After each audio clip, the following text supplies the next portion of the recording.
Okay. Oh, yeah. I like roses. It's okay for some stuff. Yeah.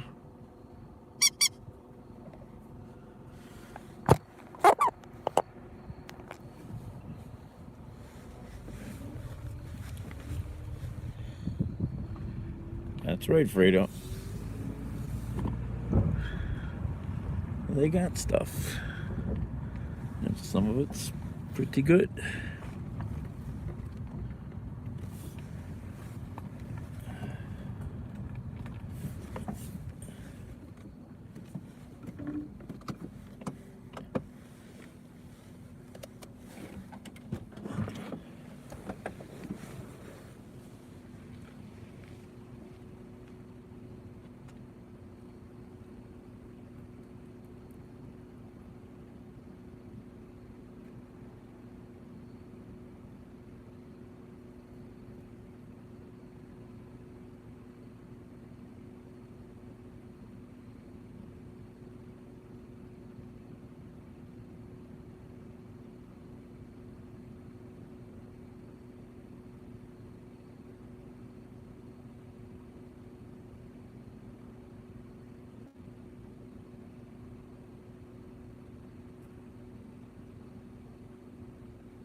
Oh, hello.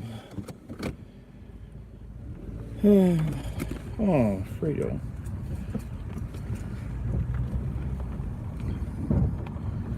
Fredo got scared. What the heck? Oh.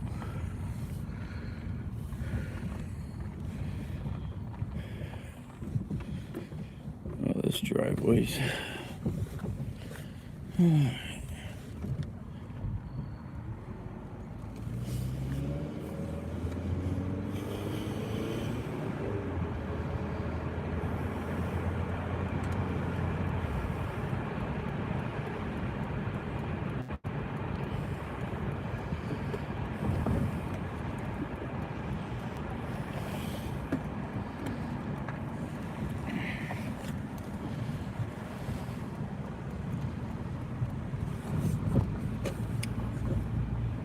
Hey, Bubba.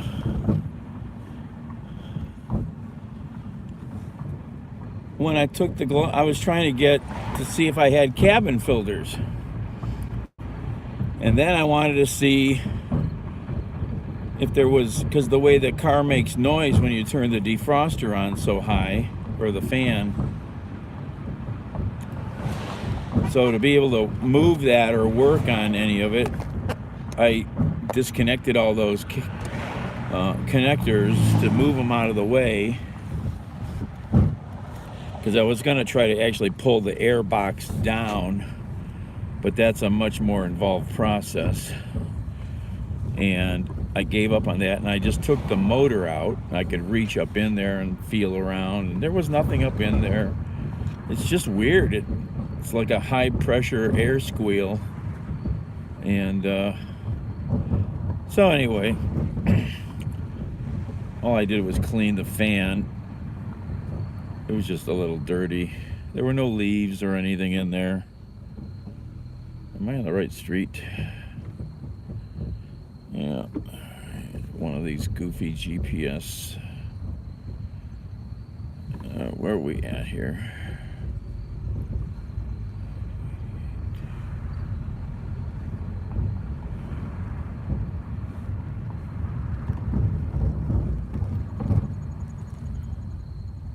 Is this the address? No, that's not the right address.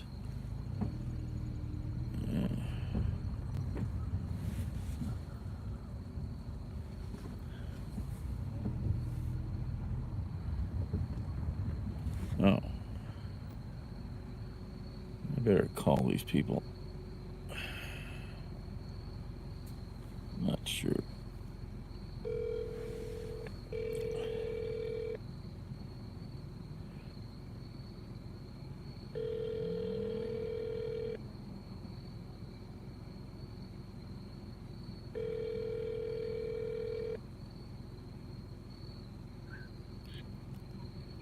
Hello? Hi, this is Daniel with GoPuff. Are you in the school? Yeah, if you pull in the parking lot, there's apartment buildings connected. Oh, there is a part, because the address, yeah, I was trying to figure that address out. Okay, I'm pulling in right. Yeah, it's... Yep. All right. All right, I'll be outside. Okay.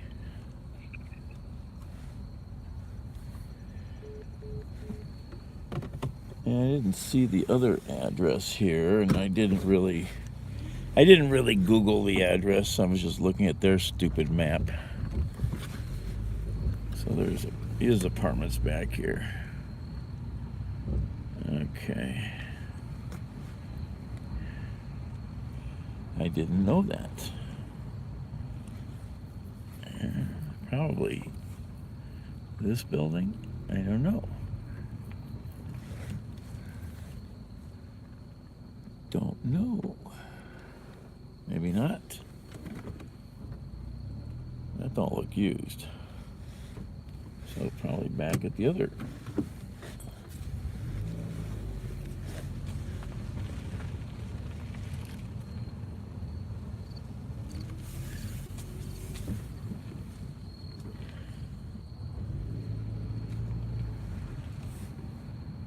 Yeah, never knew there was some housing here.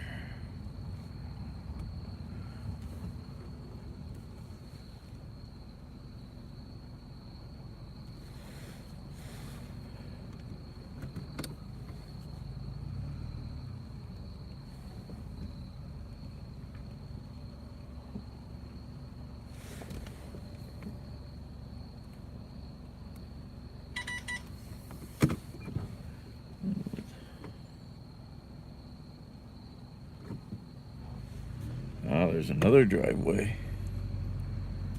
Ah. That's a very misleading address.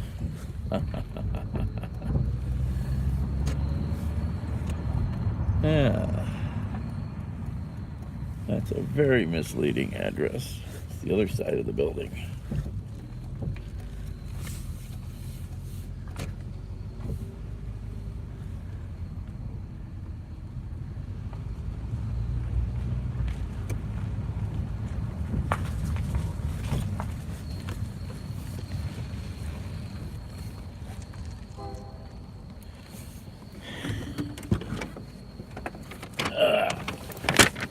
There you go. I never knew there were apartments in here. Thank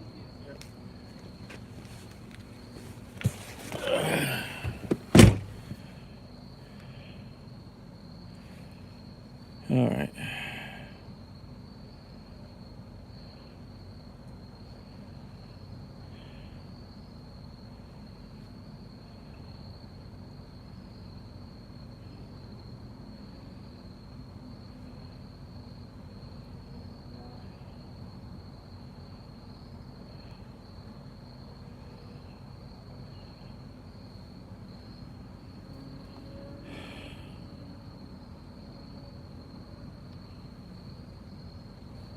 Interesting.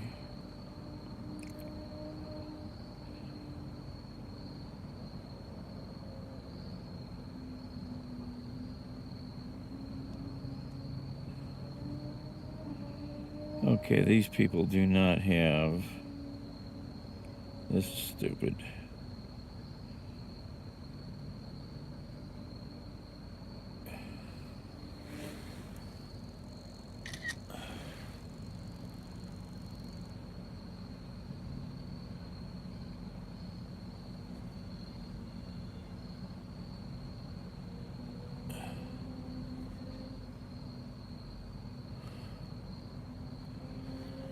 They do not have an option if you handed the item to the person.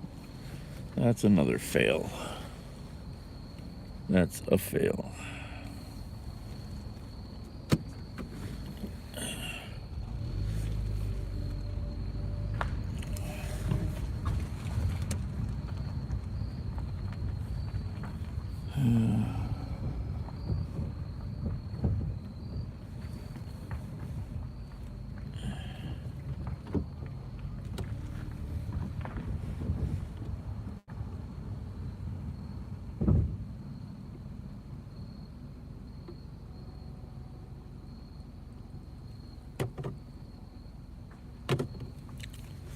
That's a fail.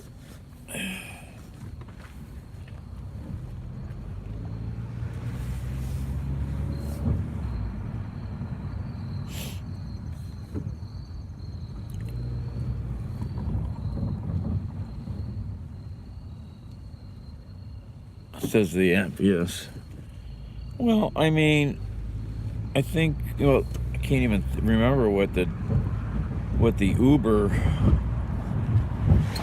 Eats screen looks like, but DoorDash has a button where if you're supposed to leave it, but then you hand it directly to the person, you can just touch that and you don't have to deal with the whole photo thing. You're just done. I don't get how these platforms don't understand to make that like that. Make stuff simple for us.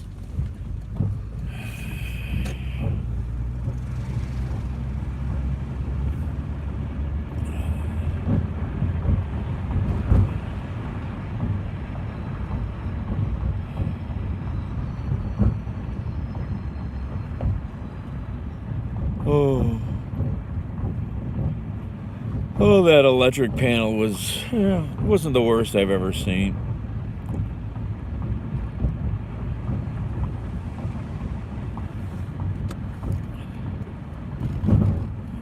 That house, though, that's pretty bad.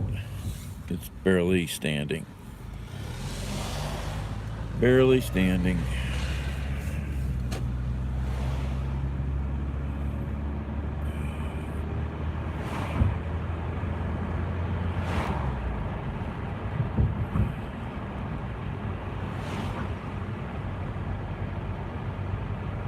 Oh.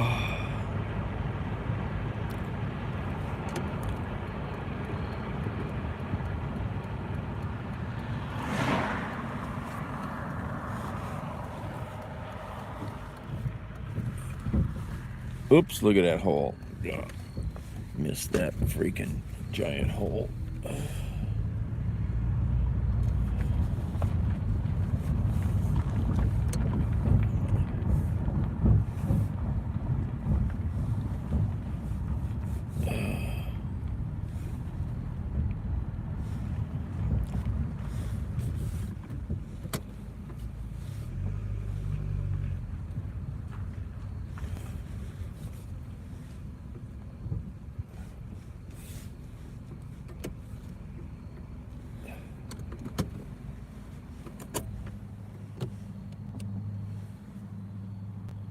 West side.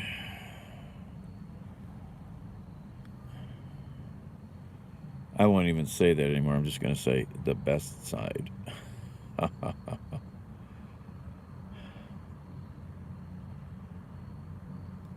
Oh, we've got stuff to do. Okay.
Alright.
Why did I close that? Such a goofball I am. Alright. Where are we going?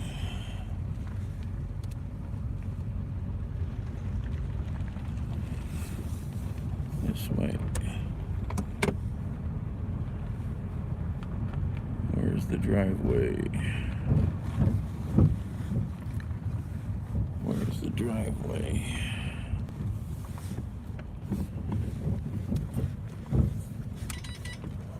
Oh, I should go the other way. I'm not thinking. Just thought about where I was heading.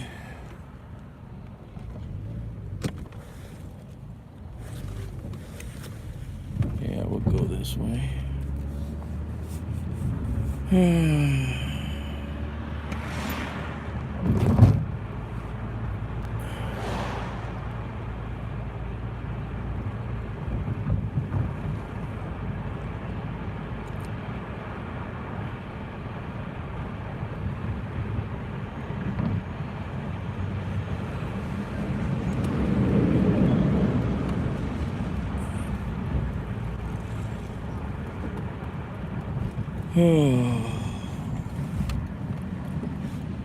Tired of this sniveling and sneezing.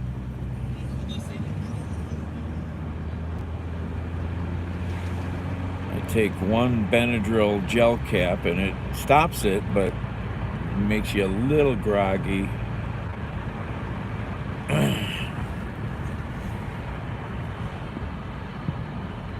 Hey, Phil.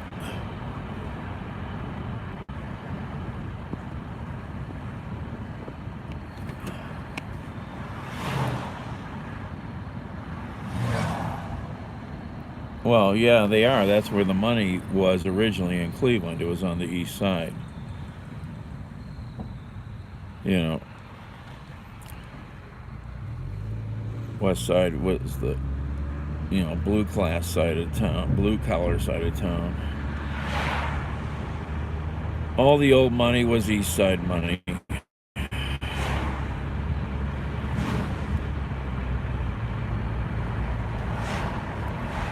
And the upper middle class was east side. Now we have, some upper middle class definitely on the west side. And, but those are the older neighborhoods and the money neighborhoods. Beechwood, Shaker Heights, Pepper Pike, Gates Mills, Waite Hill.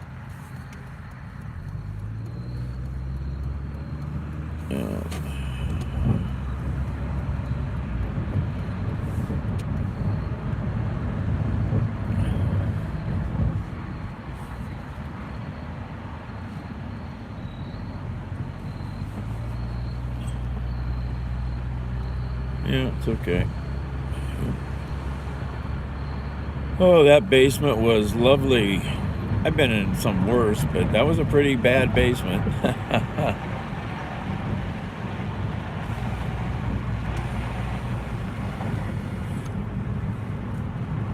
Oh.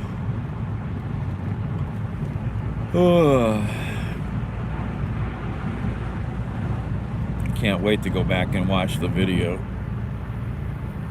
It's still really uploading. Alright. Make the light. Made the light.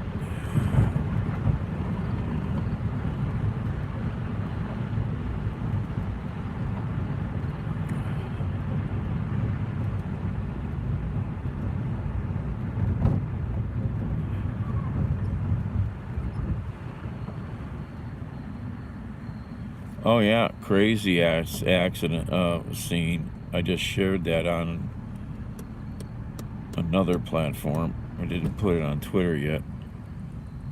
Crazy accident. So apparently after this was cars returning from the funeral or the cemetery. I don't know what location, but there was still a group of cars. So apparently maybe this was a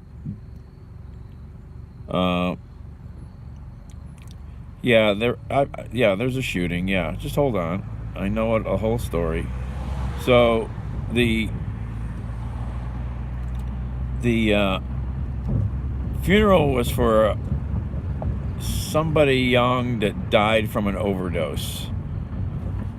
So then they're coming back from maybe the funeral, the cemetery or something, and there's a few cars in a procession still, and apparently maybe some horseplay was going on. Young kids were hanging out of apparently they don't know all the answers yet because it's early, but the kids were hanging out the windows, you know, hooting and hollering or whatever.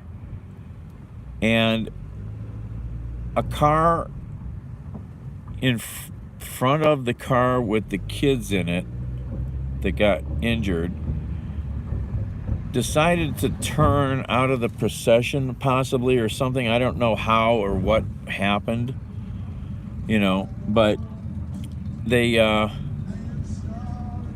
hit each other. Now, if you look at the video, you go find the video and look at, oh, where am I going? I went too far, damn it. I'm yakking. The two cars hit somehow.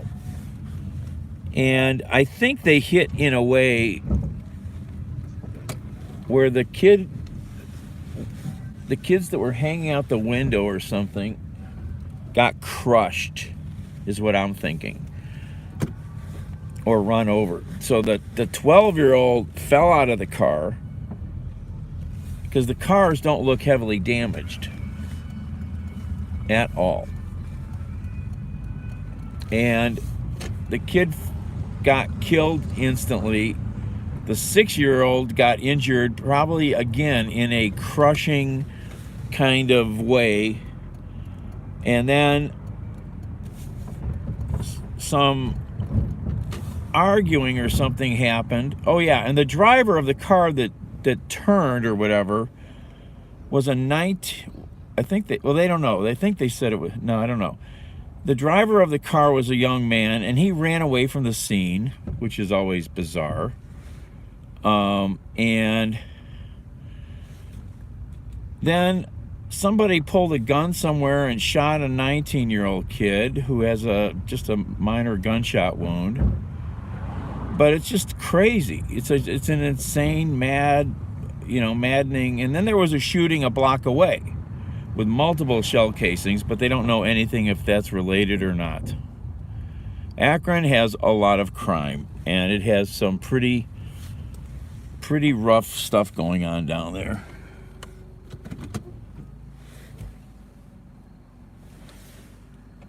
Akron has a lot of shootings, a lot of crime, a lot of drugs.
we going now?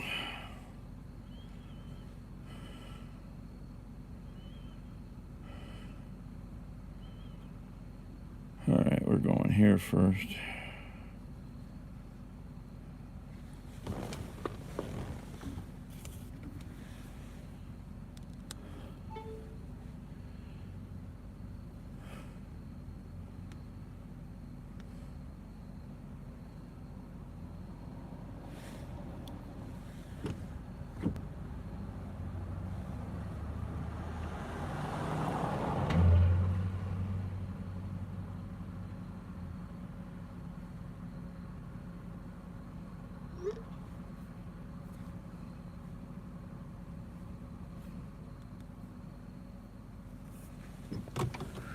All right, where are we at? We're down here. I need to turn around.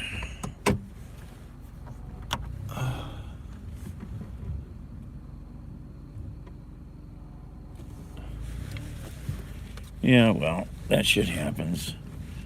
You know, it shouldn't happen with news companies as much, but it happens.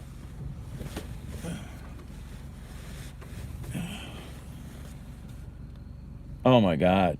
Take a screenshot of that. Send me that in Twitter or Instagram. That's bad. That's messed up, man. So there was a famous, and I think it was from around here. So they're at a fire scene, right? And it's in a low-income area, and they're putting up, you know, Jesus, these young guys. They put up a chyron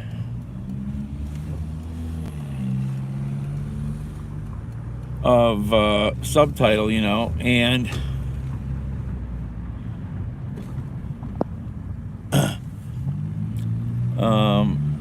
well, let me guess, it was boogers. And they put up a title, and they're interviewing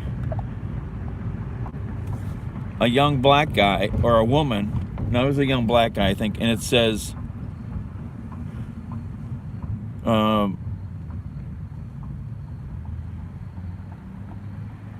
something like "black man burned out of home." It was really stupid. It was, you know, it was just wrong. It you know, it was just bad. Burgers. Yeah, I've used it, Baba. I should check again. You know, I have no temperature.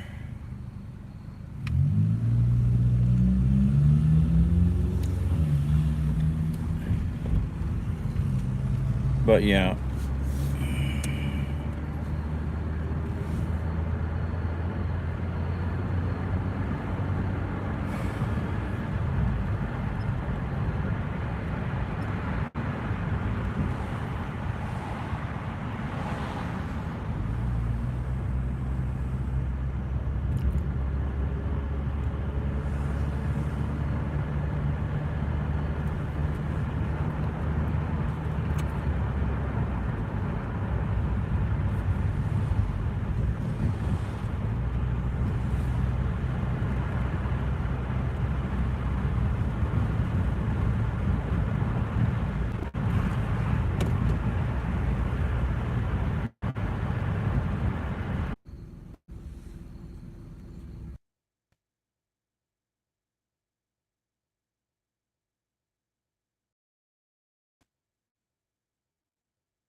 Where am I gonna park?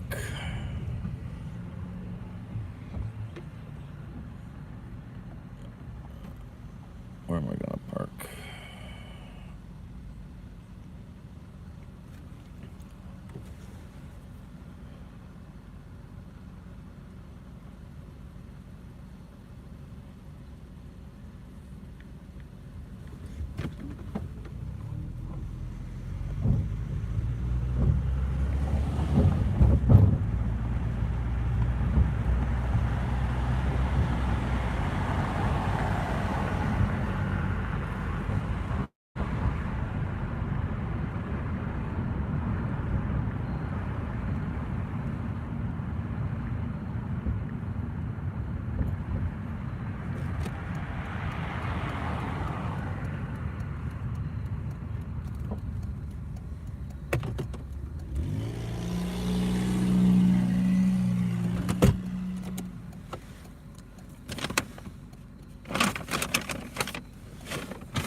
Okay.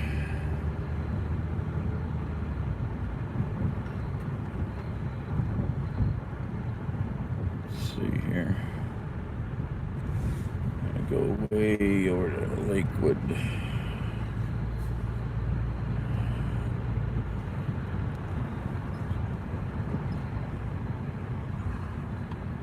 Oh, that's your loss. You're missing all the pictures of my food and my political commentary.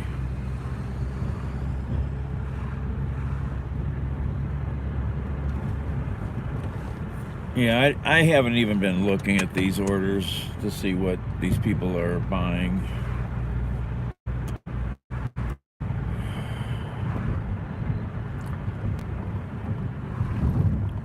No, that wasn't even close. Did you hear me beep or anything? No.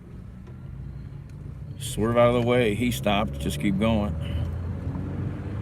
They were coming from a bar right there, and they park up on this empty lot. You know, I mean, it's just, you know, just, hey, we got this field here. Let's just park here, you know, instead of on the street or somewhere.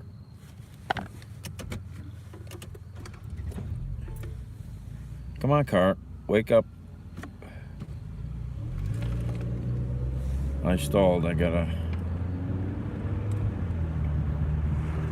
clean the lens on the phone again, I think.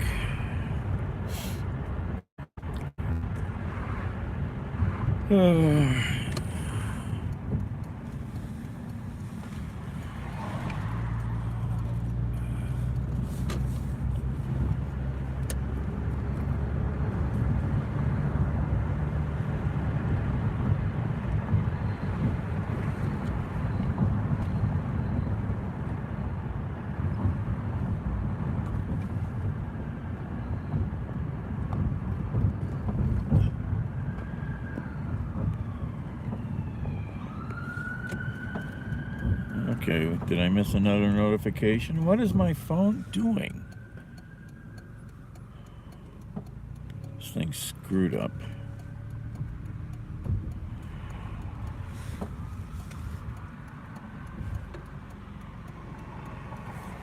Oh, where's he going? I don't know.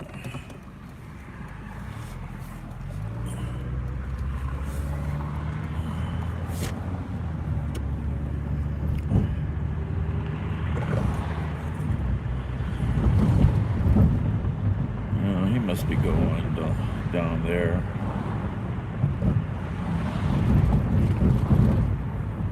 Did he turn? Yeah, he's going down to lawn.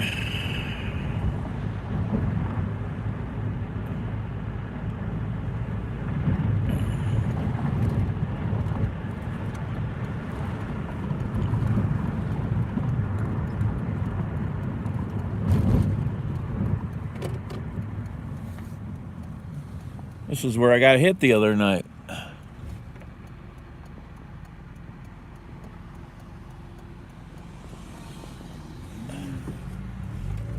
That's where the guy came a little too quick and banged into me.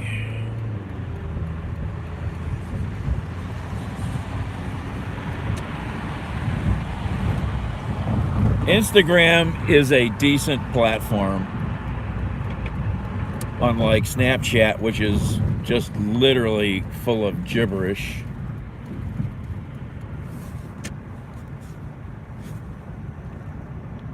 And then Twitter, you know, once I really started getting into it and using it after Periscope, you know, I was on Twitter before Periscope, but I really started paying attention to it and finding communities and, you know, groups of things that I like to pay attention to, like info security, like specific news. None of those people that are on Twitter are on, you know, Facebook, for example, okay? They're almost none of the people I follow. If they are, they're on Facebook in some other way that you won't know. But Twitter, for me, is serious, good information and news content. And to get all that somewhere else, I would have to subscribe to all kinds of, you know, email lists or RSS feeds. You couldn't get it all in one place. You could, but you'd have to, you know, set all that crap up. It's just as easy to do it there. You know, I get national security news I get that I'm interested in. I get info security. I get hacking news, all kinds of stuff, you know.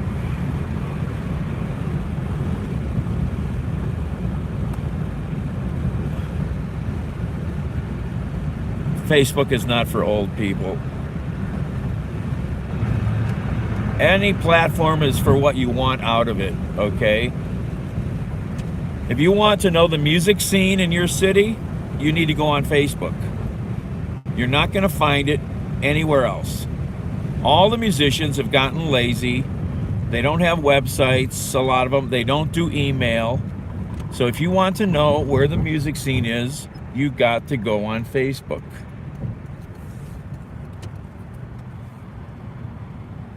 I don't know what you see, you know, or look at, but if I want to know the music scene, that's the only place I can get all of it in one location. It's the only place.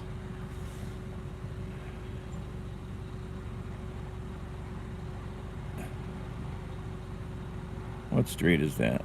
Yeah.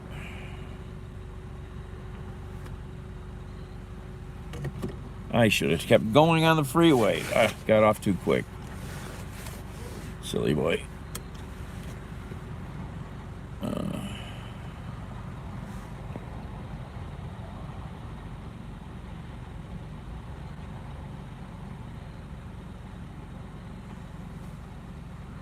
Well, I don't care about what's going on with Twitter anyhow. I'm going to still stay on it. Doesn't even matter to me. Yep.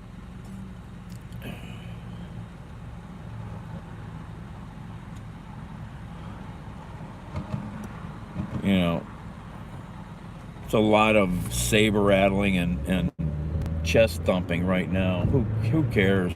I don't care.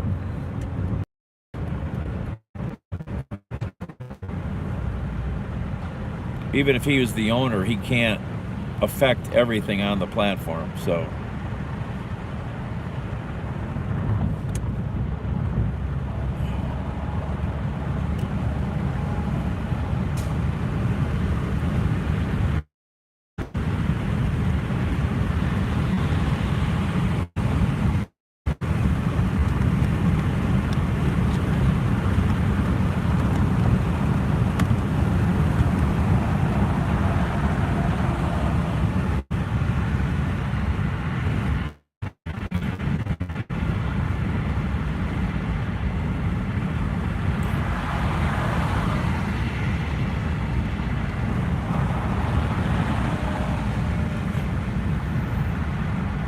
I don't understand what you're saying there, Hurley. I am hurt my profile by not my... I don't know what you're saying there.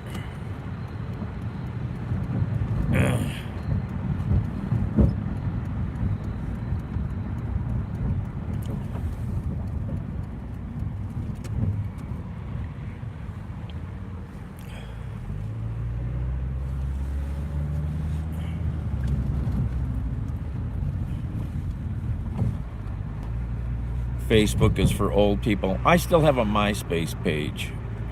Haha.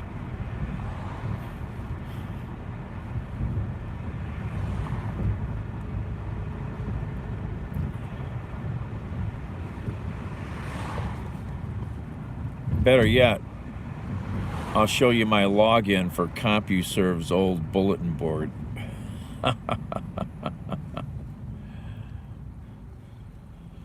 But I never was on AOL. You've got mail. Still like the sound of that, though. You've got mail.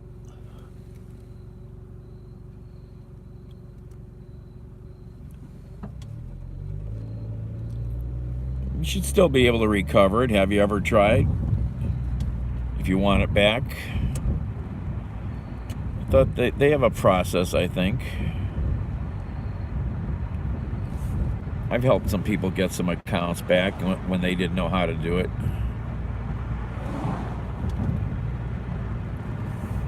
I mean, if you know the Twitter handle, you should be able to get in. There should be a way.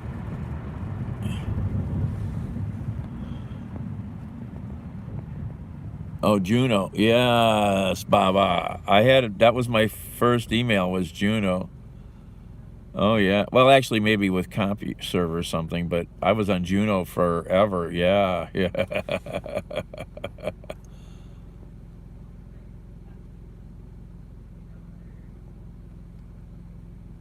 Oh, he works at KYC now still? I might have known that. I mean, that's something that I've probably heard, but...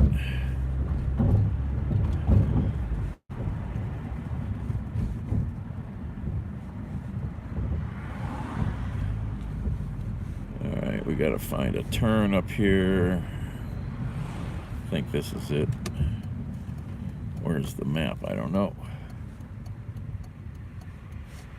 Oh, maybe one more street. Yep, sorry. One more. I just saw the sign as the map.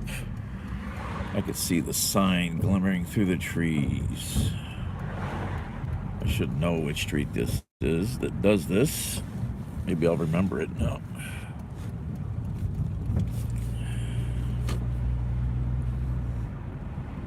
Oh. We're in the west end of Lakewood. The west end of Lakewood.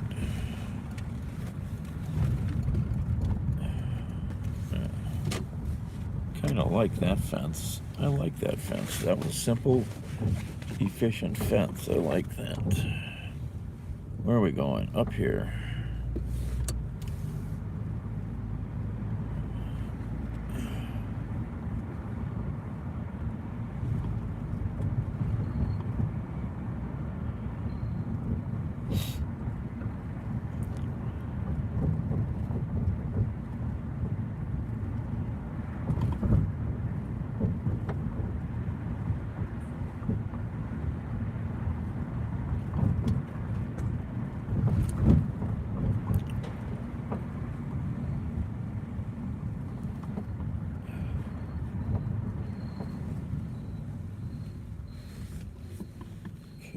one of these properties.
All right.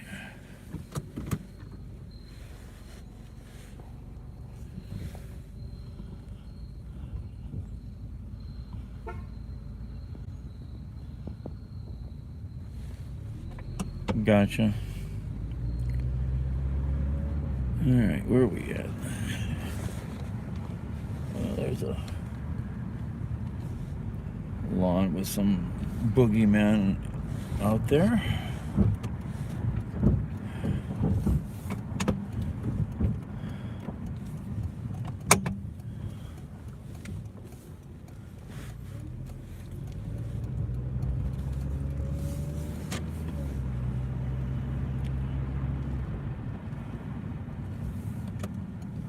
Oh, wrong. Don't want to turn there. Oh, Lakewood. Look at Lakewood pulling somebody over. Look at Lakewood pulling somebody over. What could they have done wrong in Lakewood? Pretty hard to speed in that section of road.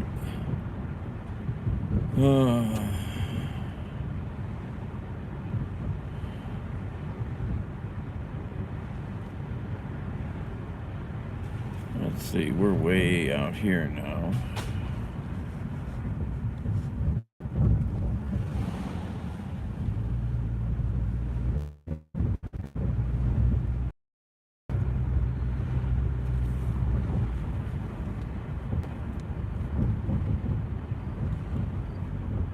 Nothing there.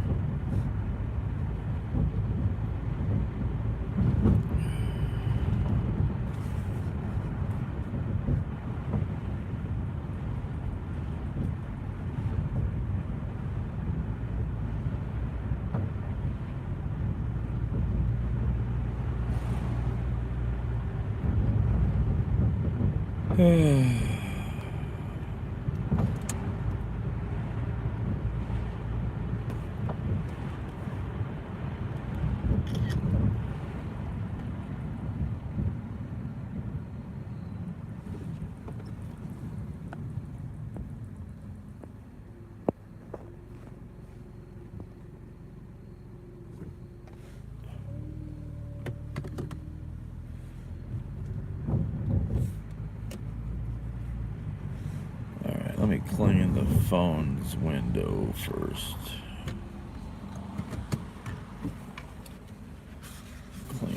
Clean the window on the phone.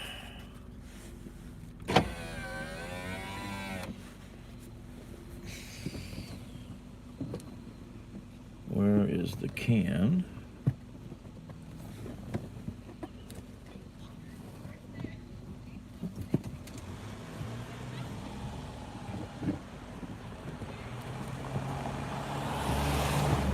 found it.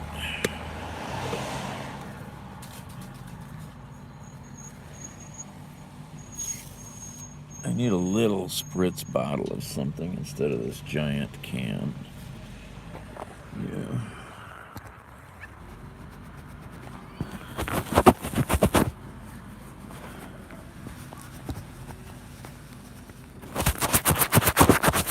That's better.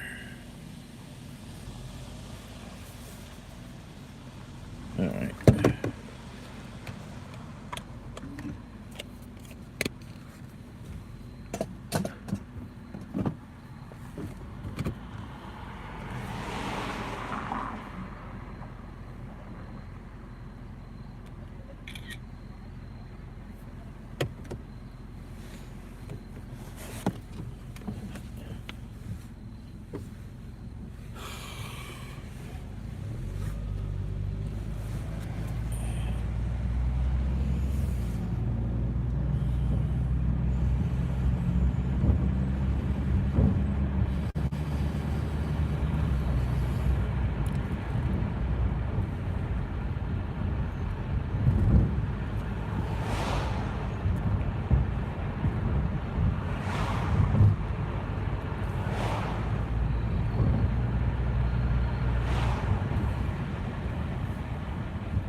Yeah, I've seen that picture and a couple others, and we had lines like that when we relocated to Beechwood. Yeah. And when we first opened, we had lines around the building, and it was amazing, but it was very scary because I could not serve all of these people. All that Florentine cake. So let me ask you, we are running out of time, unfortunately, but Angelo, what do you hope people get out of this documentary? I mean, you learned so much and got to spend time with this great family. Well, for starters, I hope they go and support Archie and his family. You know, it's the what they're making. It's just delicious. You taste the care and the love in every bite, and so I hope that people will go and support them and share what they're doing. And I also hope that people will stop and look at the story and think of how hard Archie and his family have worked and be as inspired as I've been by that. When I was putting this together, I had in the back of my head, I have to do the best work I can possibly do because Archie and his family deserve that. So they've inspired me to make sure I'm doing things at the best level I can. So I just hope I hope they also realize like how much Archie and his family love each other, because hanging up there and listening to the interaction, it reminded me of, my family and growing up so I hope people support them and just kind of feel the same sort of love and passion that I received from them. Well, Angelo Marandino, I can't wait to see the doc. Thanks to you and to you, Archie Garner, for coming into the... Really appreciate you. Thanks for of having course. From mopping the floors to making the story of Archie's Huff Bakery shows this weekend at the Chagrin Documentary Film Festival as part of the Local Stories block. We'll have a link with more information on today's show page. Just go to ideastream.org/soundofideas. Now to get the last word on today's topic, send an email to soi@ideastream.org. We're on Twitter at Sound of Ideas. Tomorrow on the Sound of Ideas is the Friday Reporters Roundtable with Mike McIntyre. This week he'll be joined by Karen Kassler down at the State House, Glenn Forbes, and Marlene Harris-Taylor. I'm Jenny Hamill. It's been a pleasure to be for Rick these past few weeks. Thanks so much for having me. I'll talk to you again at some point soon. Now we go back to Caroline Brader-Watts and Andrew Meyer, who are over in Studio 4, able to tell you how you can continue supporting this great programming you know and love here on 89.7 WKSU and IdeaStream Public Media. Hey, gang. Hi, Jenny. There. Oh, what a great segment. I'm salivating here. I'm not sure I'm going to be able to do any asking for money. I think I'm going to have to head over to Archie's right now. Yeah. Maybe go pick up a Florentine cake. I don't know. I'm Yeah, two words, Florentine cake. Yes, Florentine cake, definitely. Just incredible radio you're getting here in the Sound of Ideas. All right, I've got to make a stop. I'm going to put you guys in the corner. So turn your chairs around like you're in the corner. You can't see anything happening in the classroom. If you turn your heads around, I'll come over with the ruler and smack your knuckles.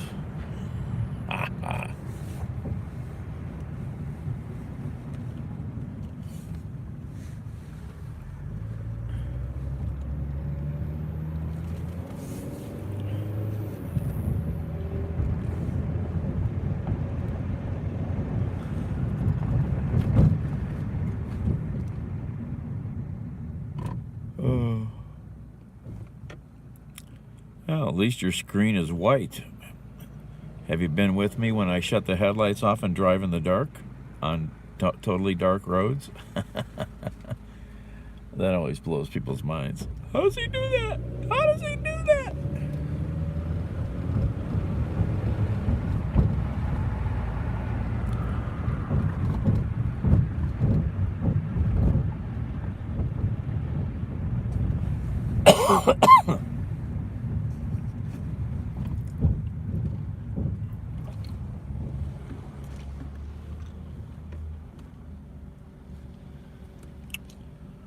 Gotta stop, see someone for a second.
Where in the deck?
Just a moment.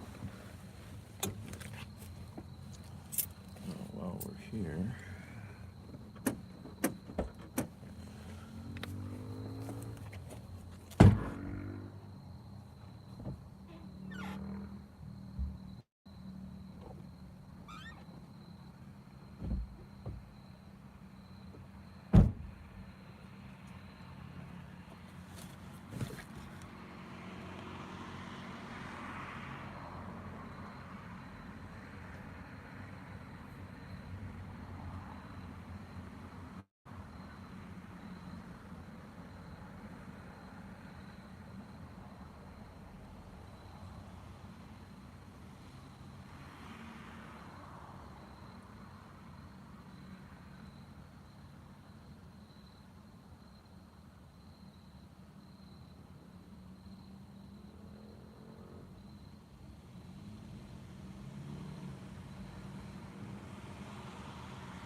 Oh, let me think. Should I don't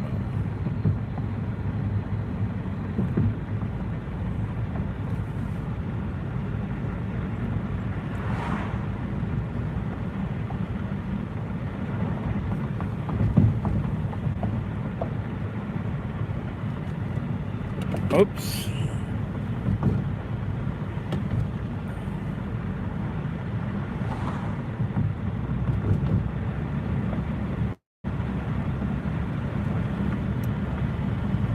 As a result, despite the deadline today for absentee ballots for this year's midterm elections, NPR's Ashley Lopez reports the next challenge is making sure voters get the ballots. Tommy Doyle is the election supervisor in Lee County, where the hurricane made landfall. He says many voters in his county have completely lost their home and have been displaced since last week. So getting them a ballot could be challenging. The post office will attempt to deliver. And so there's going to be places that they can't deliver, they can't even get to. He says the Postal Service has... Well, you know, DeSantis said that the hurricane is the Democrats' wrath on Florida. Yeah, he kind of said that. It's stupid, really ignorant, stupid, but, you know, he's got to blame somebody.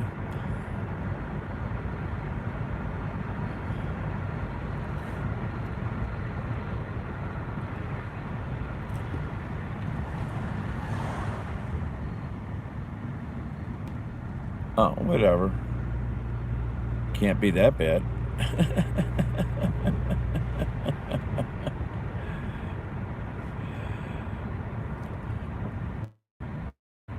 Until I... What? What? What?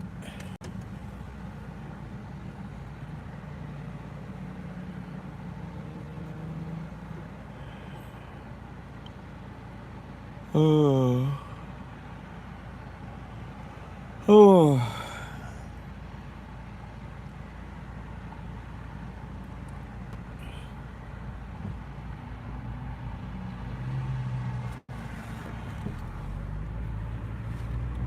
Member station KJZZ in Phoenix, Ben Giles has more. According to the DOJ, a 64-year-old Iowa man called Hickman in September of 2021. The second arrest related to a threat against a Maricopa County election official made in the last 3 months. The Justice Department has stepped up our news. Island.news. The late Cleveland painter John W. Carlson was known for his empathy and his passion as an artist. On the next applause, we remember Carlson through his art. Plus, learn about Inlet Dance Theater's creative process. I'll bring you out dark in a moment. Or actually, is it bringing you out of the light into the dark?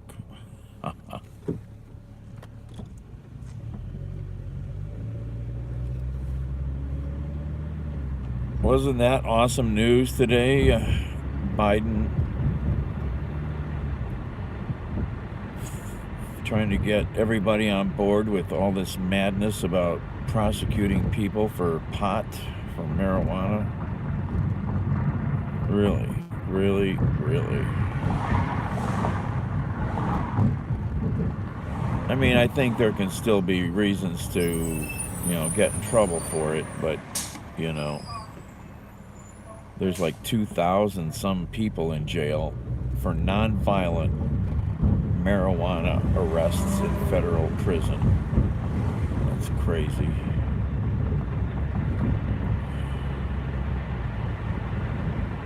Crazy, crazy, crazy.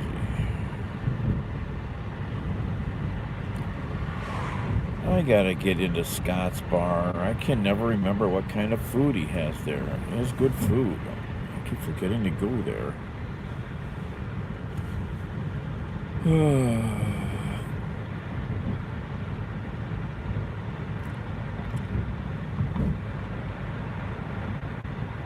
Probably upset a few people that showed up here and said, "What are we looking at? What is this madness?"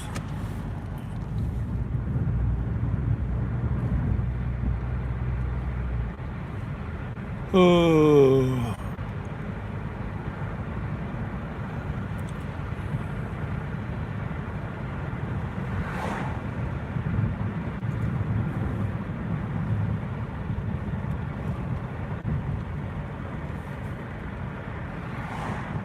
Hello there, MBN. Hello.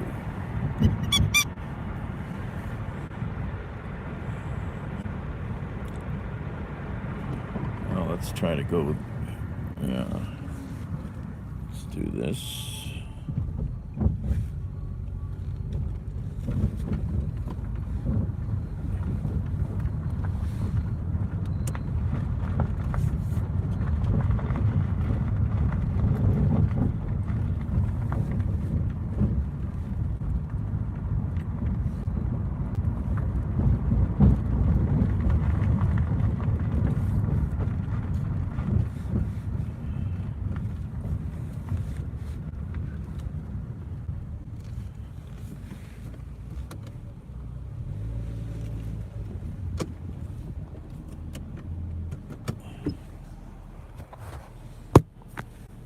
There we go. We're back.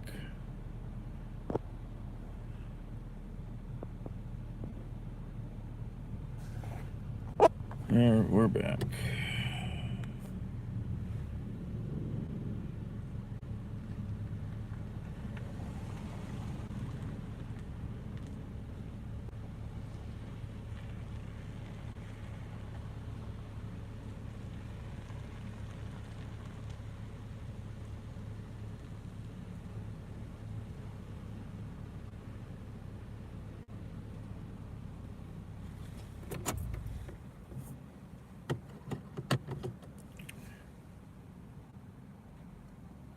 You and me.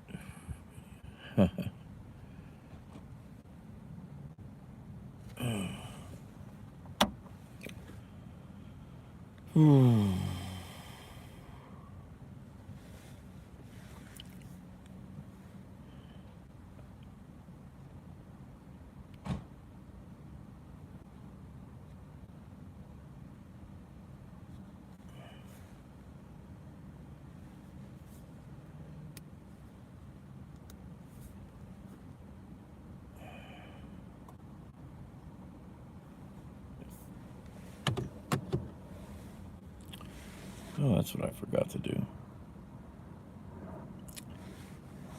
I forgot to give my friend something. Silly boy. I have to go back.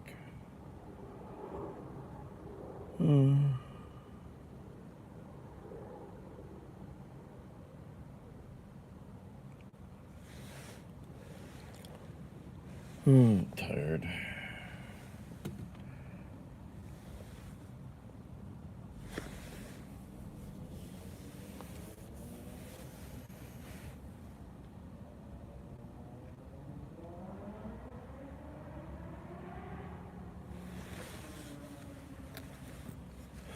Let's get this out of my pocket.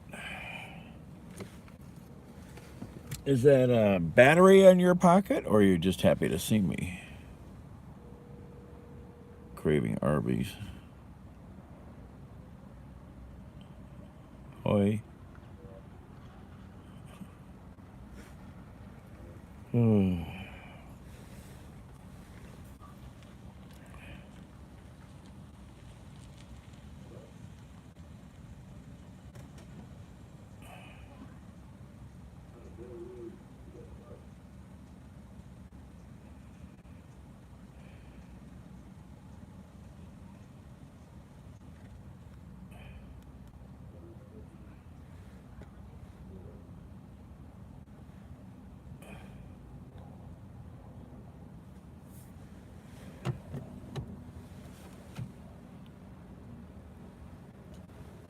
I need a neck massage so bad.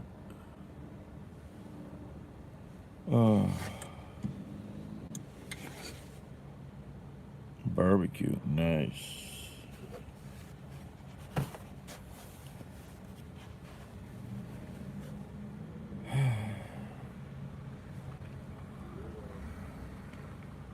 That's who I miss. Damn it, I don't know if I'd ever find him again. What the hell was his name? Jeff?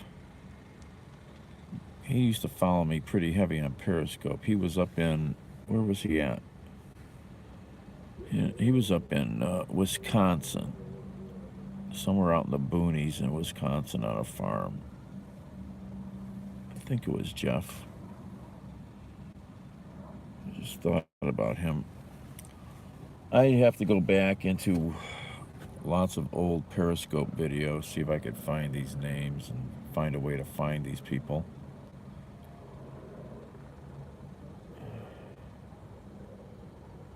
Can't remember if that was his name, though. I need a piece of fruit. That's what I need.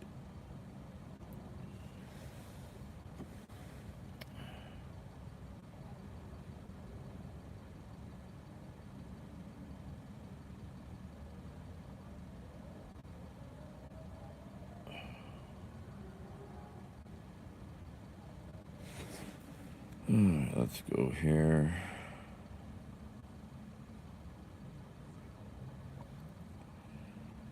Let's go.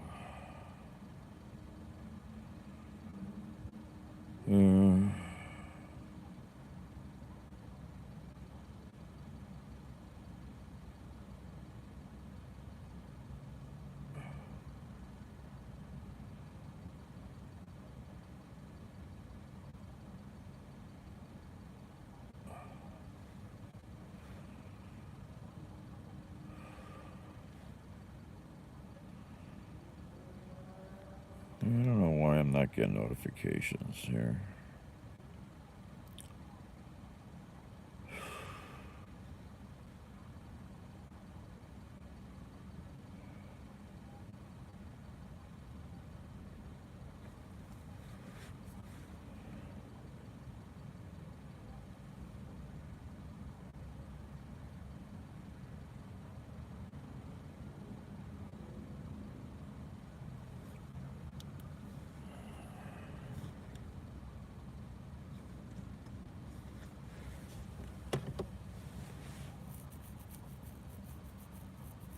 Oh.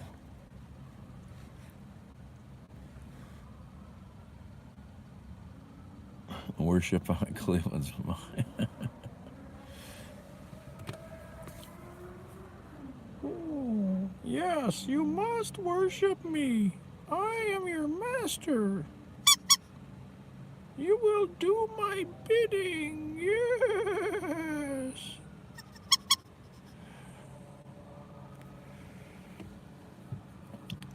You know what? Today I didn't even notice the tooth wasn't hurting. So maybe it's gone away a little. Yeah.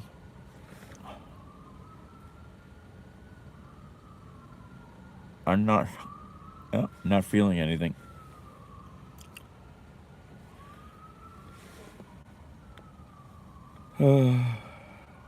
What are all those sirens? Ambulance.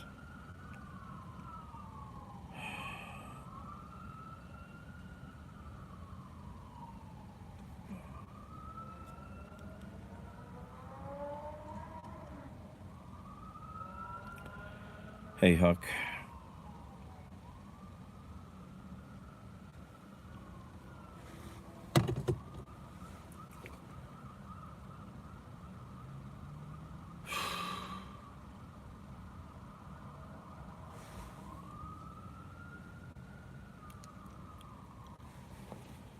Oh.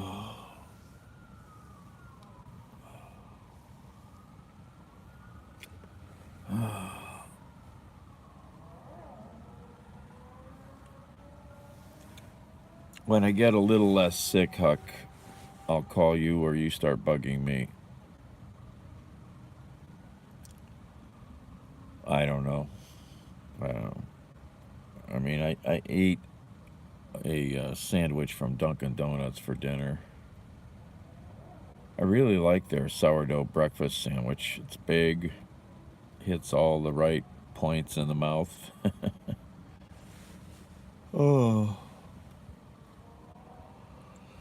Oh.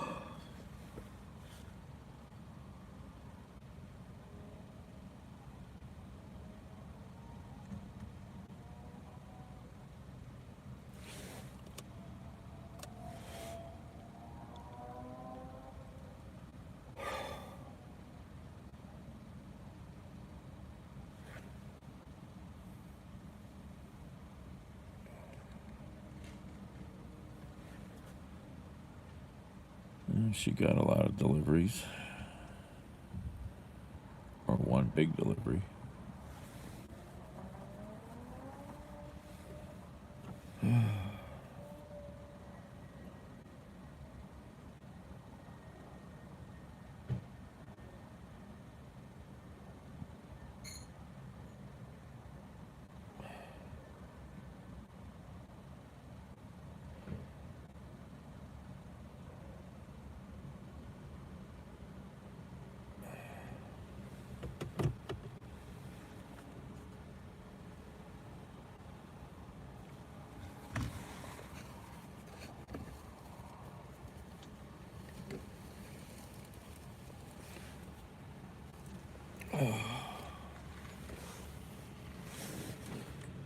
Oh, that feels good.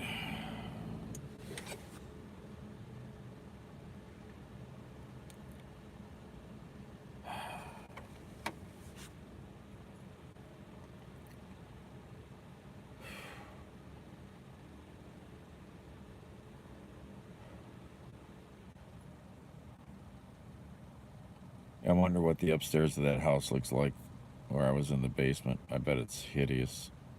Hideous.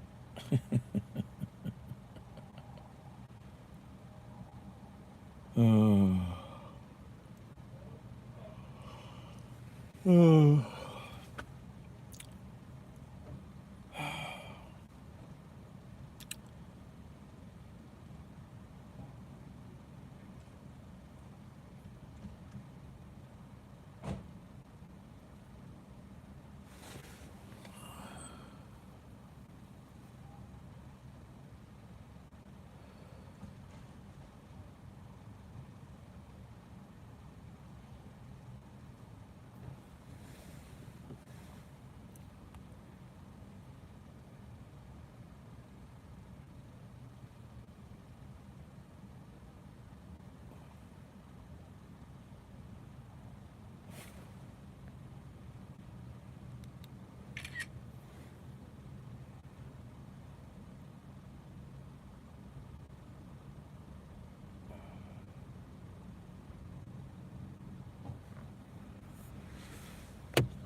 Fried chicken, water dripping, and spark fried. Yeah. Nah. No. Be very careful. Very careful.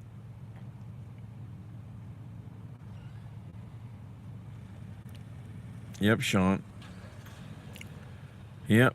All 3 games here if it goes that far. Noon, and 4 p.m. And I think the weather's going to be nice, so that stadium will be packed all 3 days. Friday at noon downtown will be crazy because it's a work day. So, yeah.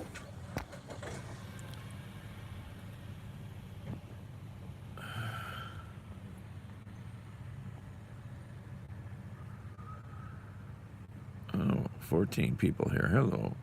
Hey, John. Okay.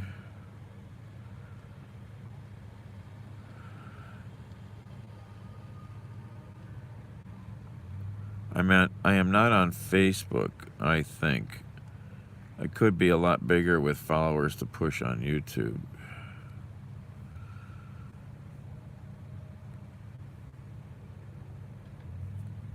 Okay. Yep. I mean, I hope you guys share this on any of your social media platforms. That's how we got to get this grown. That's how it'll get bigger. Do not use the side of the paper towel that you have Windex on to rub your own eyes. Ha ha.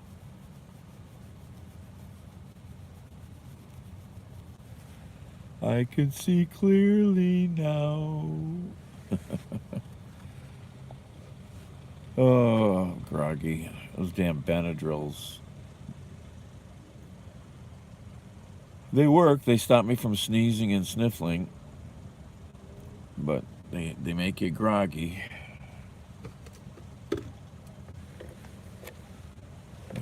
some fruit. I keep forgetting to buy some bananas and oranges.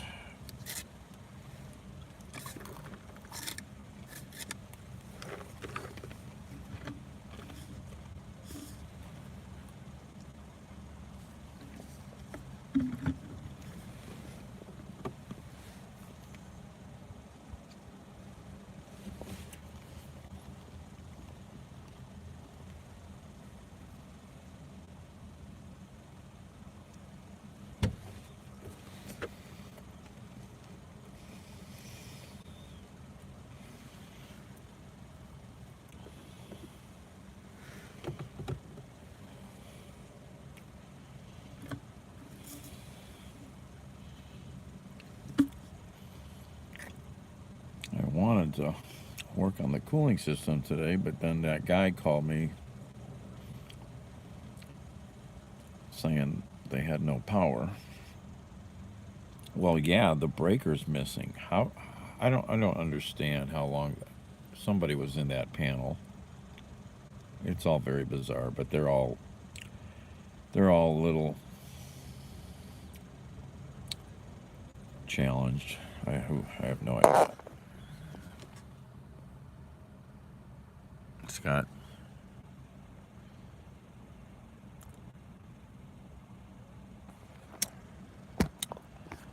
Oh, well, that's okay.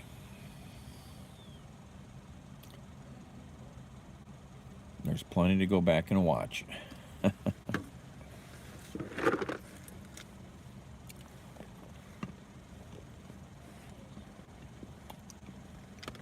Oh, I dropped a nut. I wonder how many nuts have fallen under the seat.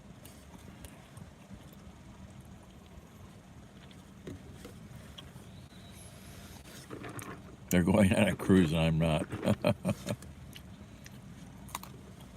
I still have to do a cruise.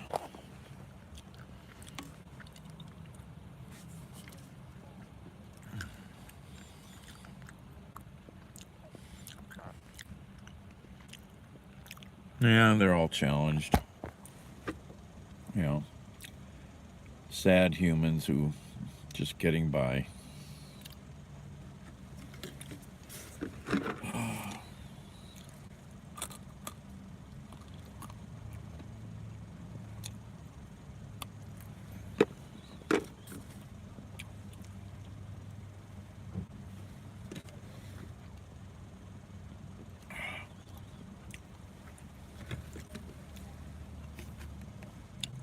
I have to buy these Powerade drinks because they're shorter than the Pellegrino. If I try to dump the Pellegrino, it hits the ceiling.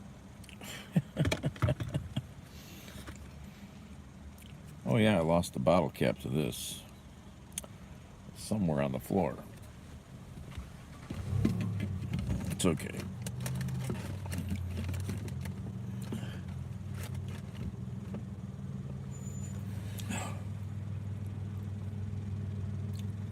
With the padded helmets, nice.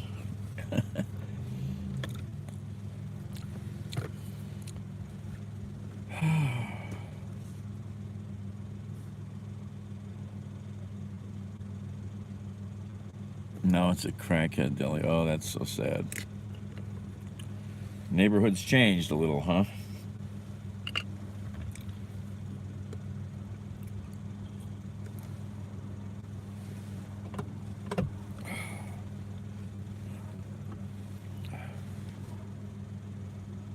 Oh, come on here.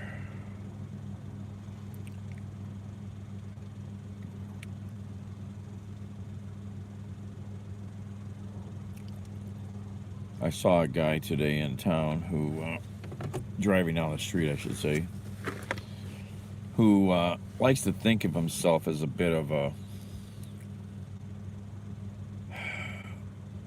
a mob boss in his community. He's such a dweeb. More than that. He's been to prison a few times. Federal time. For being a greedy bastard. Just like Trump and all these other types like that. Just greed. I don't have enough money. I'm a millionaire, but I don't have enough money. I need to be greedier. We need to sell. We need to sell illegally slaughtered sheep and horse meat.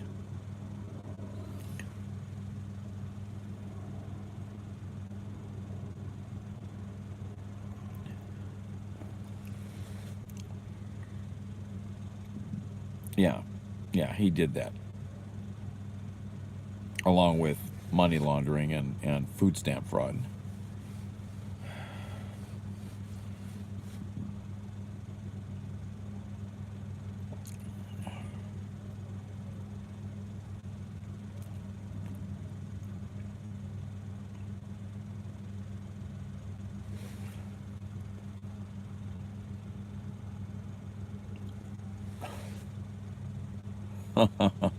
Sean.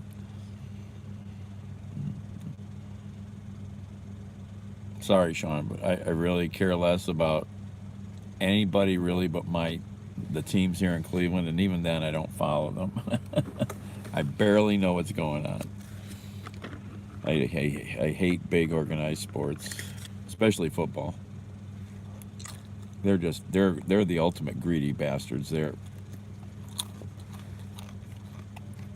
Look at Herschel Walker. There's an example of a guy they took advantage of.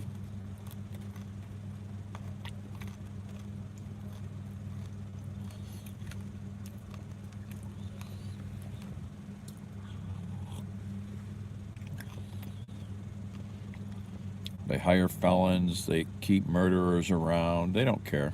It's all about money.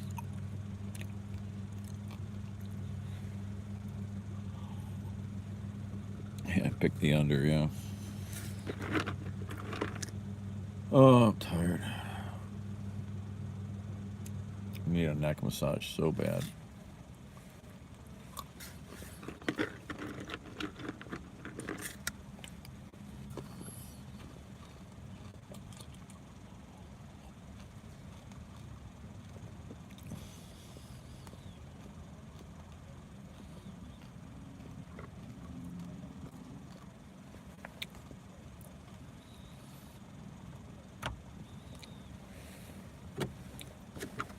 Oh, there we go. Why doesn't this thing ring? It doesn't ring. I don't understand this phone. I gotta reload the app or something. Oh, I didn't pick. Oh, I'm so out of it.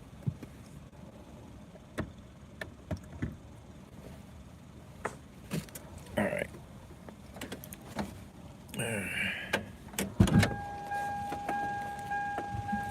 Oh.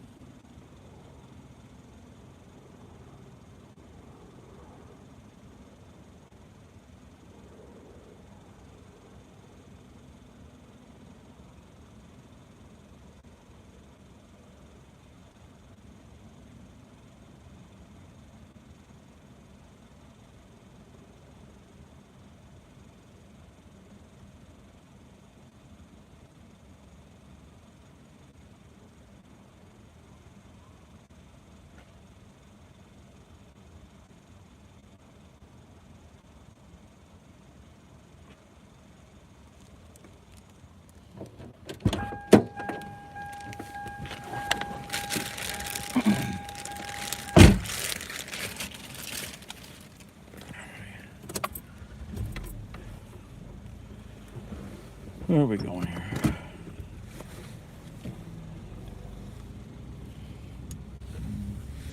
I may have trouble doing this.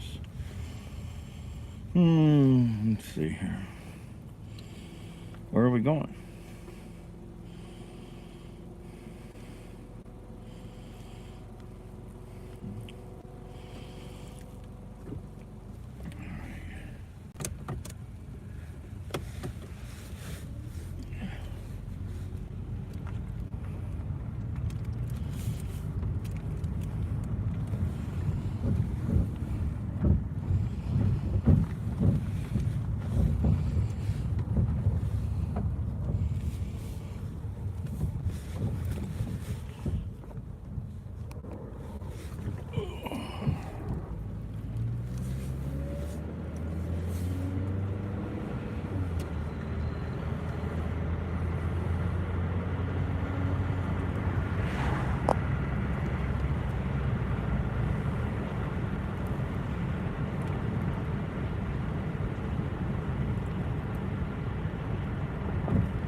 This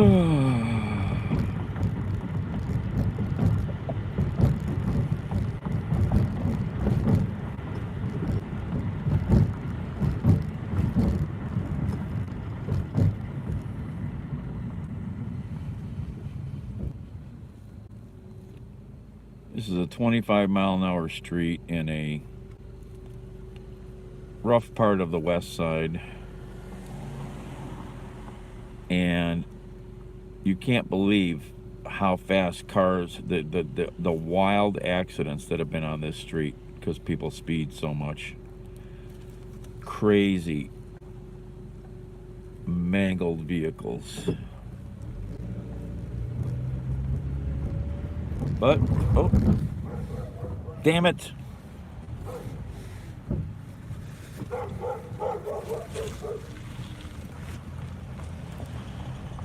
Yeah, that's what I get for talking.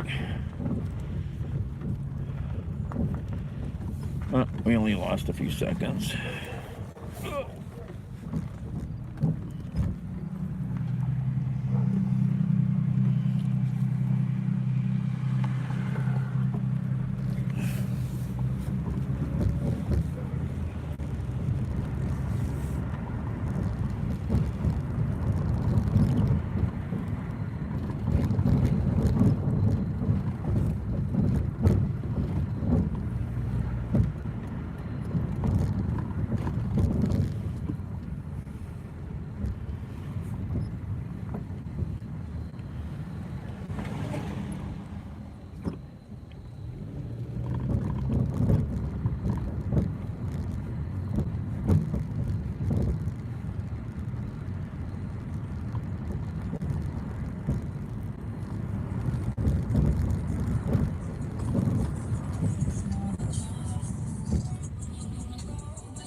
Ooh, spooky front yard. Ooh.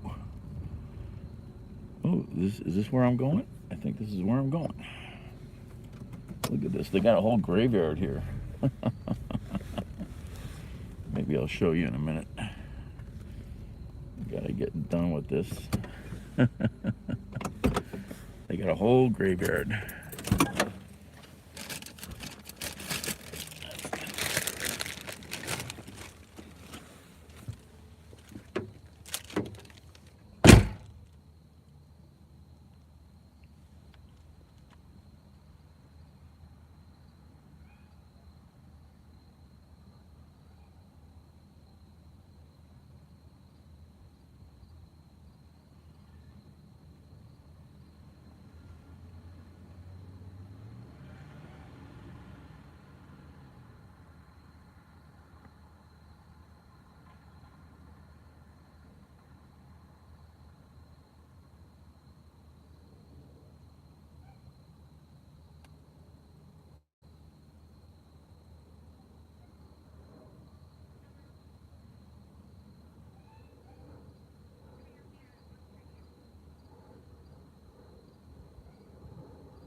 I'm actually live streaming in the car right now.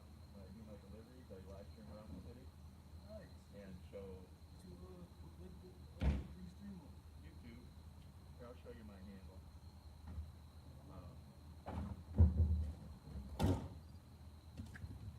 I forgot to take my garbage out.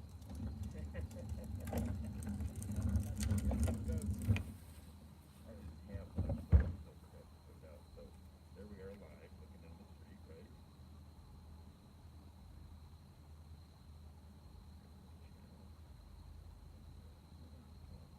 There it is. Shocking guy. One word, two G's. I'm an electrician.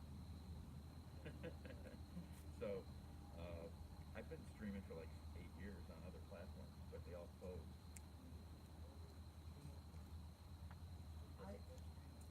I might try, you know, I'm on there. I have the same handle everywhere. So Instagram, Twitter, Twitter. And what I have to do is start making notes of really cool, yard displays. And then I'm going to do some, as we get later into the month, I'm going to take them on just a Halloween lawn, house tour, And, yeah, I go to fires, accidents, I show everybody the city. I know everything about everything around here, so I can. Oh, okay, yeah, I'm not into gaming now. I've got a few followers that are big on, they do their gaming on Discord. Not Twitter, yeah. YouTube, yeah. I just got over 600. Yeah, and, oh no, it's just in a month and a half, I've gotten 200 people. So pretty quick, I've had a lot of followers. A lot of these are followers from my beginning, 7 years ago or 8 years ago on Periscope, which Twitter owned, and then they shut it down. And then I went to go to my. You want to hear a funny? I used to fly the dash cam. That's how I started using the dash cam in the car. So if you go to my Twitter, there's a up-pinned tweet right at the top. The very first one, the guy gets so high and drunk. Listen to it, will laugh your butt off. I'm Daniel. What's your name? Josh. So yeah, if you subscribe, I'll see. I'll look at the channel. Oh, you're on Twitch, that's right. But if you come in and even make a comment, then I can look at. Is your channel the same name? Oh. Gotcha. You can send me a comment, on something that I'll find it. Yep. Everywhere. Check everywhere.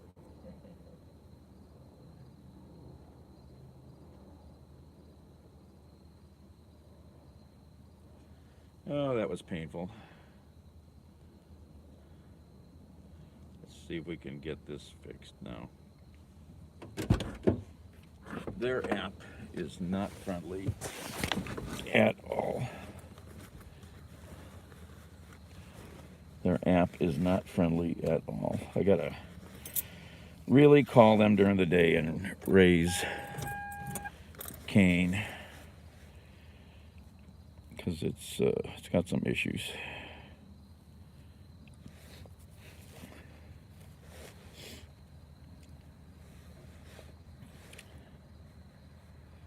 Let's see, did this close out? Okay. Could not close the order out.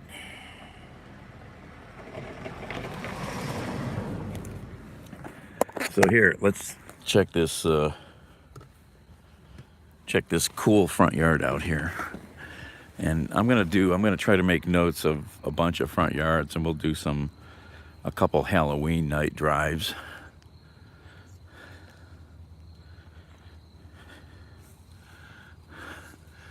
So they got this whole yard here, both houses set up. I got all kinds of just cool stuff out here. Put this kind of rickety looking scary fence up.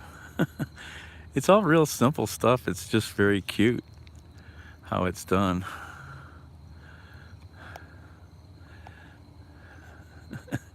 It's really perfect for kids, man. Have to come by in the daylight a little more. Ooh. Look at these giant spider webs with like big spiders up there on each web with like ladybug backs to them. That's cool. Oh yeah, they got the creepy gate to get into the cemetery. Woo! This is excellent.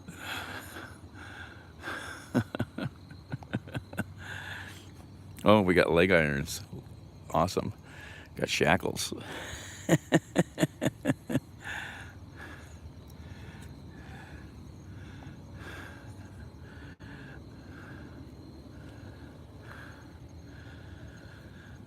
Oh, anyway, that's pretty cool.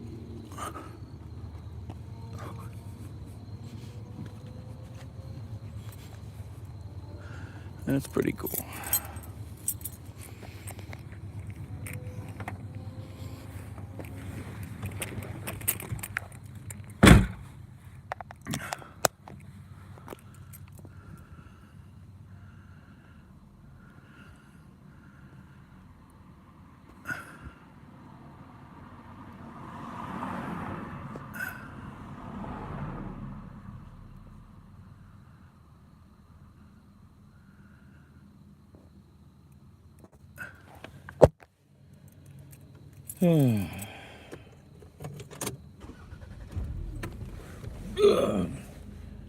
All right.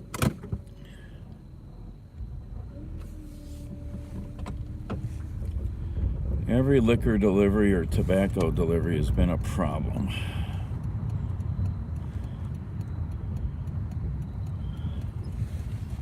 I got to call these people during the day and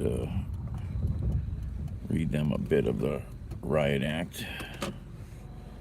Is that car gonna move? Okay.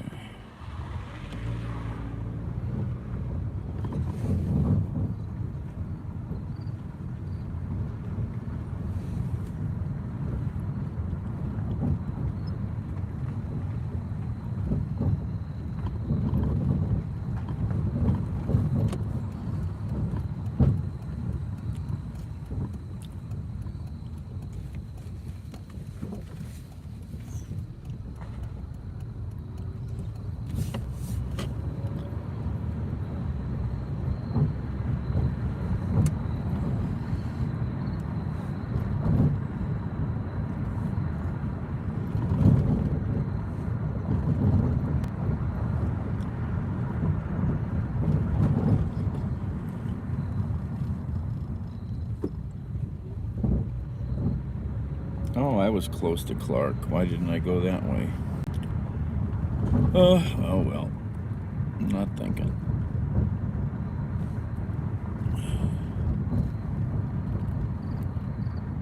Flooding and other damage to their buildings. Kristen Knapp advocates for nursing homes with the Florida Healthcare Association.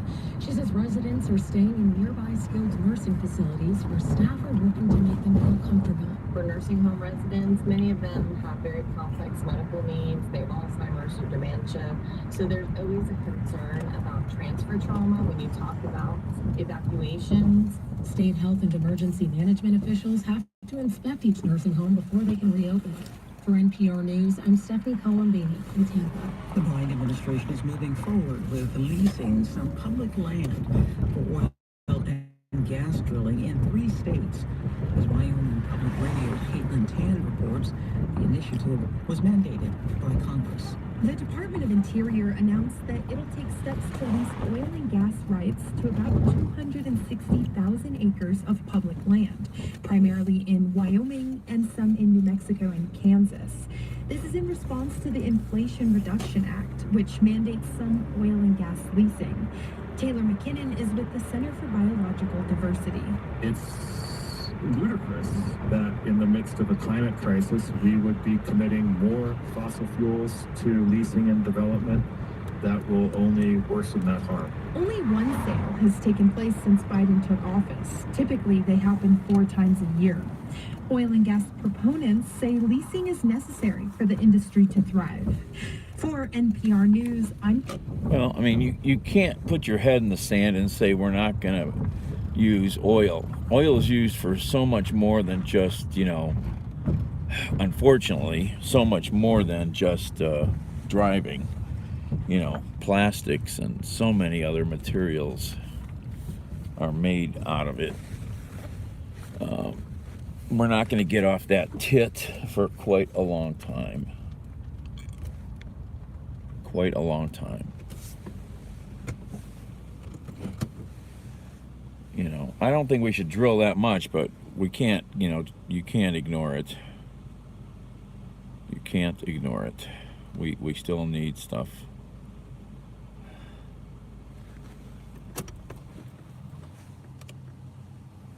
And we're going to need it for a lot of years.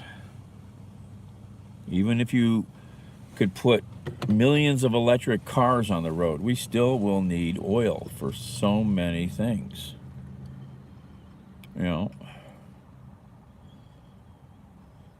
But we also need big leadership on getting off of this stuff. Because look at how the climate has changed.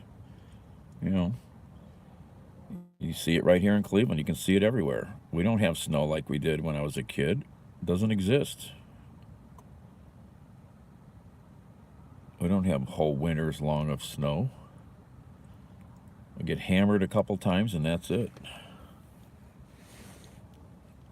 Oh.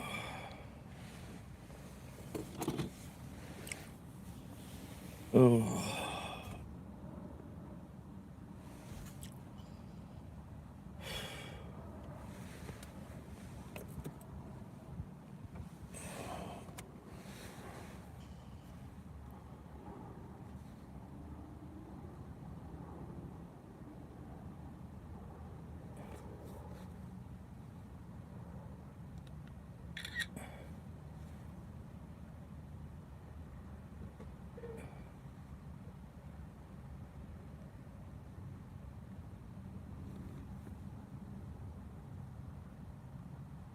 I thought it showed.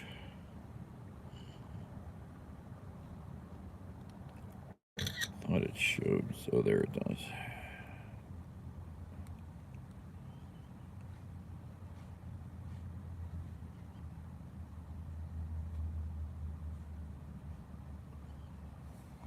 I wonder. Something with that app that's not working. I'm gonna spend some time here. Let's see if I can reload that. Oh, I didn't delete it. I just closed it. That's right. Let's try deleting it and reinstalling it.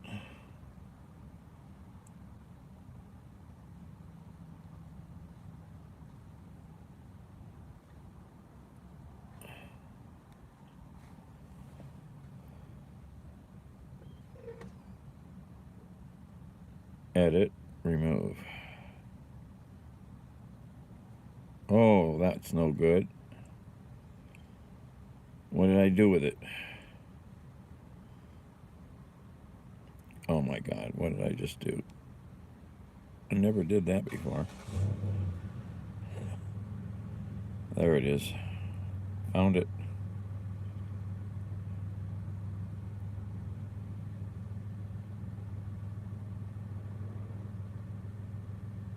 Oh, there's an app update available. Just noticed that.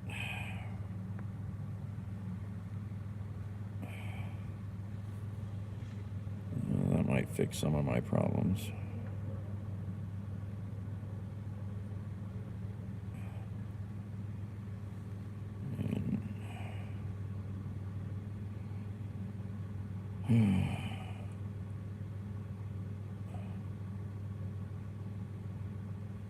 I got shitty signal tonight.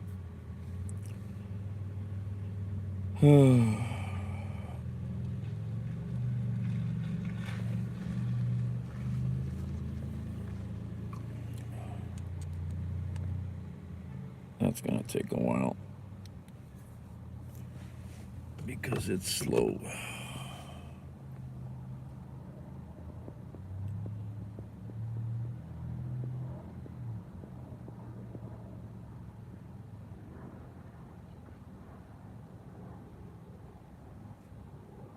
Hey, Dutchie. Yeah, I've never been to Green Bay. Yeah, if you have a any vehicle in really cold weather, you need to keep it, out of the wind and weather. I mean, even in Russia, they keep. I watched this girl in Russia, I think it is, on YouTube. She shows how they keep their car warm in winter because they don't have anywhere to park it. So they have a car cover they put over the car to keep all the wind off of it. And I think they even maybe run a little heater under the car, or they at least plug it in and they have like a battery heater and an oil heater, so it's easy to start. And a water heater, a coolant heater. I mean, any vehicle in really cold weather, you've got to keep it warm. And the electric car, electric vehicle in really cold weather, you got to run heat. So that's going to suck your battery quickly. Just like if you're in the summer using air conditioning. If you're doing a lot of city driving, then you can regenerate some power. But if you're highway driving, like I've driven a car, electric car, 300 miles. The battery just keeps going down because you never get a chance to regenerate. You just have to just use battery, plug in, charge, and go again. Just like a gas car. Yeah, this thing is still loading. It's going to take a while.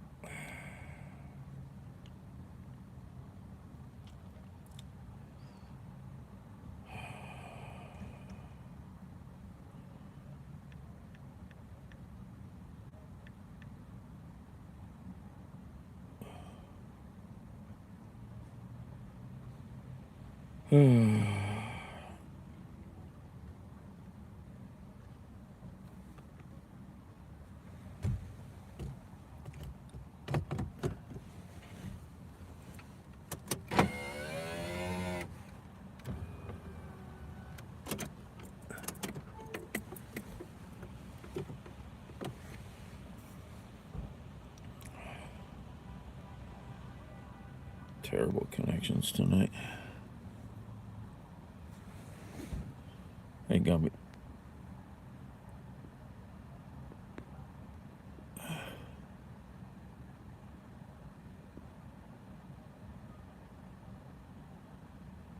Driving in a micro. You're not driving in a microwave.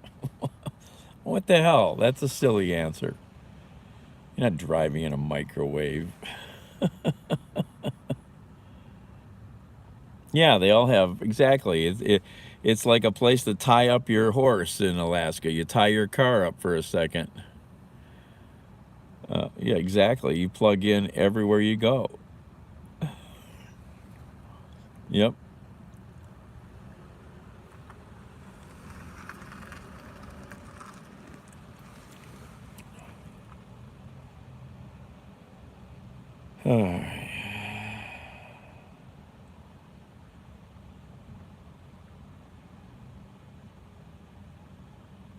Slowly loading.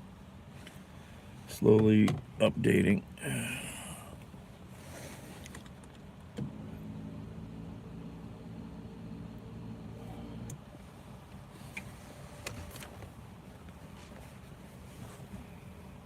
Oh, it feels good. This seat is very uncomfortable. Oh.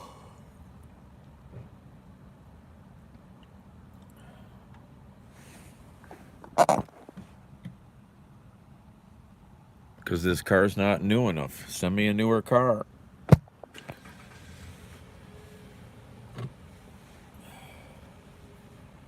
Happy Thursday. Hey, Drew.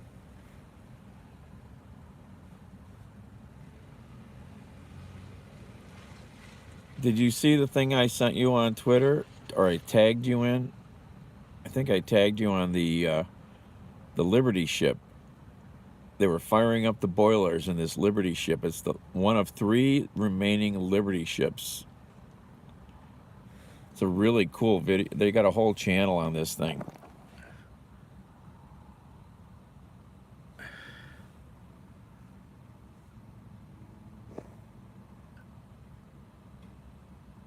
And it was a few days ago.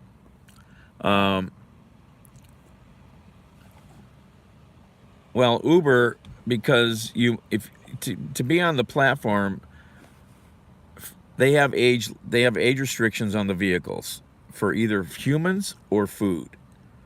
For humans in Cleveland, every city has some different rules. Cleveland, it's 15 years old.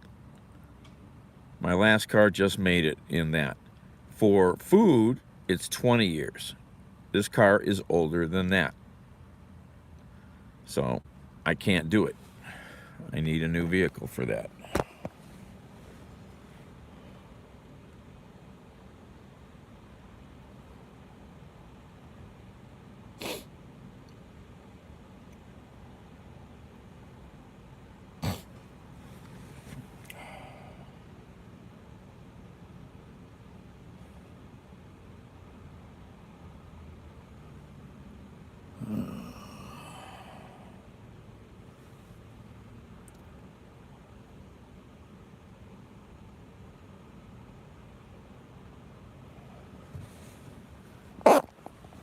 Yeah. Well, it's their rules. Well, the other day I found an awesome Honda minivan for $4,000. Who knows? I never called the guy. I should have called him. It was a really nice looking vehicle for the price. I got bills to pay. I got other things to deal with. I may have to support the sister a little for a while.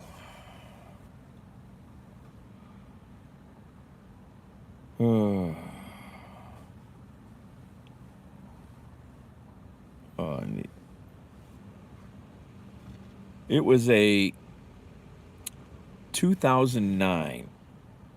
Somebody looked it up for me.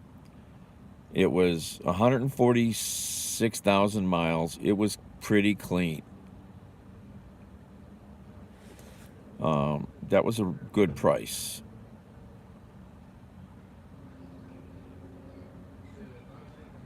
I was just driving and saw these vehicles for sale.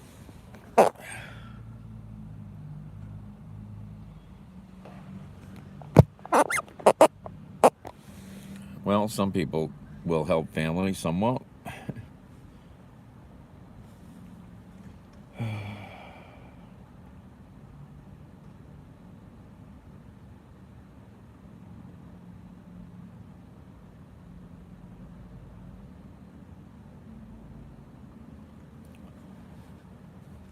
I just want a minivan again also. There's a lot of stuff I can't do without a minivan. Personally and for work. I like this little car, but I need a minivan. No, can't do anything with that right now. No, not for months. I still don't really have control over my house. I got to get that back. I need a few thousand for that to get that settled.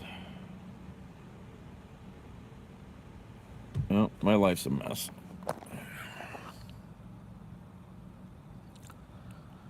Yeah, I know you go up there kind of often, Drew. Yep.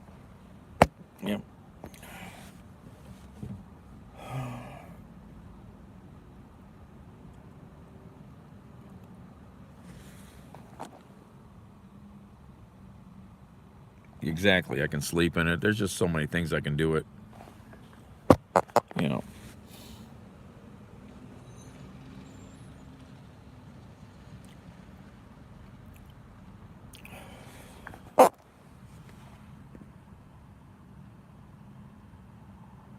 Oh, I've had worse. Plus I've got COVID.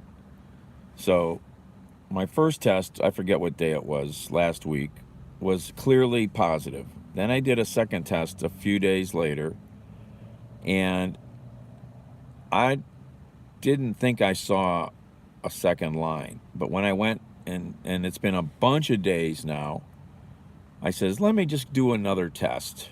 I had one more left. And when I went back and looked at that second test now with a really good light, very faint second line. And today's test came back fainter, even fainter, but it's still there. Really hard to see. So, you know, I'm trying to stay away. That's why work like this is good, because I don't really interact with anybody, you know.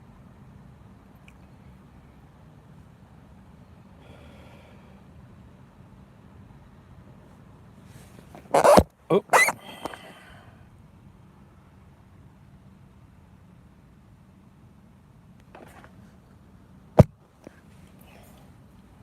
All right, did that thing, okay, that updated. All right, that's good.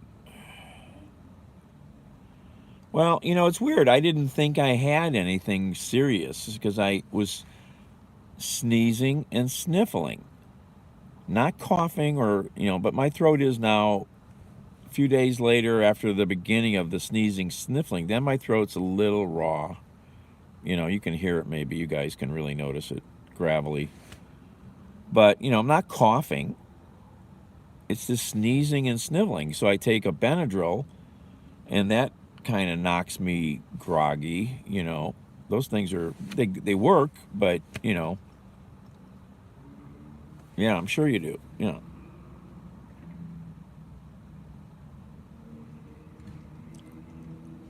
And, I didn't take my temperature today. But I have never had a temperature.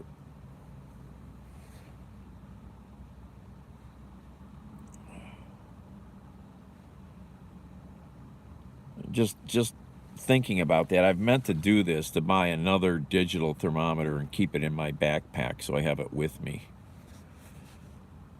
I need to do that. Get by a drugstore and pick another one up.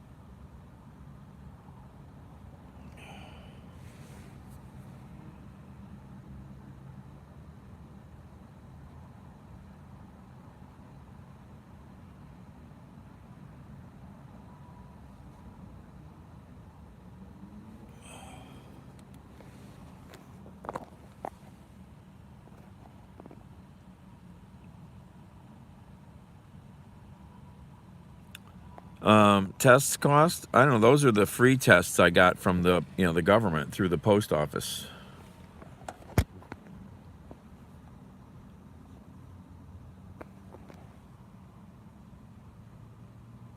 $20 for $2? Really? Yeah, everybody could get 4 free ones, and then I think you were able to get 4 more. I don't think you can get them anymore.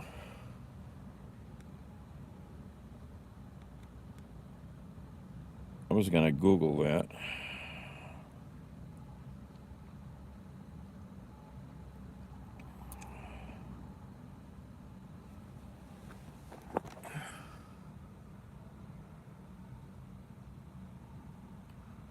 Never done the flu shot. Not interested. I might get the shingles shot, but I did the pneumonia. But I've never done the flu shot. To me, that's such a random target that they're trying to hit with that. And I know plenty of people that have gotten sick from the very first shot, really sick. So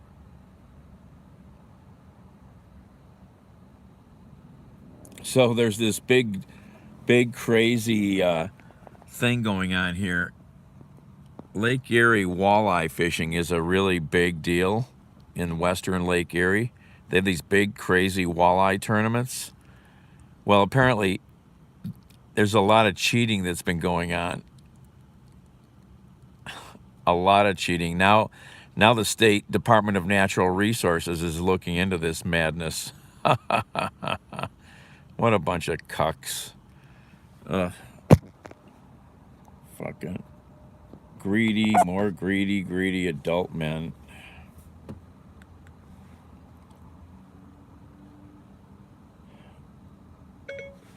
Can you still get free COVID tests from the government?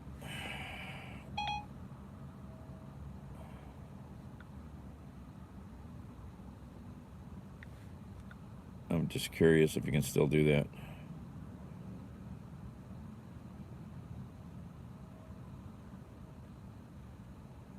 It says you can get free ones at Rite Aid.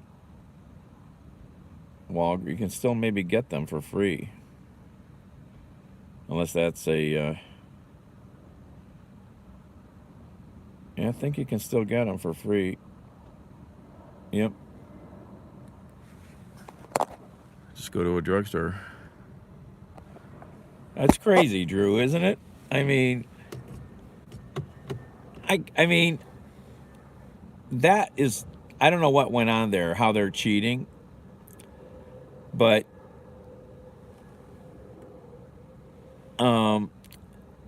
But... You know, like NASCAR guys, okay, they push the envelope. You know, they've done crazy, sneaky stuff to you know, get past the rules, and some of them get caught. You know, but what are these guys doing? I mean, that sounds ridiculous. You know, but that...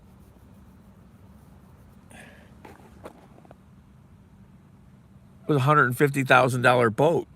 These are big tournaments, man. I can't rest. What am I going to do at home? I'm going to do the same thing I'm sitting here. This is no different than I would be doing at home. This isn't work. You know, this isn't strenuous or anything.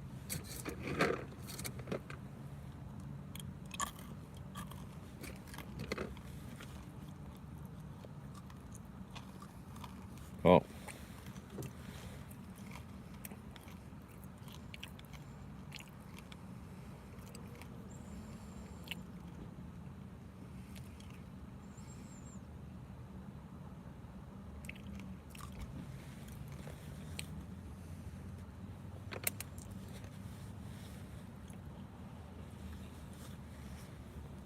Okay. We got something. Stuffing the fish with weights? Oh my God, Ken. That's fucking madness.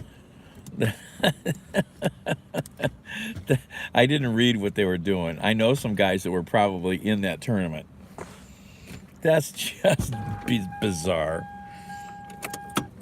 Therapy, yeah. Be right back. Stuffing the fuck.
All right.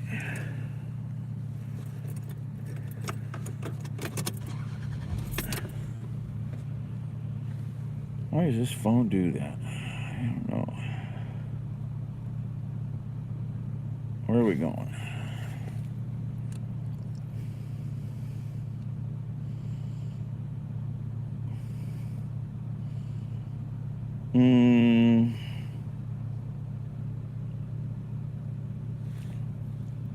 Oh, sorry.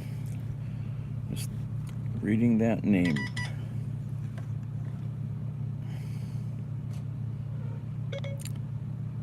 Absolutely, no problem. Comma. Thank you.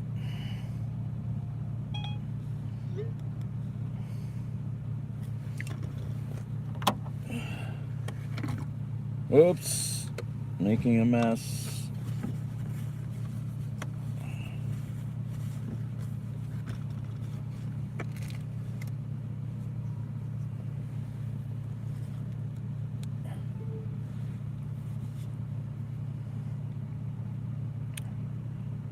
Where are we at? All right. All right. Ugh. Get organized here. Oh.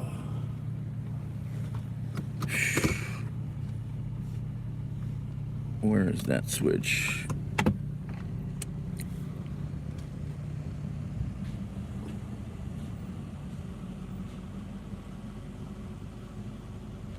Dutchy.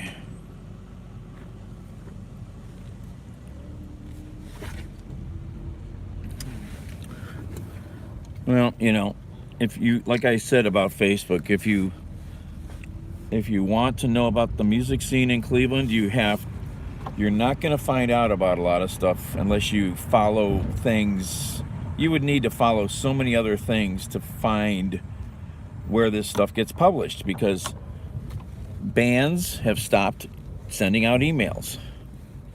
There's only a couple groups I still get emails from. They've all given up on that. Individual singers, whatever. If it's a music venue, like, you know, the Music Box Club here, or the Beachland Ballroom, I think you can get emails from them, you know. But Facebook, there's giant groups for all these different musicians and areas of the city where there's music, and I follow a lot of music, and it would be hard to keep up with it any other way. You have to be on Facebook for that, and you know, none of these apps are a problem.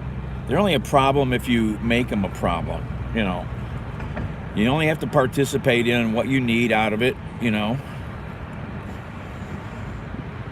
The only reason I'm on Snapchat is a couple of you asked me to be there, and I hate it because it's full of just, I get all these notifications from Snapchat for nothing, for nothing, for junk that they're advertising. I don't get that from Instagram. You don't get that from Twitter. You don't get notifications for stuff you're not paying attention to. You know, and I really should just dump Snapchat, because it's just another diversion I don't need. You know, and the people that follow me there, or I follow, they're all on every other platform that I'm on. So I already follow these people somewhere else, or they have my phone number. You know, yeah, the grog shop, you know, I mean, wherever, but, you know, but Facebook has become, you know, the de facto easy way to do stuff, because so many people are on that platform. You know, it's like YouTube. YouTube and Facebook both have a third of the world's population on each of their platforms. They each have like 2.6 million people.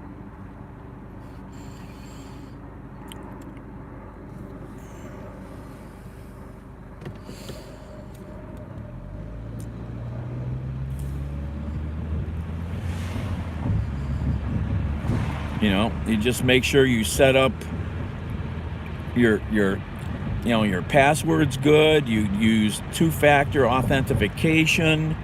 You know, and you don't have any problems.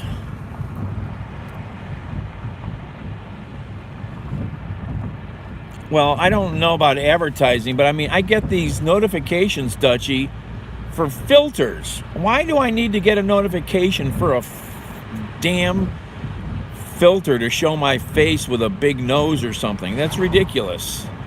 And then I get these other notifications from Snapchat for, like, I don't know, other really weird posts about stuff. Oh, it's Labor Day. We have to send you a notification or some other stupid thing like that. It's just, I have enough notifications now. I don't need more stuff that means absolutely nothing, you know.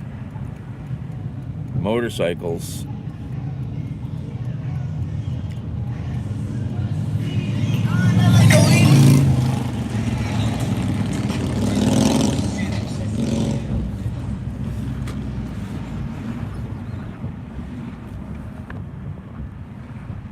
Food Snapchats. Yeah, but you can send them to me on Instagram or other ways, you know, Twitter. I mean, because I need to delete Snapchat. And the last time I looked at trying to delete it, I could not find a way to do that. And then I read something that said it was difficult to delete.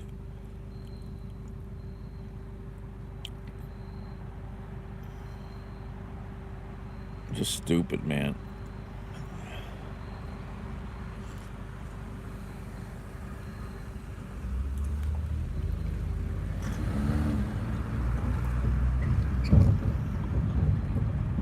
Where are we going here?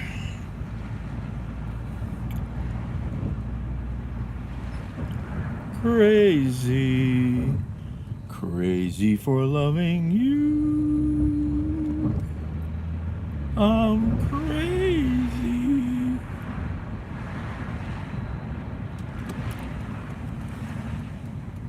Yeah, I could do that too, but then I still see the damn. Well, yeah, the scene is good, but it doesn't cover everything. It doesn't cover the musicians. It covers clubs. It doesn't cover musicians. You want to follow a musician, you've got to follow them, you know, somewhere.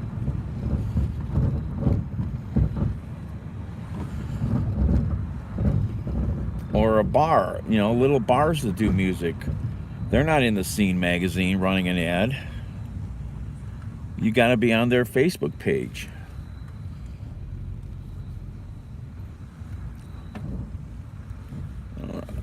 Let me get this car out of the way a little here. Got to take a flashlight, figure out how to find the proper door.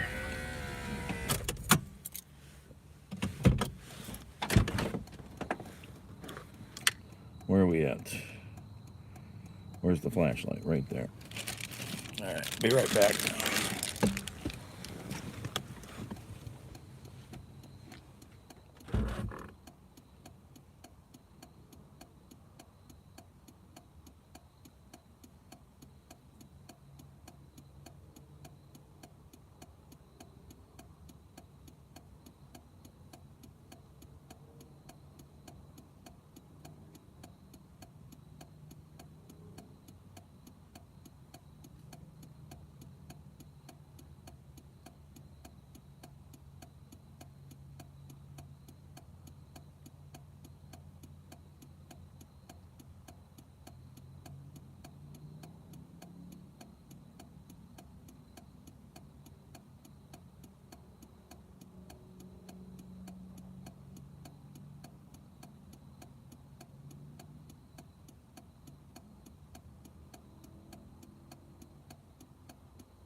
back this way.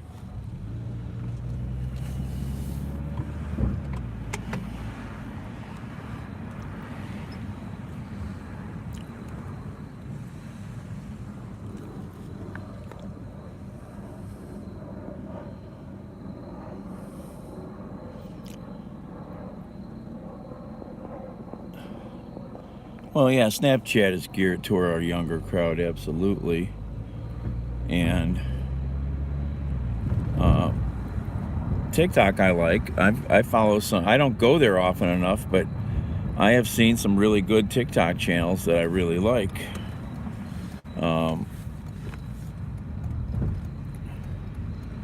You know, I've got an account there. I just haven't done anything there.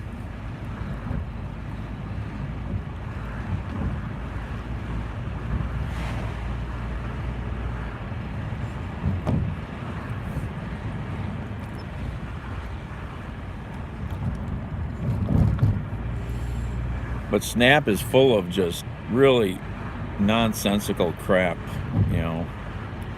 Instagram is a decent platform. I've got a lot of value out of Instagram for myself and stuff that I follow.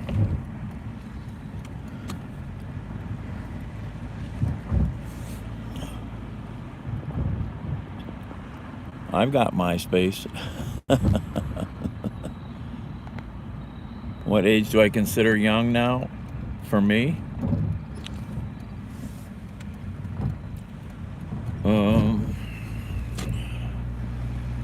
Probably anything under 30.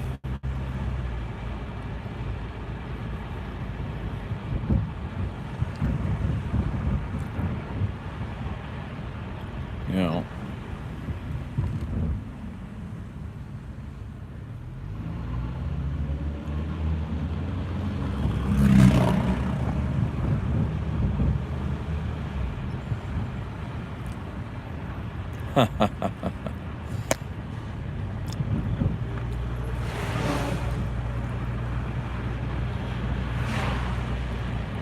Yep, one more year and your life is over. It's all downhill.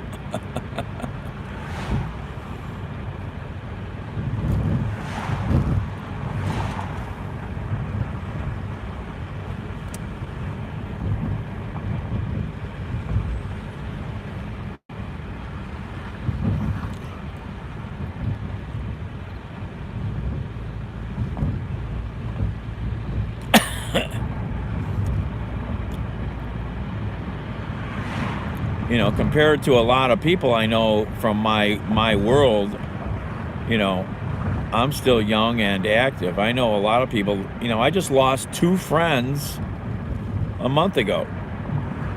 You know, 2 more friends, you know.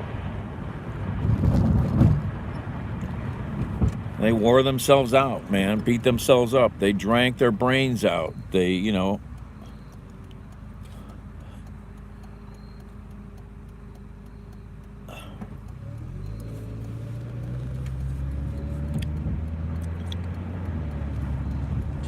well, we all have different luck there with injuries and genetics, you know. I mean, look at me. I fell on my knee the other night really hard and didn't even faze me. I got lucky, but it didn't faze me. It didn't even bruise. Didn't even bruise.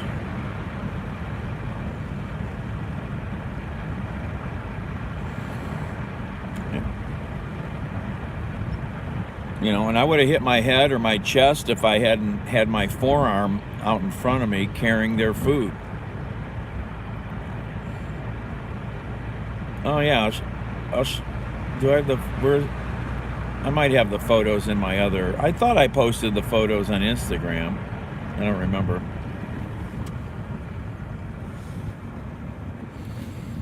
I might have the photos in my other phone. I think I sent them to myself.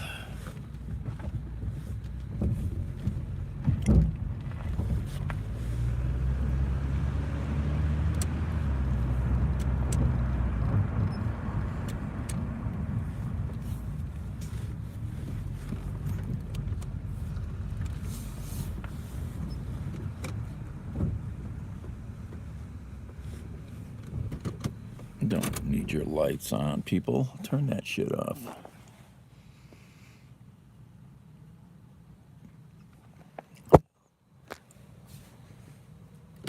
Yeah, they're just here and gone. Oh.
All right, green light. All right.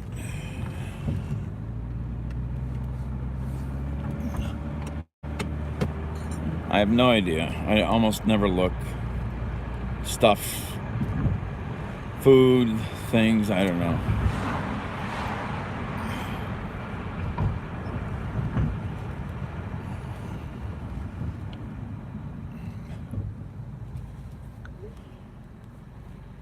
All right, where are we going here?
What age would I like to stay at?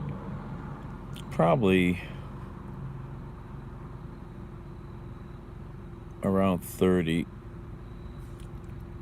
to 35 was, I mean, younger maybe, but 30 to 35, I was doing a lot of stuff then. Volunteering full-time on top of work. Had my choice of dating women back then. Rarely find anybody now I would even date. Traveled massively. Traveled all the time.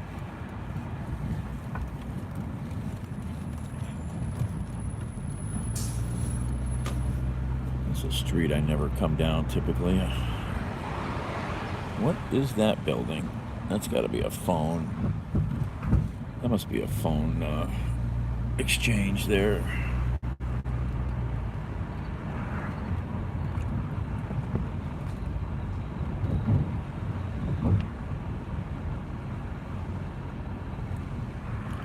A lot of drugs in this neighborhoods. A lot of gangs. Especially on the other side of this street.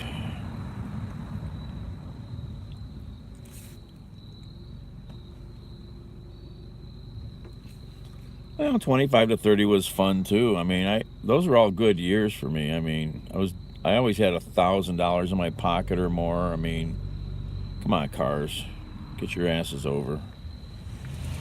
Plenty of room for 2 vehicles here. People are just lazy.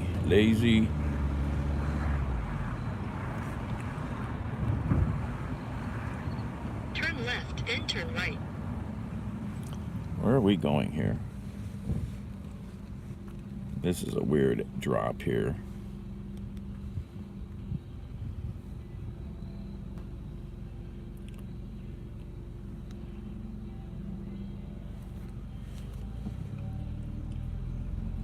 Okay, I see. Head west on Guthrie Avenue toward West 76th Street, then turn right. Oh, hush. Hush yourself.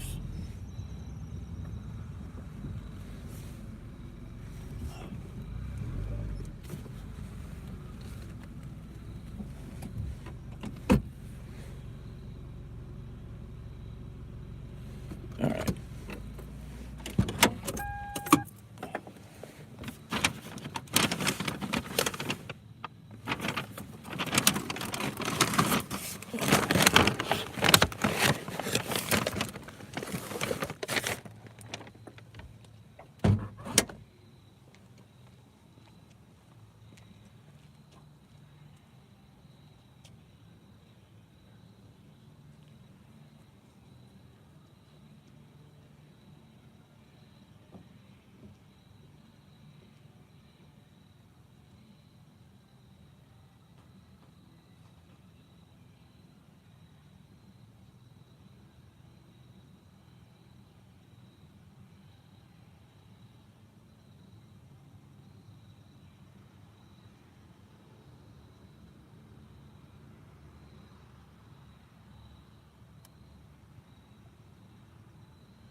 All right.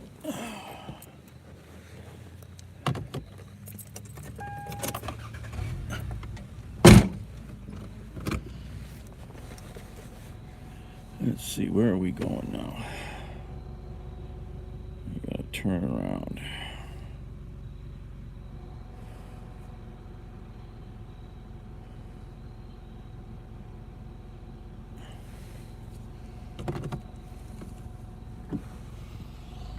Not really. I'm a city guy. I know the city. I pay attention to my surroundings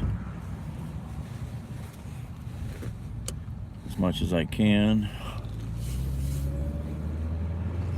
A lot of people don't have any city smarts, and they're oblivious to what's around them. You know, anybody can get hit. I mean, it can happen to the best person, you know.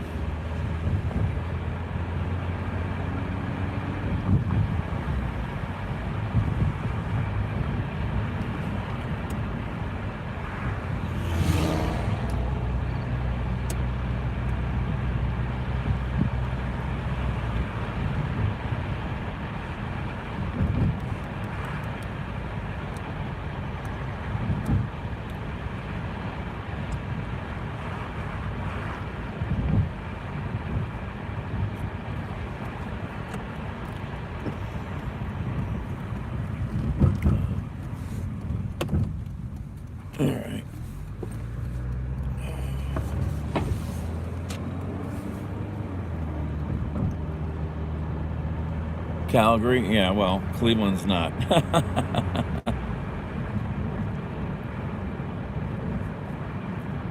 Do you know what the system called Shot Spotter is?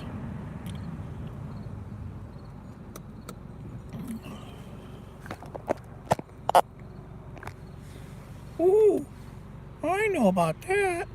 Ooh, yeah. Oh. Well, you can go read about it, but Shot Spotter is a system of microphones around the city, and it listens for the specific signatures, the acoustic signatures of gunfire.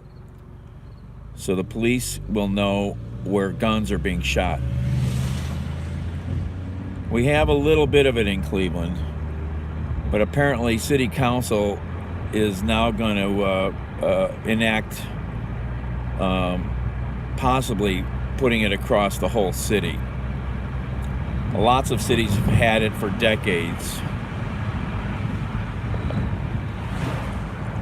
And it helps them understand where the gun violence is, or just the gun activity is, because people shoot in the air. They just shoot their guns off for all kinds of willy-nilly reasons. Yeah, DC's got it. Lots of cities have had it. We only have a few areas that have it apparently, but they're looking to really expand it.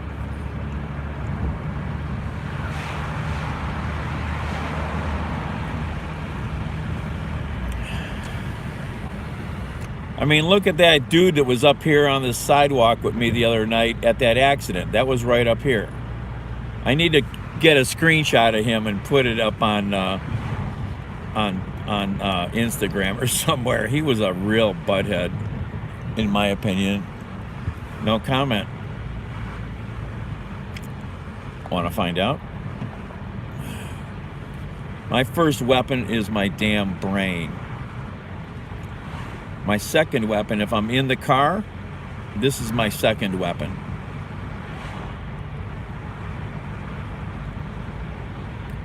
Wow, gas is only 0.9 of a cent there. 0.9 of a cent. Let's get in line and wait till they open.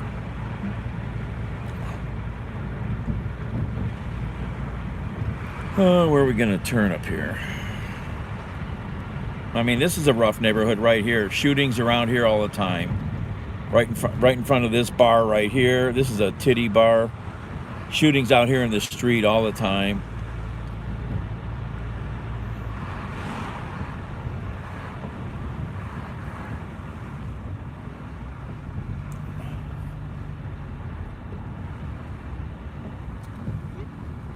Yep.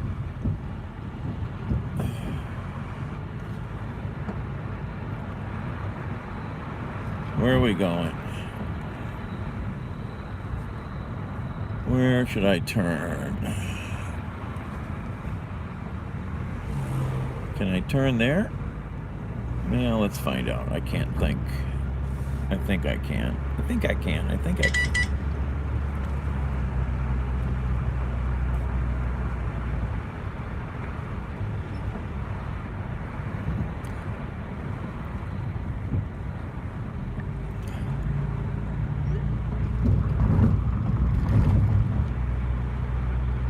Nice when customers respond.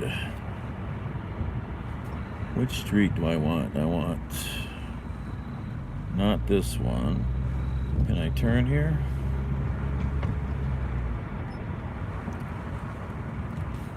Yeah, there's a couple one-way streets here. I can never remember. I should remember, but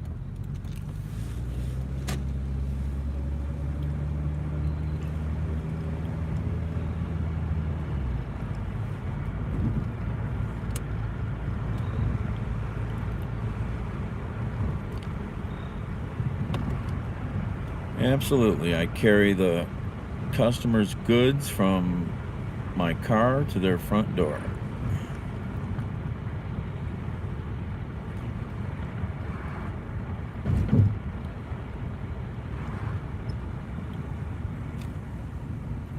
Did I lose my toothpick today? Yeah, I lost my toothpick.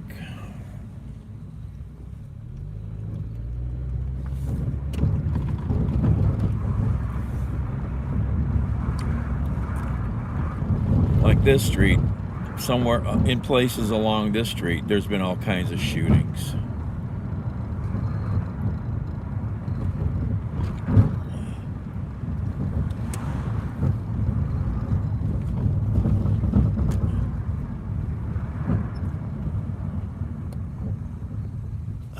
A mini pistol in the boot, right? All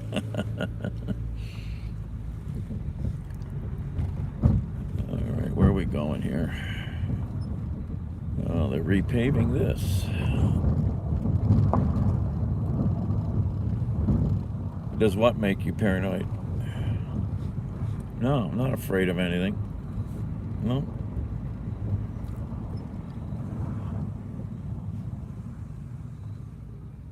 There you go.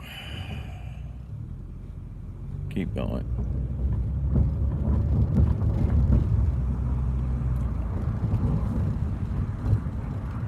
Yeah, this is getting repaved. That's nice. People will appreciate. Is this actually finished? I don't know if it's finished. I don't think so. Yeah. One more coat.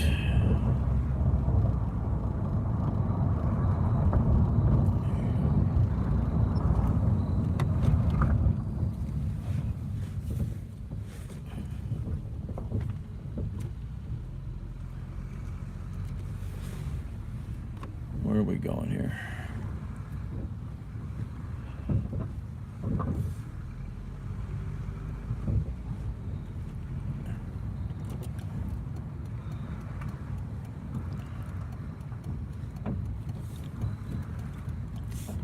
Alright, somewhere here. Get out of the way. Don't want to stop progress.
More stupid problems.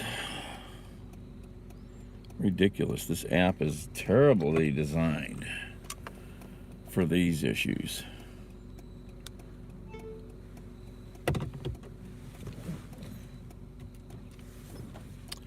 There's some good stuff on this front lawn. I might have to come back and look.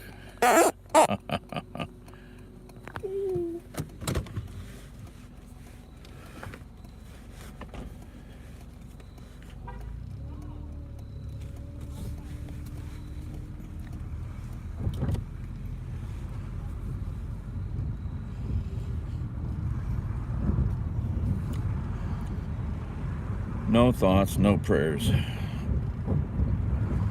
Oh, there's a little race car. Oh, man. Should we pick up the race car? Look at that thing. That thing's pretty cool.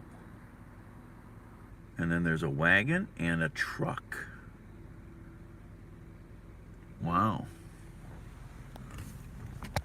That's why I need a minivan.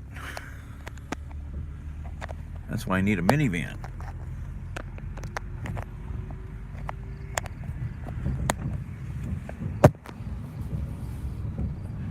I should come back and look at that wagon, actually. Wagons are valuable.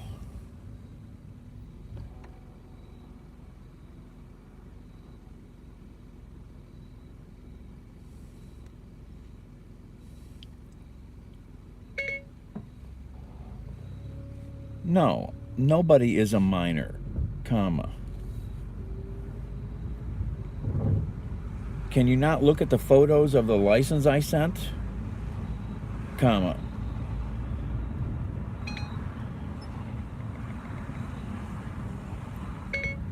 That I sent you, comma. This is the second time tonight this has happened. This woman is absolutely an adult. Fuck, ridiculous.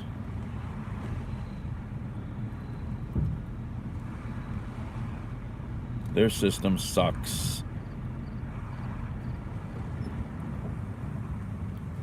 This is when you find out stuff is messed up, stupid.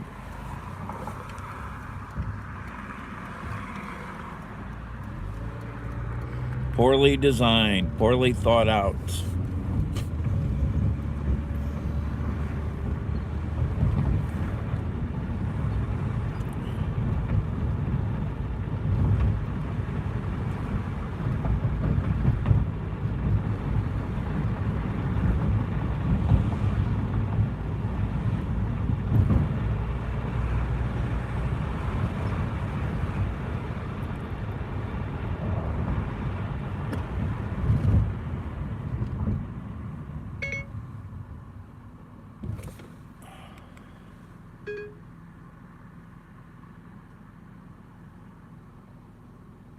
Oh my God, this is fucked up.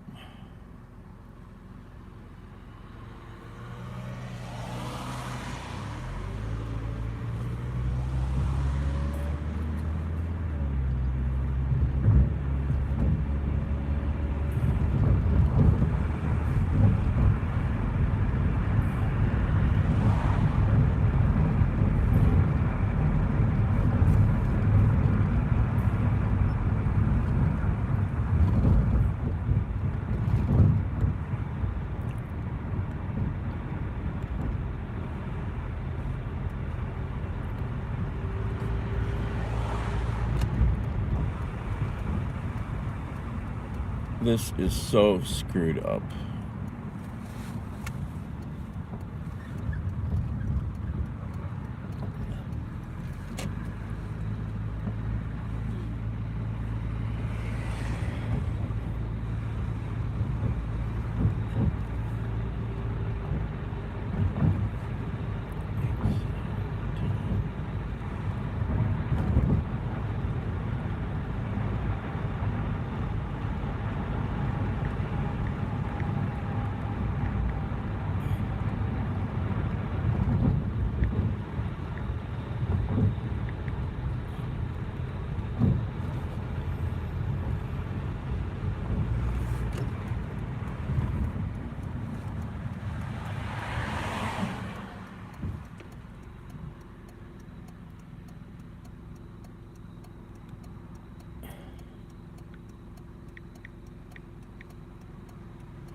I cannot take the pictures again because I left. I'm not going to spend 30 minutes waiting for you people to do your job.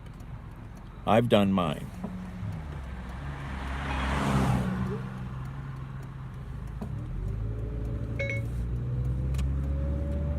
The way this system is designed is terrible, and it's costing me time and money.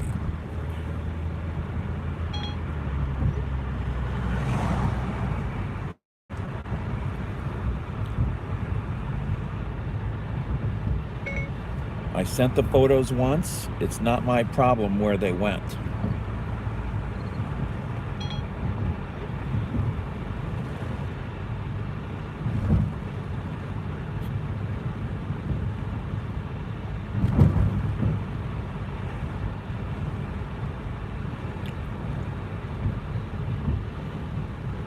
Terrible.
I sent the pictures in the app, comma.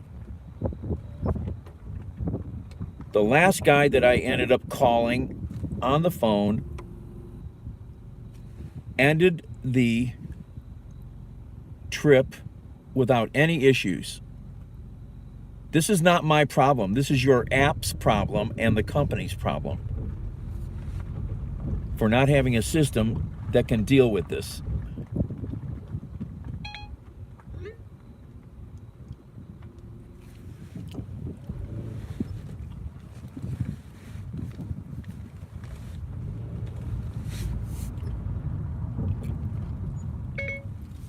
Why don't you have a supervisor call me right now?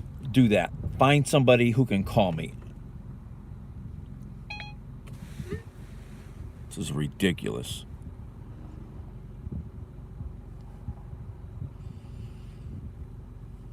Freaking ridiculous.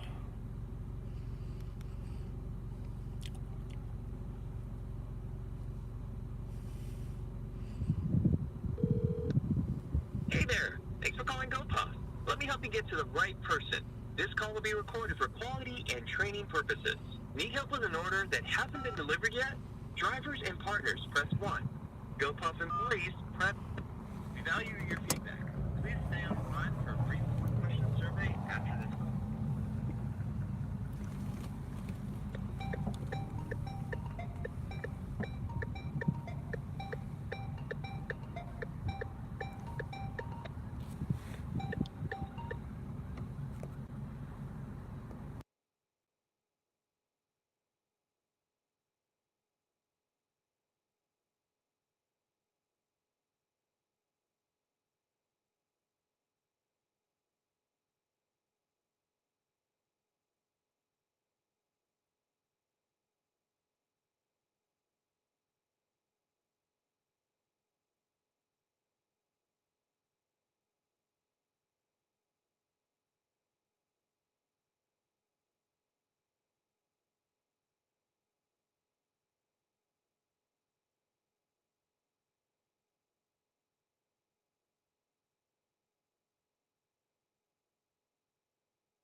I want to scream. This is just madness.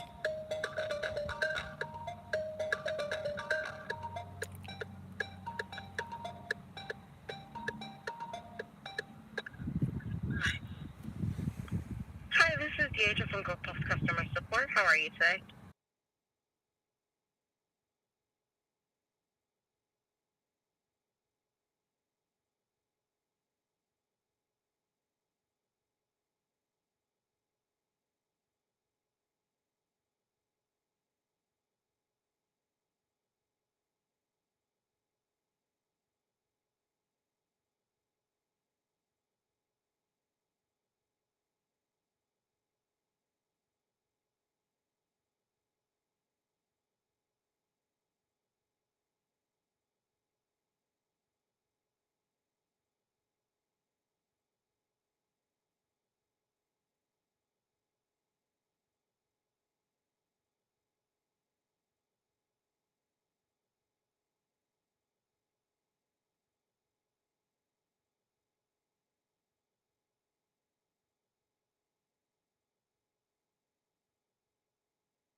And the world is not inflexible. There have to be ways to deal with things always. You know, if you go into the casino here in downtown Cleveland, if you're under 30 or whatever, they check an ID. They accept a paper ID at the casino. You know, they know what to look for. They take passports. They take all kinds of IDs, government IDs. You don't even have on here for a military ID. You know, I mean, yes, because we only accept like state IDs and passports. That's all. We don't accept military IDs or anything else like that. well, you know, those are things you should think about. You should think about. You know, my sister only has a state ID. Your two choices say driver's license or passport. I don't think it says state ID. I don't remember what that screen says right now. But, you know, but I think the state ID has a barcode on the back. I can't remember what that looks like. But yeah, I mean, but the paper ID is a big deal in Ohio here. People get hassled all the time for many reasons because that's all they have, but that's legitimately the only legal thing they get. And we're talking tens of thousands of people every day get these for 2 weeks. So anyway, I appreciate you finishing this, but you know, you got to figure something out. I mean, this is costing me all kinds of time. 3 times now this has done this. You know, either your app didn't work right, or I had the paper ID, you know, or the person on the phone couldn't deal with it. The person I'm chatting with couldn't fix the issue. And you need to empower people to fix these things, you know. Give them the tools. Then you don't have to deal. Then you don't have to deal with phone calls like mine. All right. Yes, thank you so much for everything. I've made them aware of everything that you said. All right. Thanks a lot. I'm gonna go. Can I just help you with anything else tonight? That's it. You know, just need to get that done so I can move on to the next thing. You know. Yes. All right. You enjoy the rest of your night. Okay. Thank you. Bye. On a scale from 1 to 5, where 5 is extremely happy, how satisfied are you with our customer service associate? On a scale from 1 to 5, where 5 is extremely happy, how satisfied are you with our customer service associate?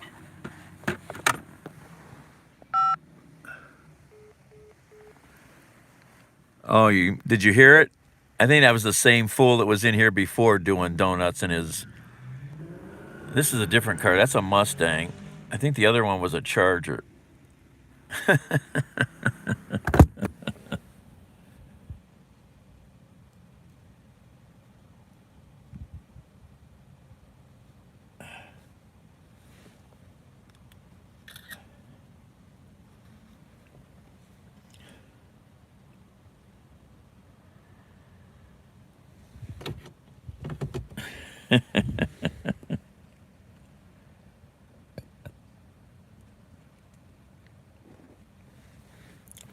Oh, Skip the Dishes? That's not here anymore.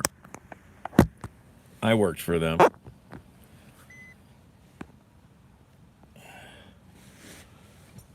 I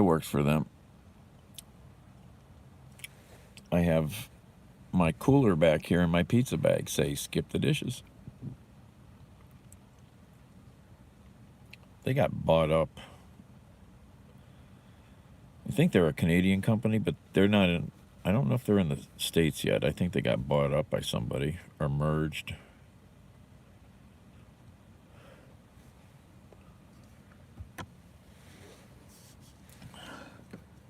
So yeah, apparently this big parking lot here, guys come in here and do donuts all the time. That's the second car I've seen tonight.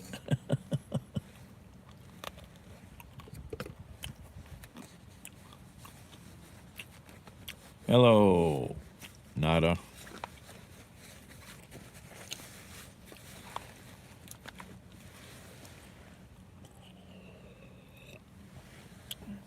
What a waste of time all that was.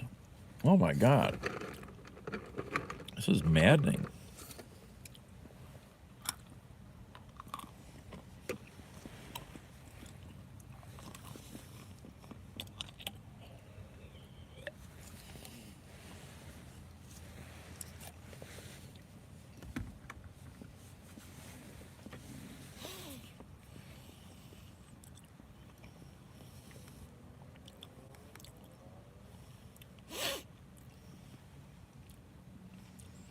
Hello, yes. Oh, hello, Nada. Fredo's happy to see you.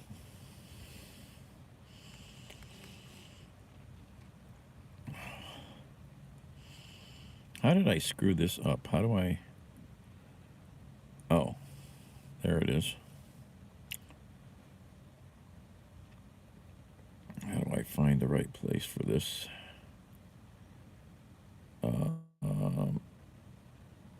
There. Okay.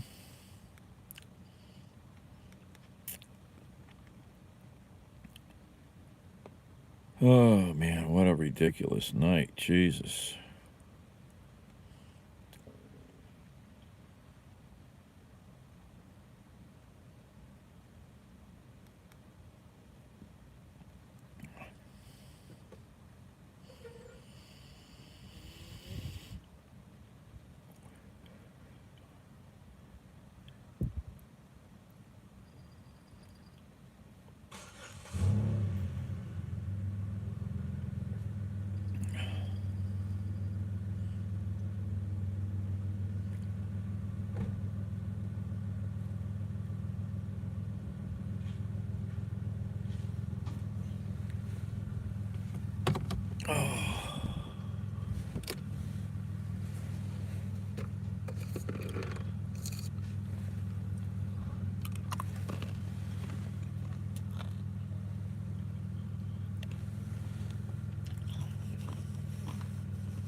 That's how I get my exercise.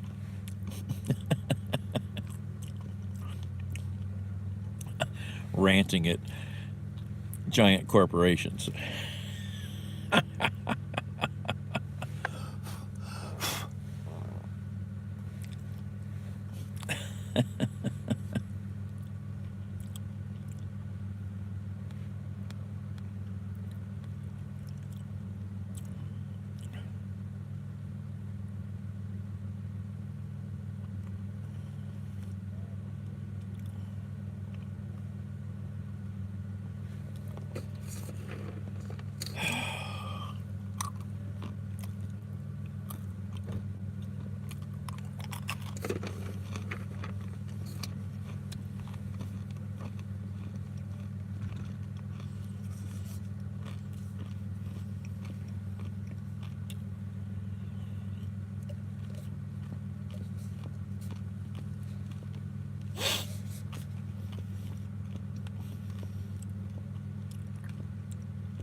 So Spotify in January 2022, Neil Young quit Spotify as a protest against Joe Rogan and his misinformation on the Spotify platform. The MAGA world hurled invective at the rocker and bragged that Rogan and the stock would do good. The stock was over 200 then. It's at 92 today. Rock on, MAGA. Drive it under the bus. Fools.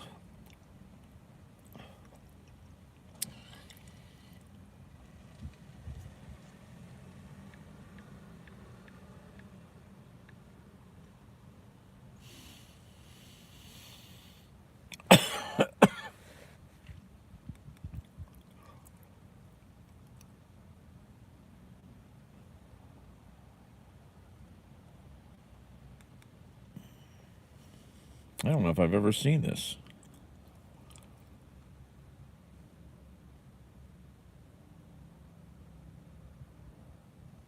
This is crazy.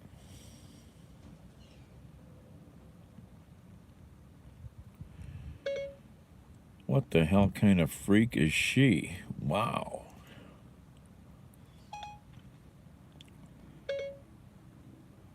And I don't think I've ever seen this letter from Jimmy Carter, I gotta go look at this now. Wow, that's cool.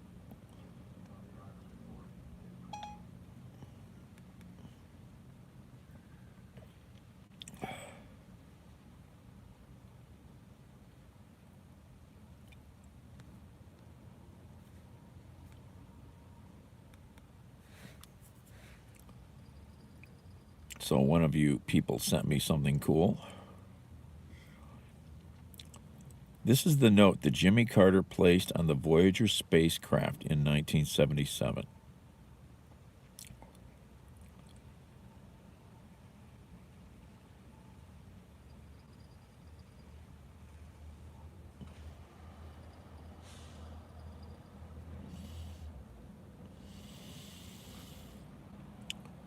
How does this work? Why didn't that work?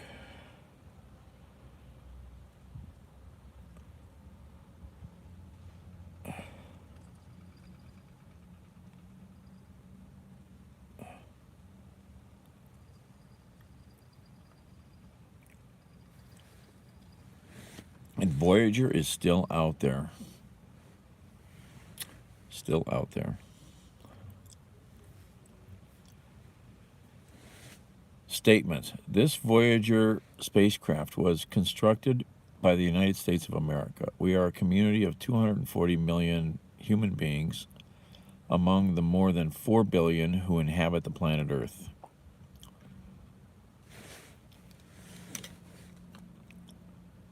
We human beings are still divided into nation states, but these states are rapidly becoming a single global civilization. We cast this message into the cosmos. It is likely to survive 1 billion years into the future, when our civilization is profoundly altered and the surface of the Earth may be vastly changed. Of the 200 billion stars in the Milky Way galaxy, some, perhaps many, may have inhabited planets and spacefaring civilizations. If one such civilization intercepts Voyager and can understand these recorded comments, here is our message. This is a present from a small, distant world, a token of our sounds, our science, our images, our music, our thoughts, and our feelings. We are attempting to survive our time so we may live into yours. How are we doing at surviving?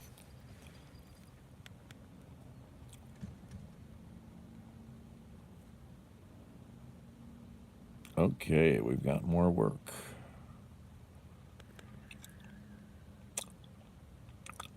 We hope someday that having solved the problems we face, to join a community of galactic civilizations. This record represents our hope and our determination and our goodwill in a vast, awesome universe. Jimmy Carter, President of the United States, White House, June 16th, 1977. Those are some good words. Those are some good words. Too bad we have assholes that want to be assholes.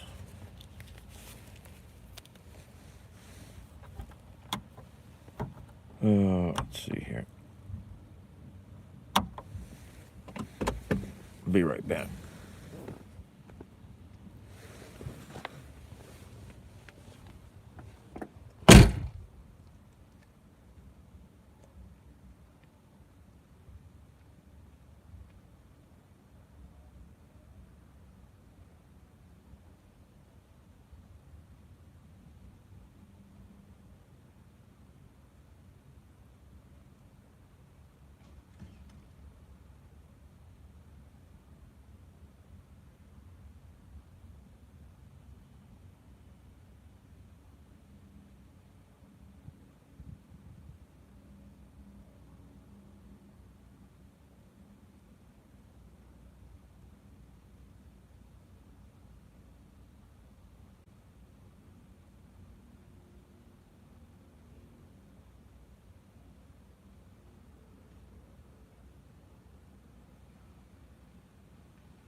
Another thing that's weird.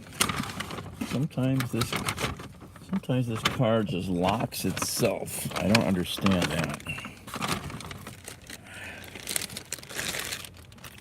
A mind of its own.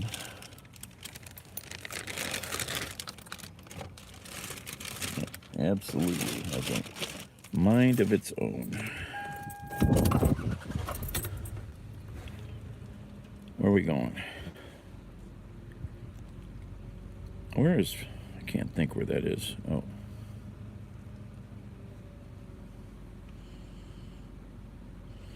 Oh, yeah, that's way over there.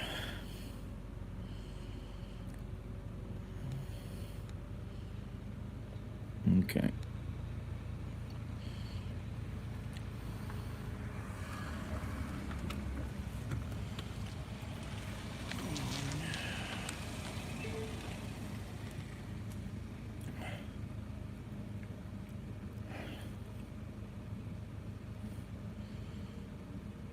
Oh.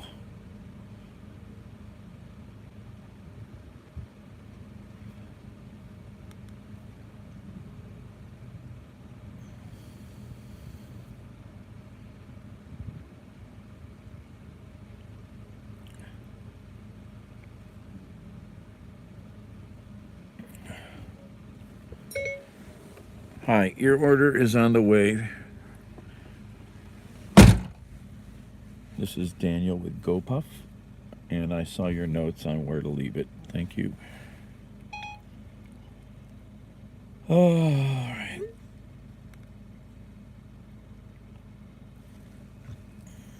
Where are we going? What's that address? Okay. All right. Let's drive. What a waste. Ugh.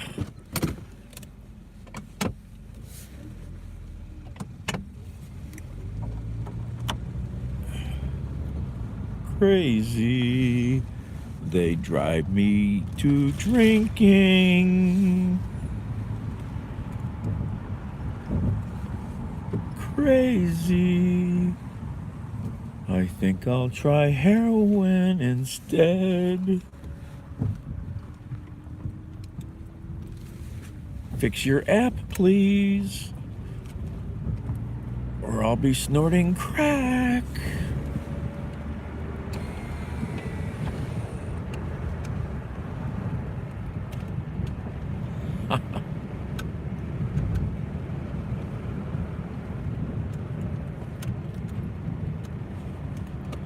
Where are we going?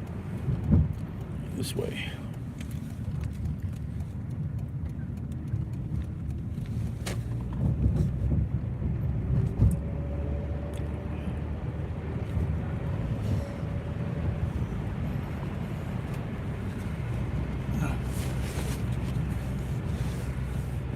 Better stop singing.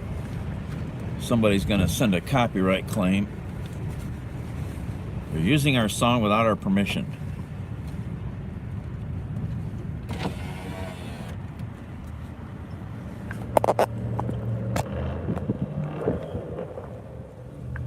Oh, there's Fredo.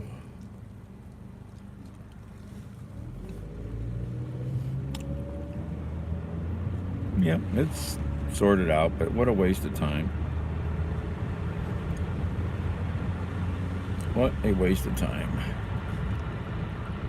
If they don't have a way to figure that out, then they need to learn how to, because that's terrible.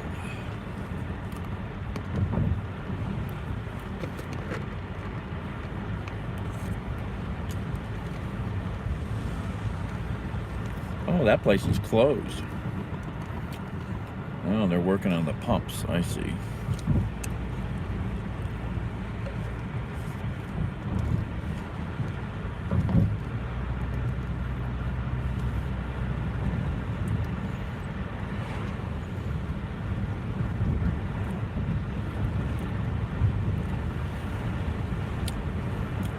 So yeah, Shot Spotter, we were talking about that before. Shot Spotter allows the police to have the automated microphone listening system give them immediate notification of gunfire, and they can send cars to a very, very accurate location of where those gunshots came from, based on triangulating the sound from a couple different microphones.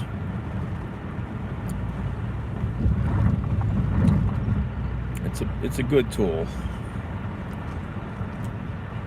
Sad that we need it.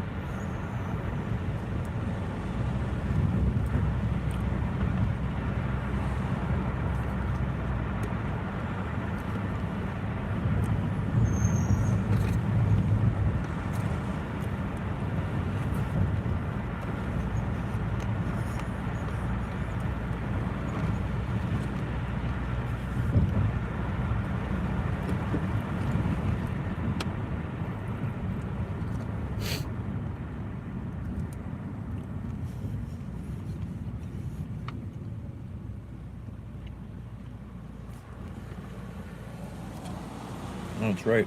I got a new SIM card for your phone. I've got to put a new SIM card in your phone. Apparently my company changed providers. I wonder if it'll be better.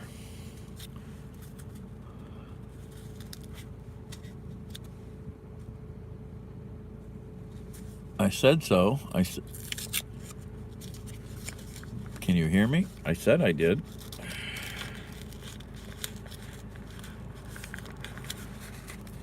How do you open this thing? Am I in the right place?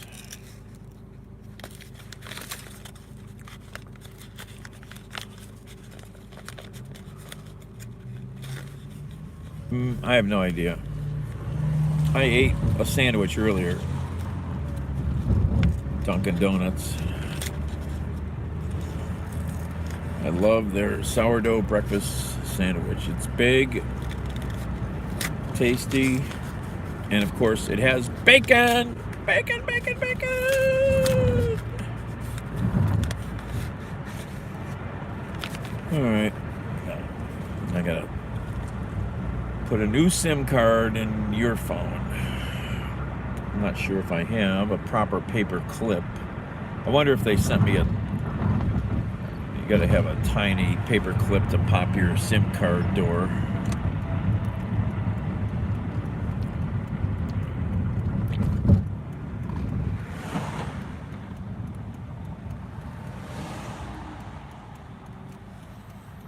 Superstore. Oh, that's the biggest chain in, isn't that the biggest Canadian grocery store chain?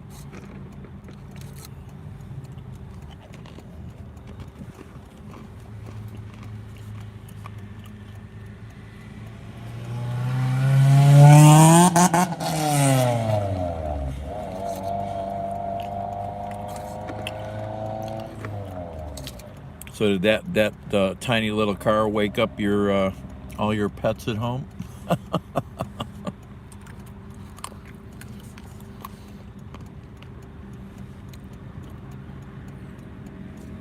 I want to put potatoes up their exhaust.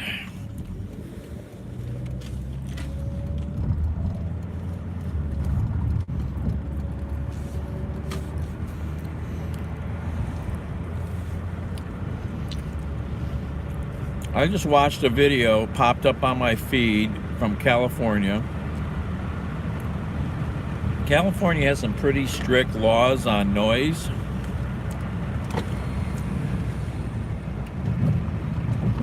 And this guy was driving a factory car, original car, but it does have it's a Nissan, I think. And it has different modes of driving, you know, sport mode, normal mode, track mode. And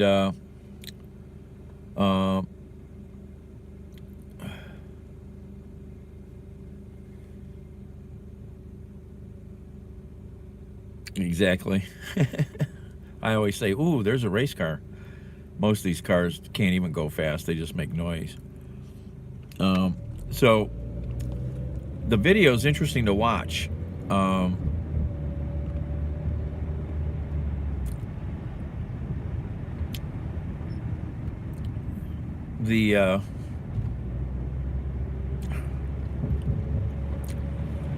cop had a real freaking attitude, and he's telling this young kid he's going to have to spend $7,000 before he can drive his car again. You have to listen, and the law is, they have dB meters. You have to go in front of a referee, some sort of a referee who measures your sound of your car. And it's really interesting. They would have a field day here in Ohio. We don't have any laws. Believe me, it's nasty around here sometimes.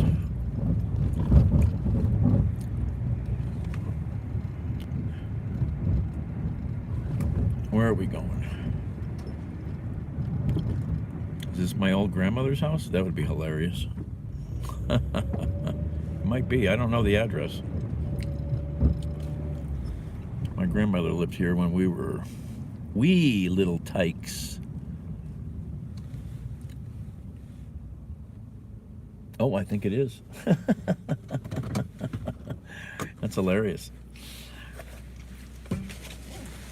Let's see here.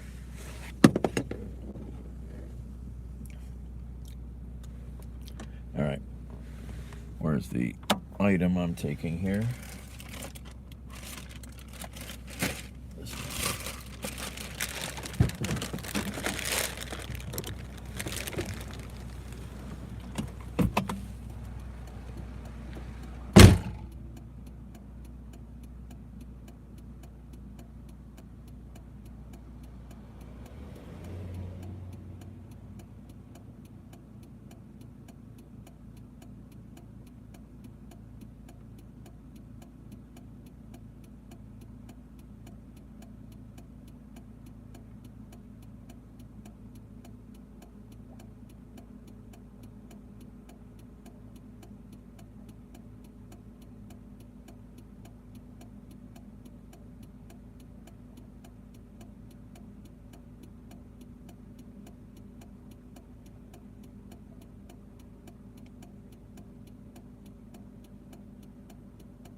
Yeah, that's where my grandma lived. I'm Polish, my mom's mother. Long, long, long time ago.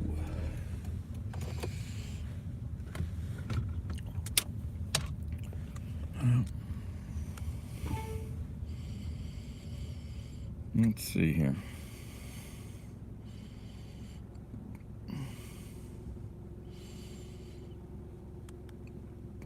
Where's this guy going? What's the address? Oh, yeah.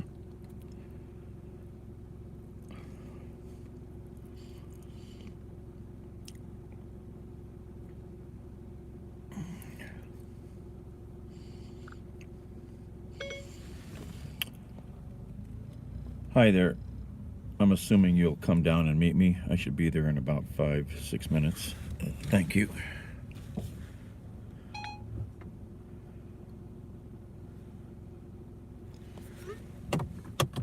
Okay. Swing it around.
Yeah, cars are our own little personal worlds, aren't they?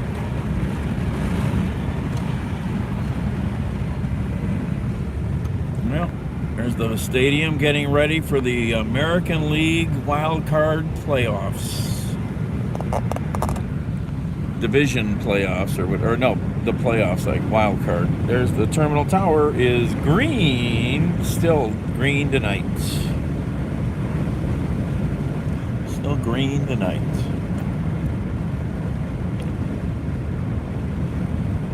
And with the lights on at the stadium at night like this, it means they're doing work. They're probably setting cameras or other things that they can do at night. Because when you get into these bigger playoff games, there's a lot more stuff that goes on.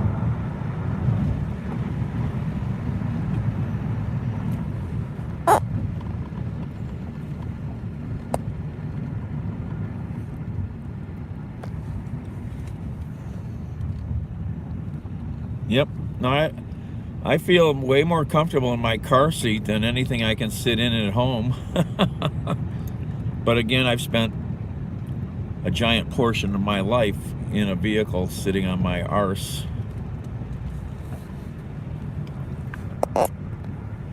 Ooh, looky. Ooh, ooh. Pretty lights. Ooh. Ooh, baseball, terminal tower. Ooh. Fredo's happy. Oh, I've thought seriously of, I mean, I know a few friends who've made really comfy car seats into a chair at home, you know. They have more support. Oh yeah. Hey, Carrie. Heated car seats. I don't need heated car seats. I don't care about that much. Heated steering wheel. Now, I would love for a heated steering wheel. I only need it when you get in the car when it's really cold.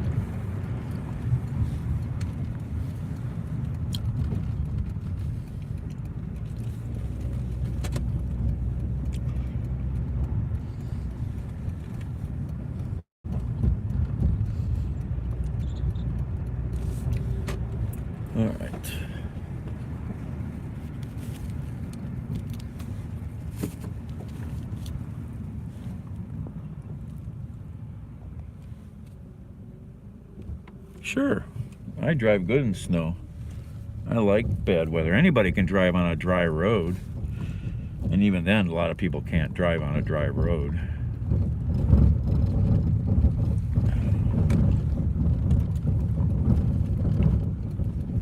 East 4th Street. Adult activities available.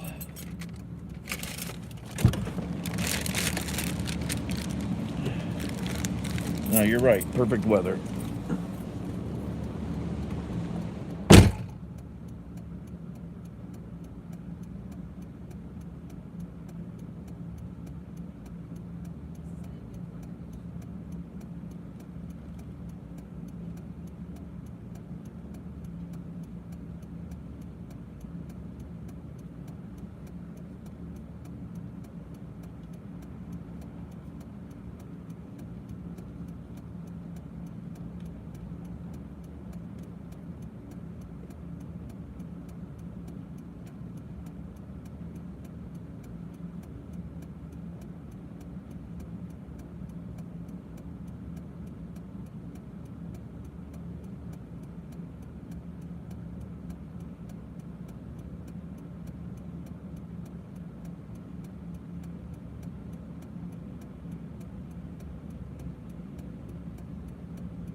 All right.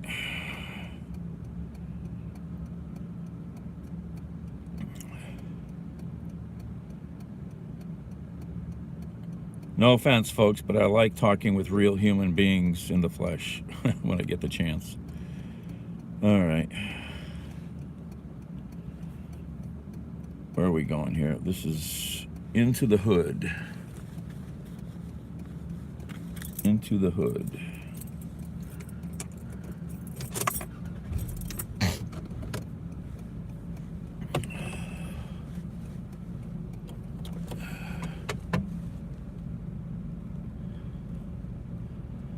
It's a real thrill coming to deliver here when there's 1,000 people on this street. That's always fun. And then these asshole valet guys come and yell at you. You can't do that. You can't park there. I'm sorry, I think I can. You silly human being, go away. Oh. Tour buses for the House of Blues. Tour buses.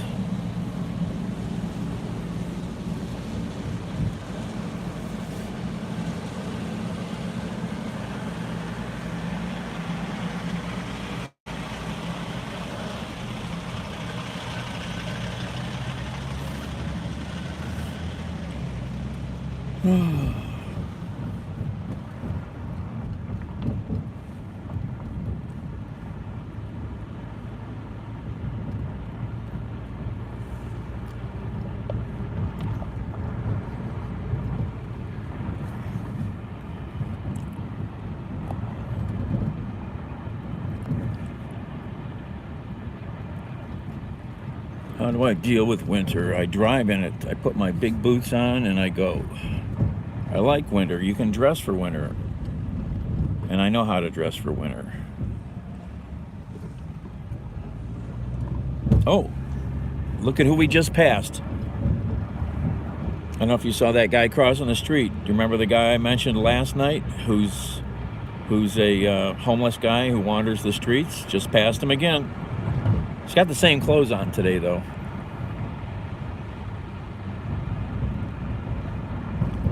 Well, yeah, Prospect could be brighter. Oh, down the, you mean that, but that's a pedestrian alley. That's not a street anymore. You know, that's a pedestrian, alley with nothing but restaurants and bars. Earlier at night, it's pretty bright when everything's lit up.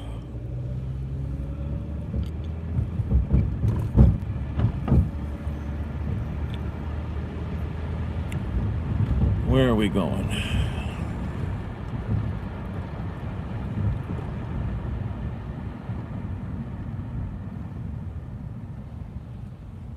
Where are we at? We're on the map right there. Actually, I should jump.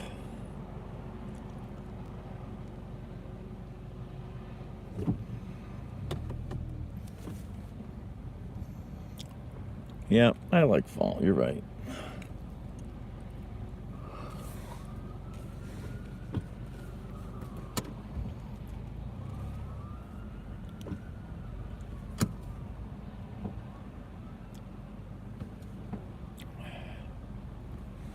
Oh, 20 people. Hello, 20 people. Welcome to Cleveland.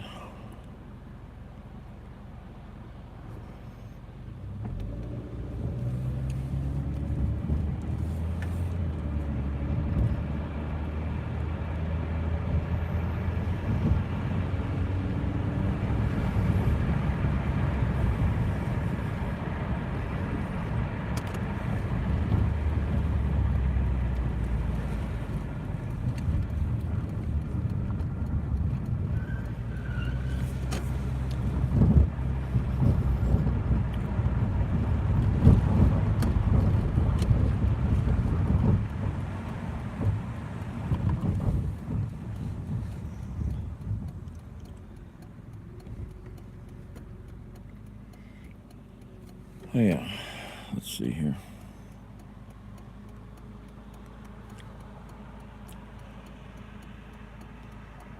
I really should move this to a different page.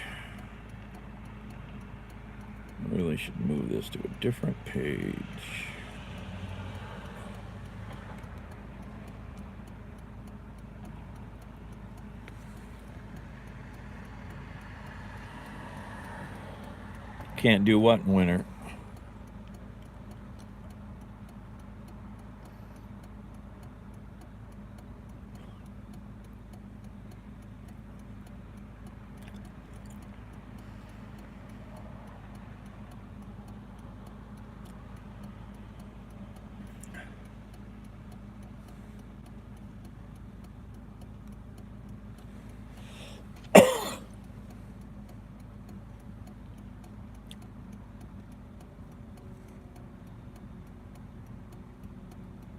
Name who?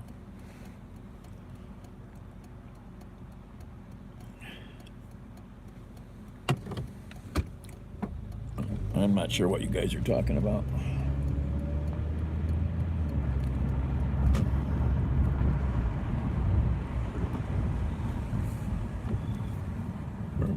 Where are we going? Oh, we can turn then. We can turn. Go this way.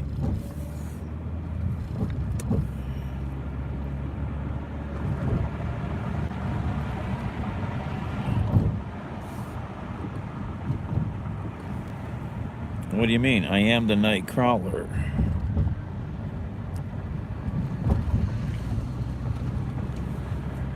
Nightcrawler. Already got my nicknames.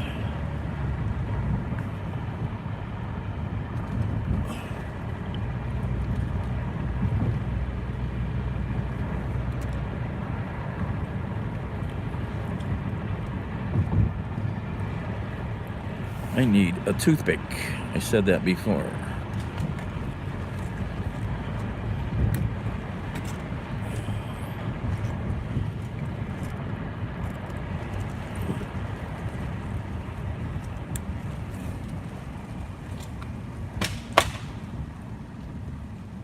Hate when I drive over stuff like that in bad neighborhoods. Makes me think somebody might be shooting.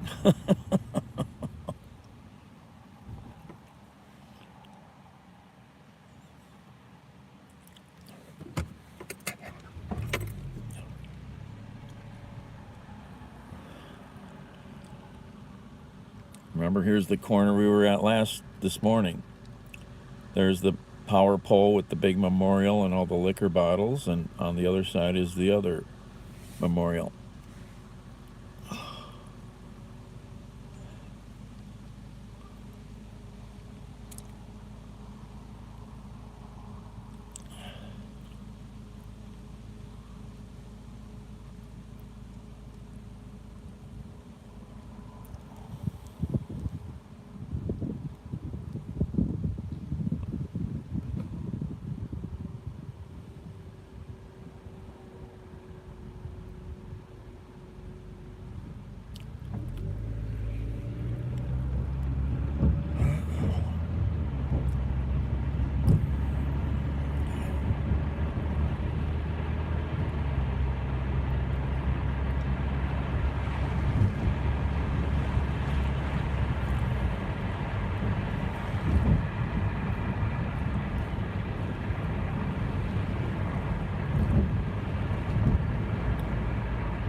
Here.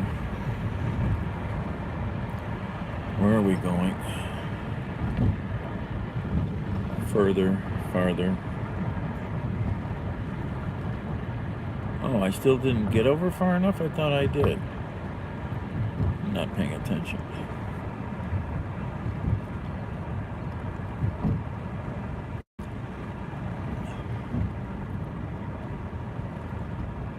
Yeah, we're going into the projects, as we call them.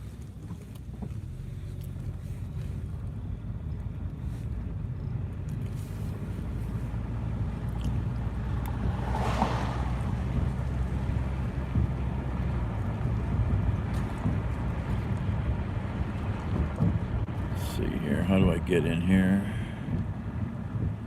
Alright, I need directions. It can be tricky back here sometimes.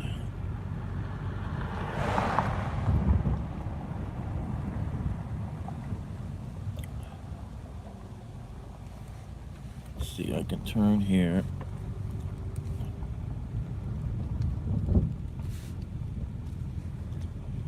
Go this way. Oh, we got a speed table. Speed table.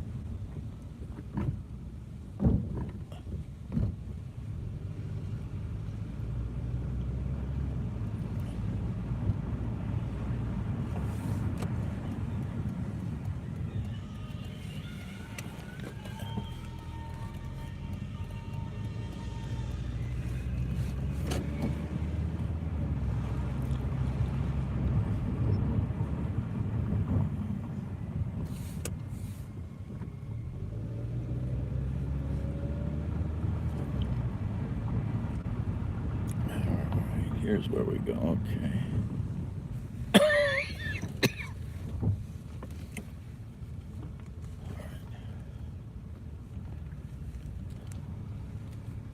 Where are we going here? What's the address?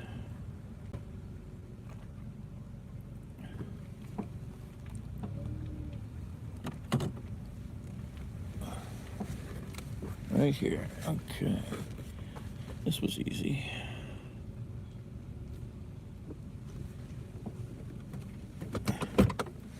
Kitty cat. Kitty cat alert.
All right.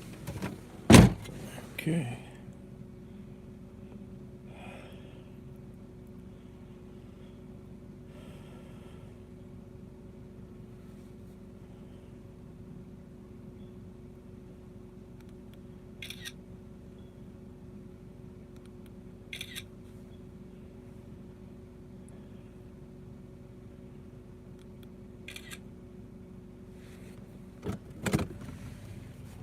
All right.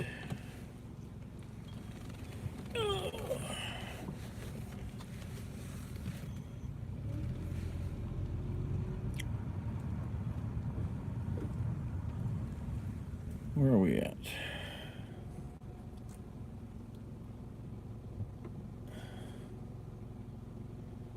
What did I want to do here? Oh, now I got to get used to that. I just moved one of my folders, put it on my home screen. Now I got to remember to find it.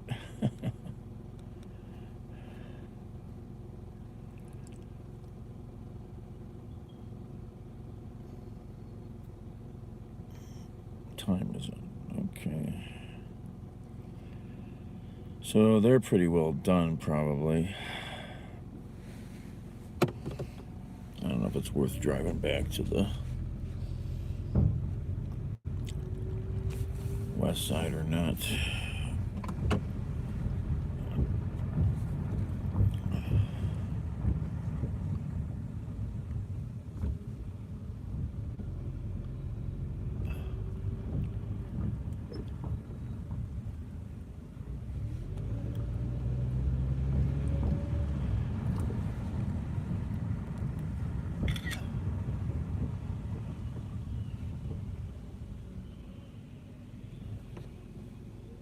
Oh, gotta plug this phone in.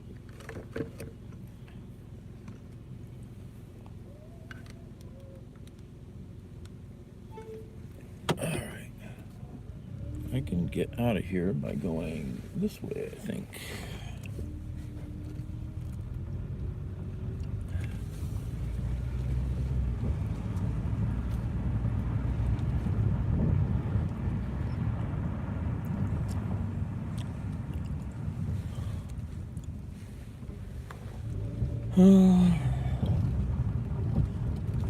I am getting kind of hungry.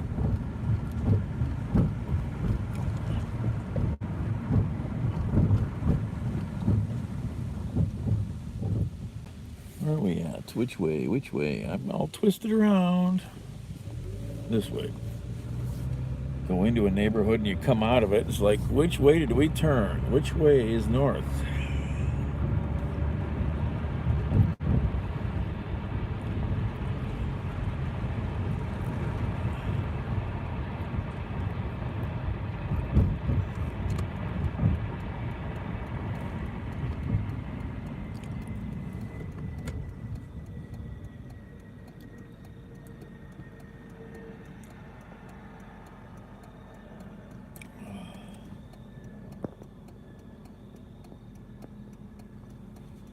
Winter threads.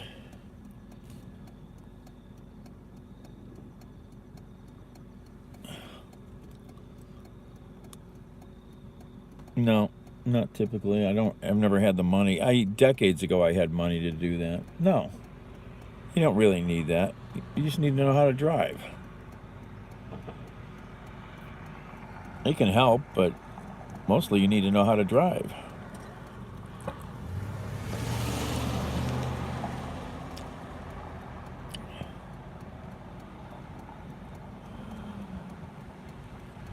I mean, I would love to try a winter of driving on BlizzX just to see how the difference is, because I hear it is good. I've got friends who own some BlizzX tires. Back in the day, when I was a kid, I would put studded snow tires. I always had extra tires back then, but later in life here, I have never done that.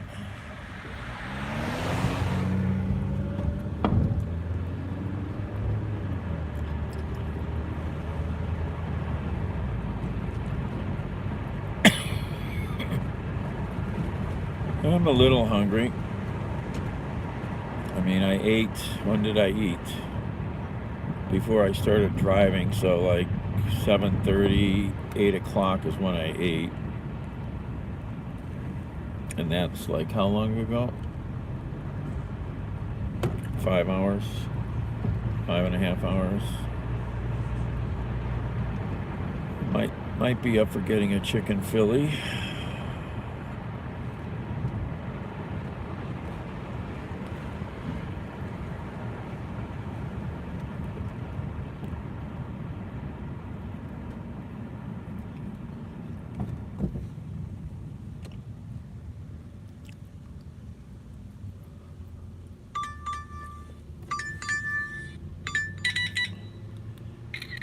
Never been to this place. Okay.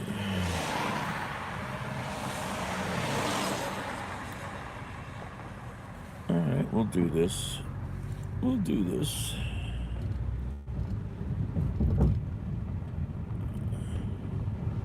Where is this? Oh, I know where it is.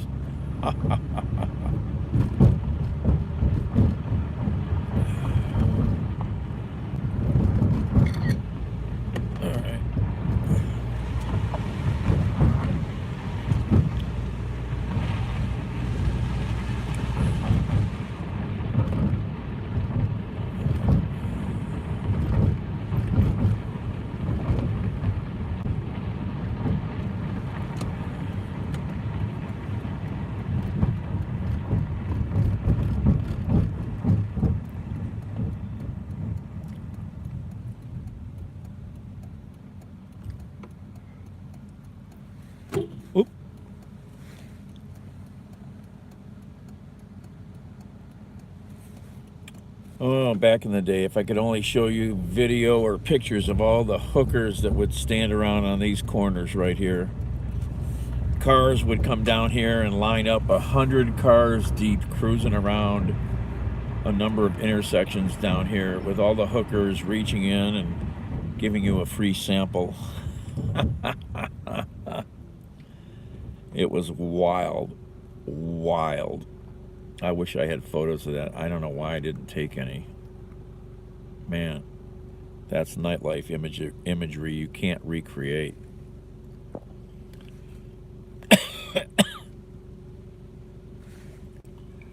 It was wild. Nothing like that now.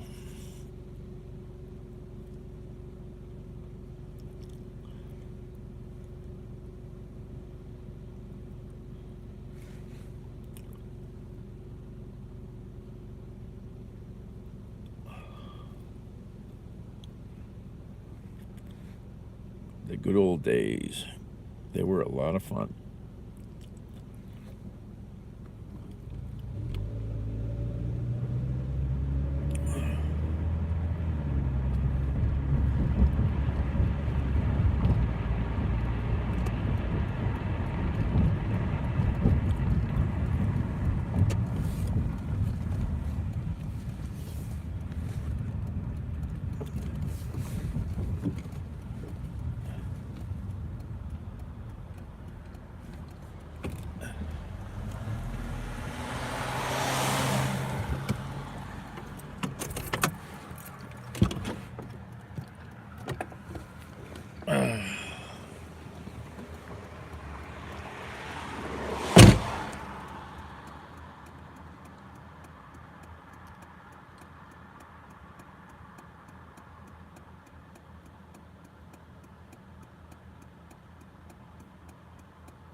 This place is interesting here.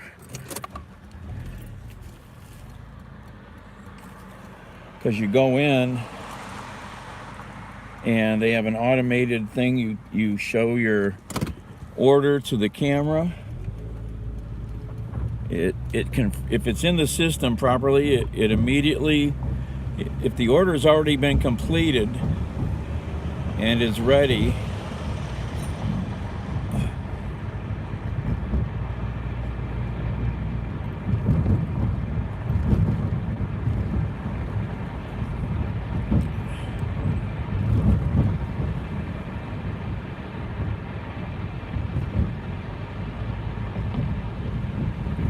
It's in a locker. As soon as it confirms the order, and if the order has already been placed in the locker, like an Amazon type thing, the locker pops open, and the food is ready for you to go.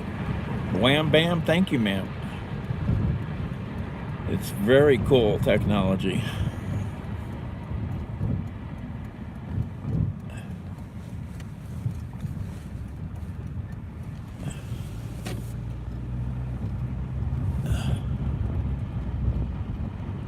Oh, Dahmer? No, I don't have Netflix or Hulu. I don't even have a TV right now. Nope.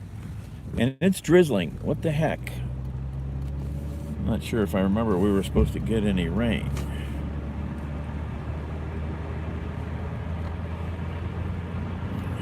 I'd like to see Dahmer.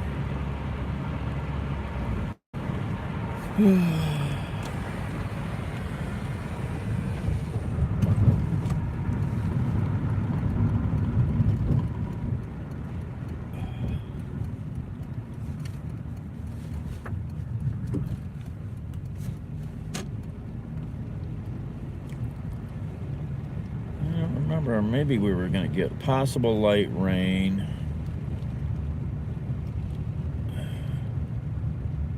No, actually not. It's talking about rain all night now.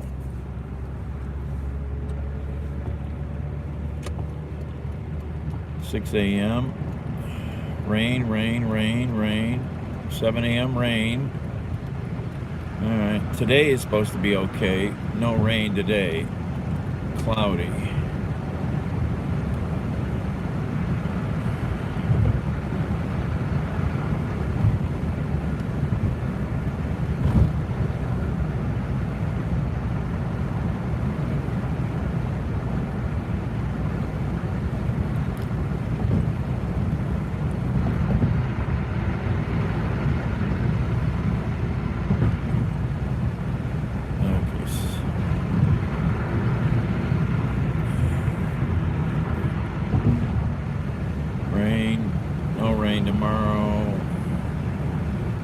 Sunday sunny, Monday sunny, Tuesday sunny. Pretty decent.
Have you seen this crazy shit from Kanye West and Candace Owens?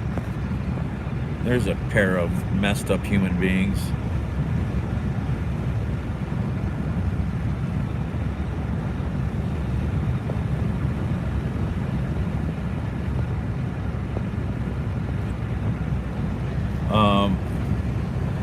You see the shirts they wore the other day? White Lives Matter.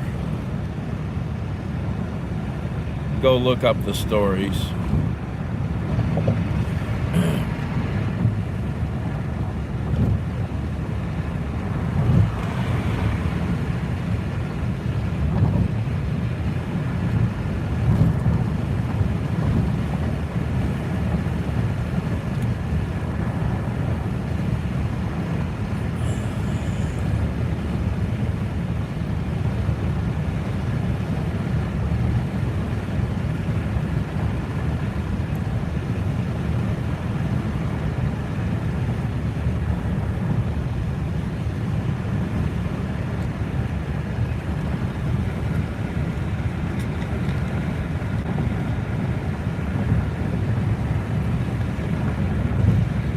So, if any of you are fans of Dahmer, okay, Jeffrey Dahmer was from the Akron area.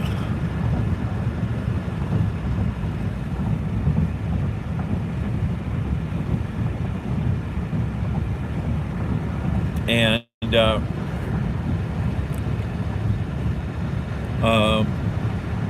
there's a local artist here, a writer. He's actually an illustrator who is a pretty famous illustrator, graphic novel type stuff. And he did a book about Dahmer. He went to the same high school, I think, as Dahmer.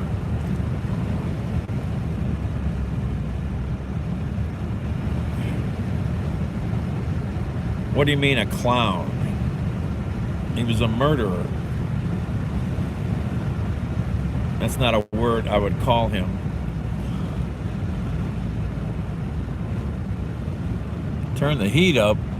I haven't had no heat on yet. I won't have heat on till, I usually try never to turn the heat on till November.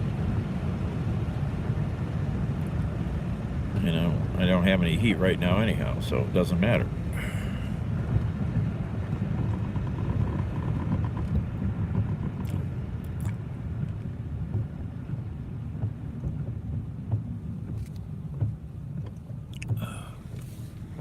Oh, hey, Jacob.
Where are we going here?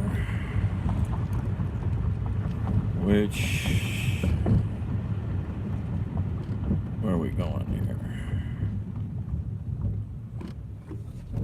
Somewhere up here.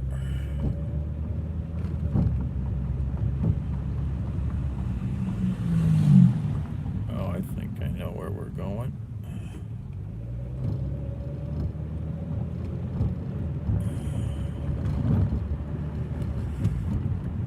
Oh, I was thinking of something else. Okay. I was thinking of the next street.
which... The customer requested you hand them the order. They added the following instructions. Hand it to me.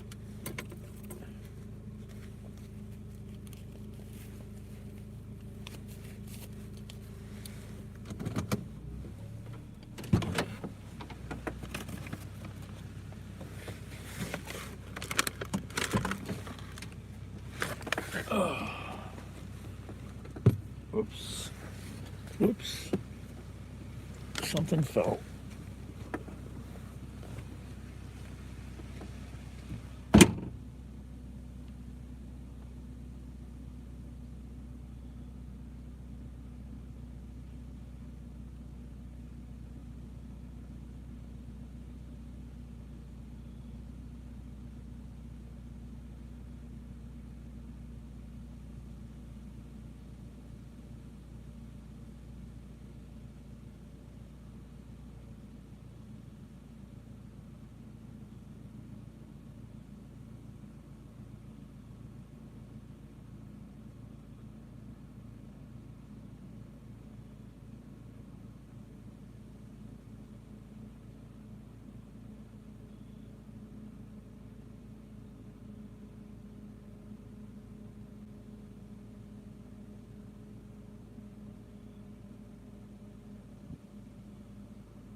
Look at the two kitty cats.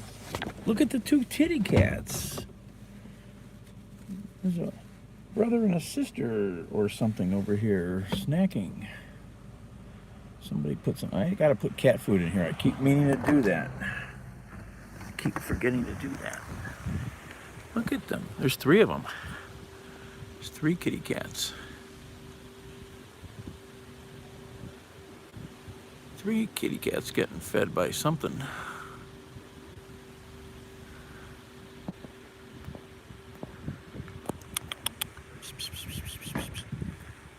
Meow. Hi guys. Are you guys friendly? I might be looking for another kitty cat. Hi. Meow. Meow. I want a big gray kitty. Two little tuxedo kitties and a gray kitty. Meow. They're eating. I'll leave them alone.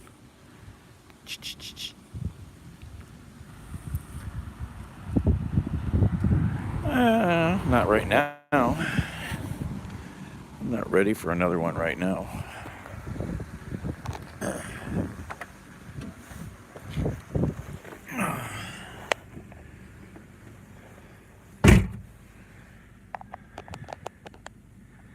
Oh, is that truck gone that was there? I think that truck is gone that was for sale. Yeah, it looks like it's gone.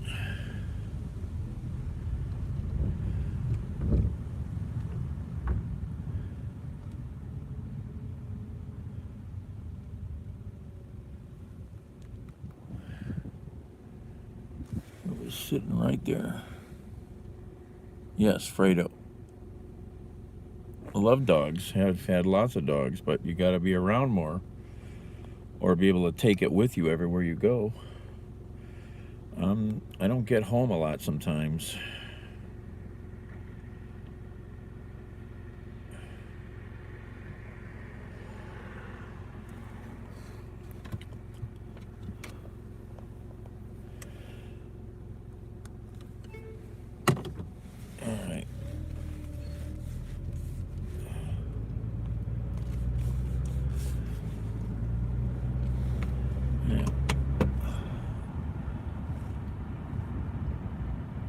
Yeah, I have a cat, Bandit. He's a tuxedo.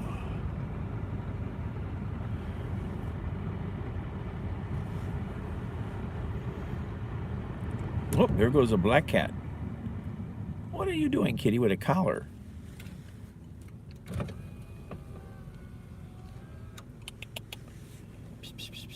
Hey, kitty cat. What are you doing there? Meow, meow, meow. Meow. Kitty cat with a collar. City cats. City cats. Tabby. Haven't had too many tabbies. A Shepsky. Haven't had too many tab. Fredo.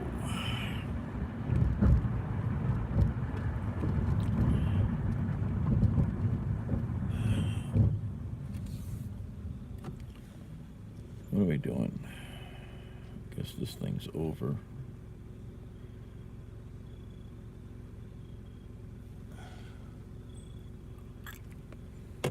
Man, where was that cat the other day? Oh, where I was fixing the furnace. That was a neat cat. My cat's not friendly like that.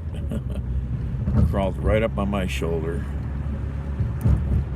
Mr. Whiskers. A red tabby. I don't know. There's money out here. I don't know. Let's see what this beep was here. Wow, that's a giant ass order. Is it worth it? Or is it a stupid order? Well, I'm afraid to go see, but I'm gonna go see. Drive-through orders at 2 a.m. can be a pain in the ass, but it's paying pretty good, so.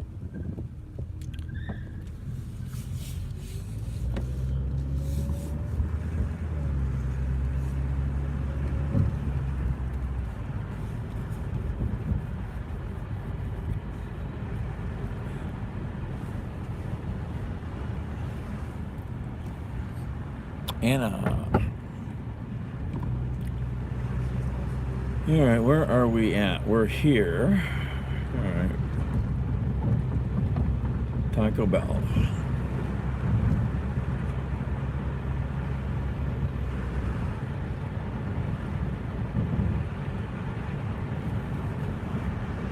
Oh.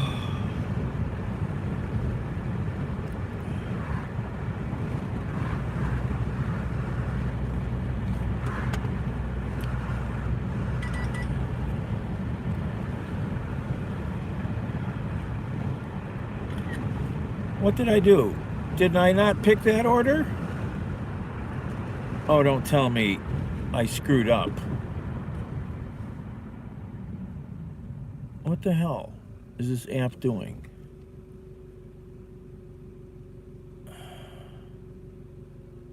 Oh, I screwed up. I missed that order? Shit. How did I do that? Oh, I hate when I do that. That was a good order. Damn it. Shit.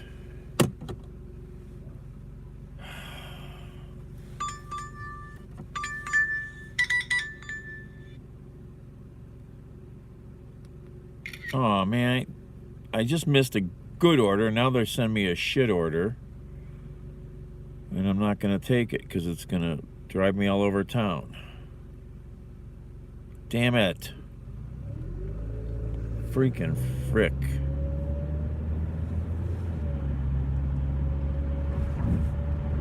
I swear I touched the button. Ah. How did I do that?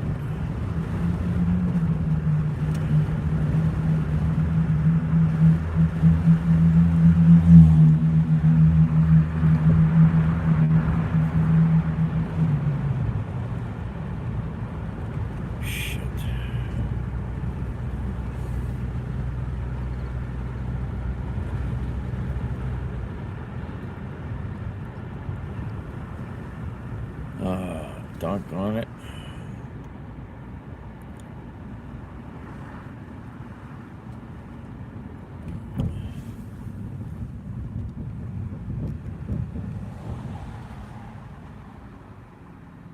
I screwed myself there.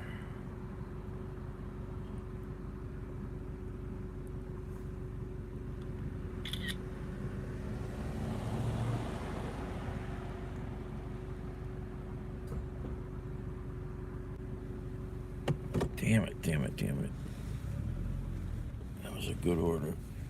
That pisses me off. I think I might need some food. That could be why.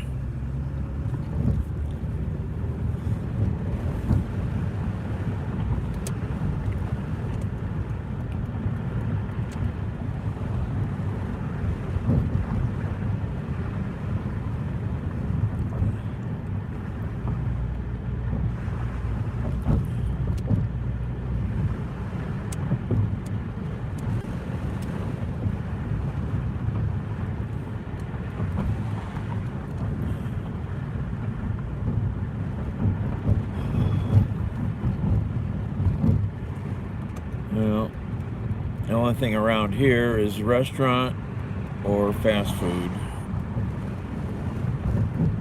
I kind of would like a chicken Philly, but I got to go to the east side for that. There's probably a couple places over here I could get one at, but I've never tried them. I suppose I should find out if they're any good. Oh, it was jam night tonight. I totally forgot about jam night. Oh well, too late now. Totally forgot about jam night. Yep. I forgot. And now I'm smelling food from all these restaurants around here, these fast food joints. Yep, I'm kind of hungry. Oh.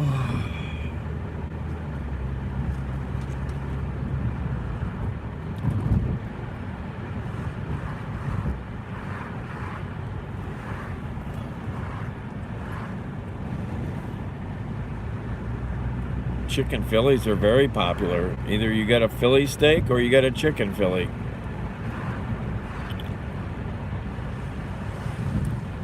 Very popular.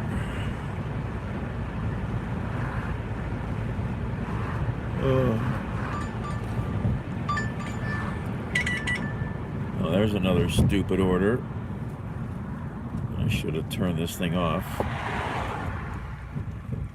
Look at this crap. I'm not gonna... Oh, look at it. Take me all over town to go do that. Damn it.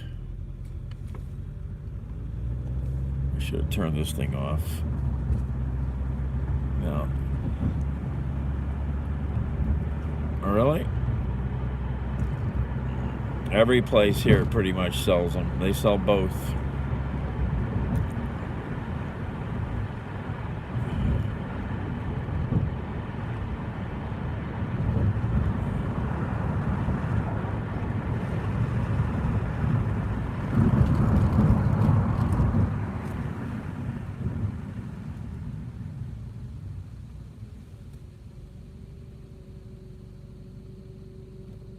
Tim Hortons. Never been to one yet. There's supposed to be one kind of close around here, and I never got there. Yeah, I'm hungry. I need to go eat. Oh. I forget where you're, Jacob. Are you in Illinois? Yeah. You're in like southern Illinois. Right. Tim Hortons is coming into the U.S.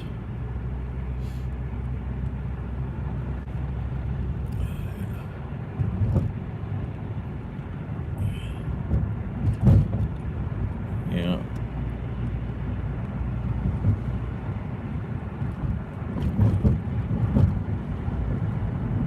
Every gas station here makes chicken Phillies, makes regular Philly steaks. Everyone.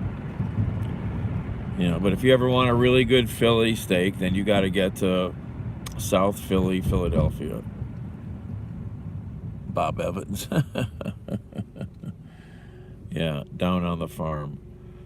Eaten there a million times.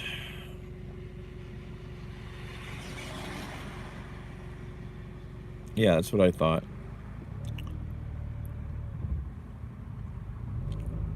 I forget what city you said, but yeah.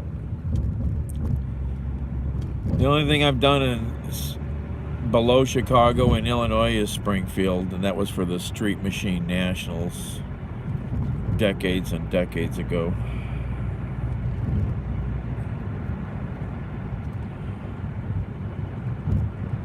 Oh, there's a crazy working girl. She's dancing up a storm back there.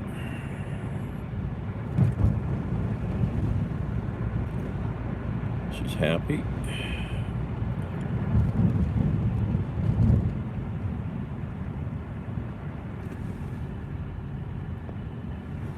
Well, it used to be in Springfield at the state, at the fairgrounds. I don't know where they have it now. That was 50 years ago.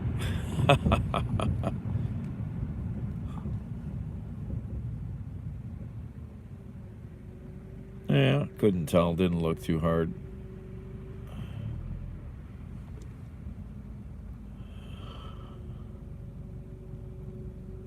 Oh. Oh.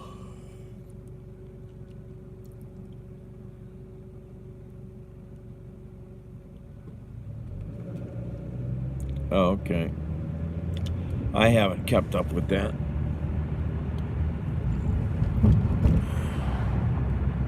Took my car, I think I took my car 1 or 2 years in a row back then.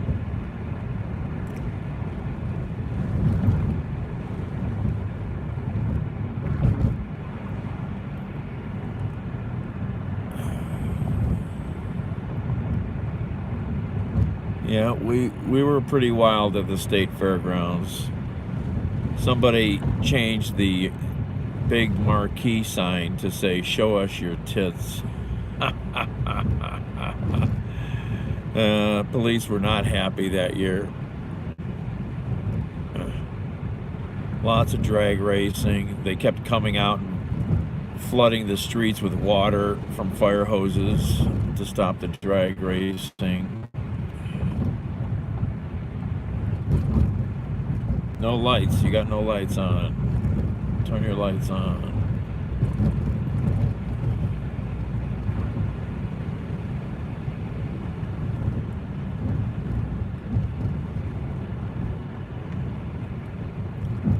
Yeah, I haven't been to... The only state fair I've ever been to was Ohio, and that was, Jesus, same thing like 50 years ago. I don't know. I can't even remember. Can't remember. Long, long, long time ago.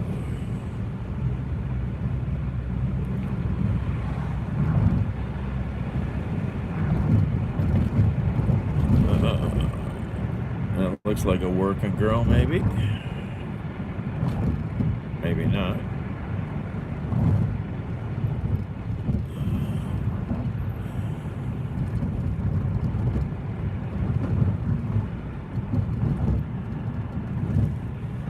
Thank you.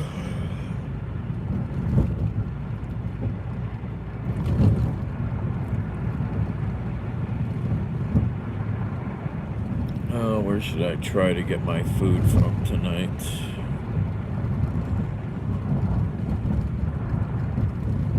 I passed one place.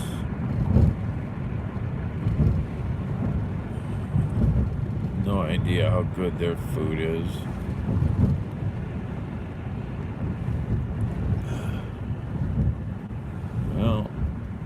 Well, you haven't heard the you haven't heard my story about how old I am?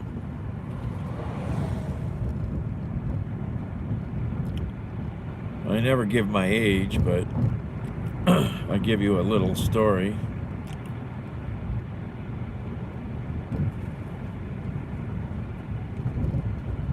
Remember when they were walking on the moon the first time? July 1969. Well, a bunch of us were in jail in Texas.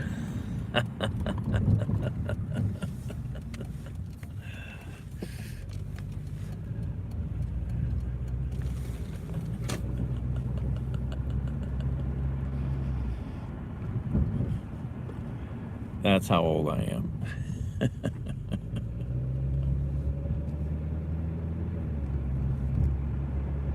Oh, look at that. Nice apartment up there.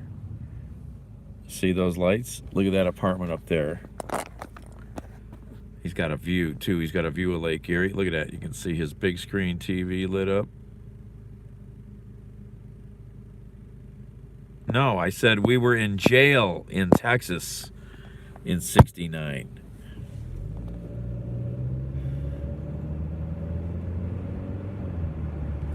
He's got a penthouse apartment up there. Nice. That building is called the Dexter. It's a new building. No, I am in a house, barely keeping my house. I owe all kinds of money to keep my house. I'm barely keeping it. So,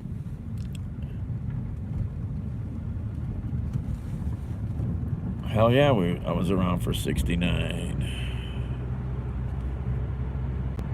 My first trip to California was, well, when was that? '68 or '69? Maybe '67.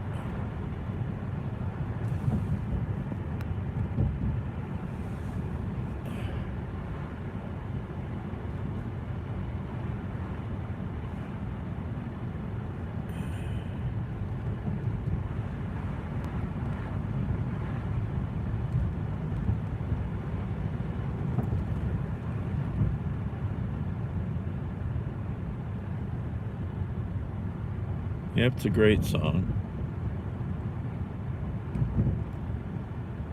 Maybe I'll try one of the sandwiches from this place.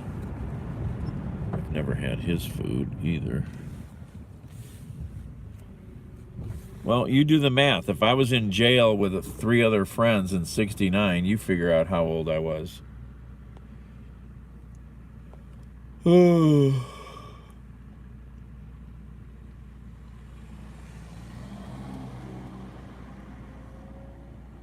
Okay.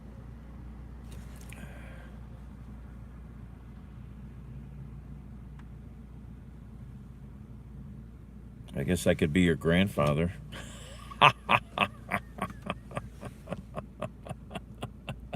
That's scary.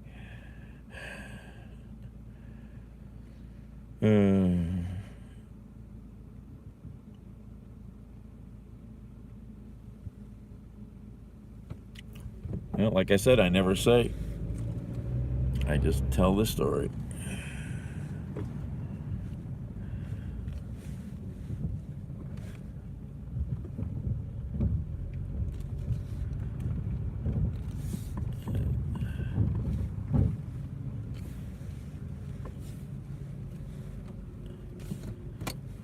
Planet Fitness.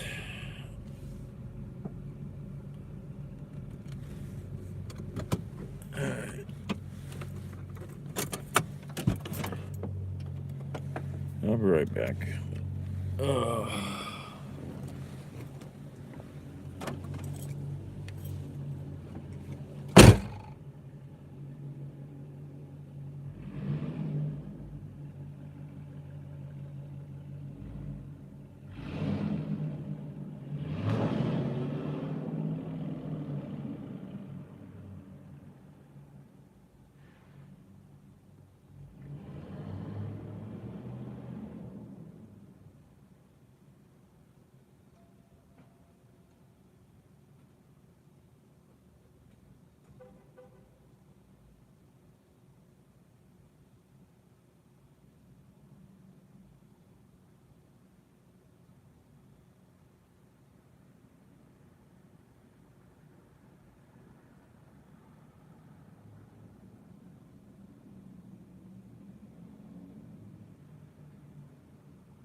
I've been riding bikes since before your father was probably born.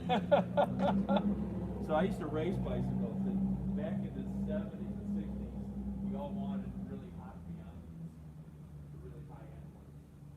This looks like a cool bike. It looks like it's easy to ride, kind of upright. I like that saddle. There's only $800 for it in the store. Huh? Where'd you buy it at? Walmart. Walmart, really? I don't look at stuff anymore because I don't know what's out there.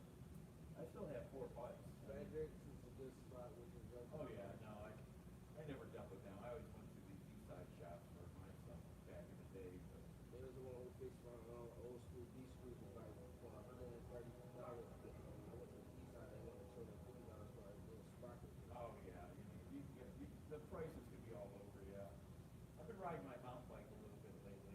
Not a lot. I need to work on it and make some adjustments. But I miss it. I used to ride so much. Oh, I always like that color, you know. That's their color. You have a good night. Yep, you stay safe out there. Let's try this sandwich out.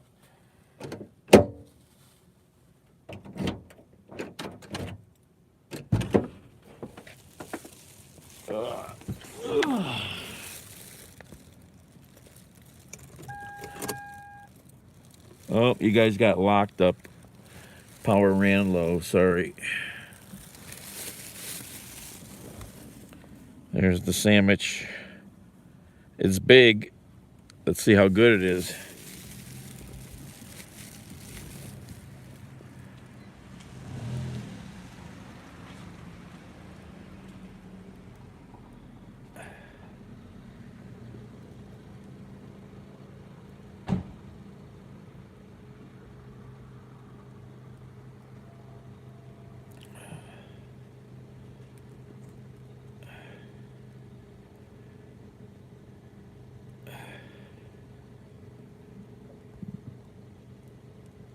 Wilson. Wilson. All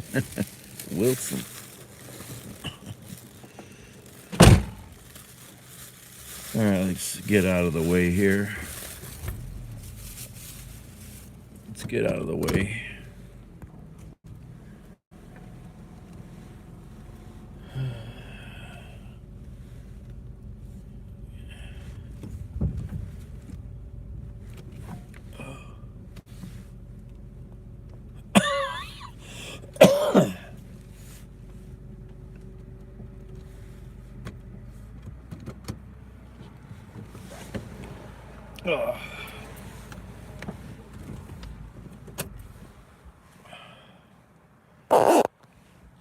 Oh man,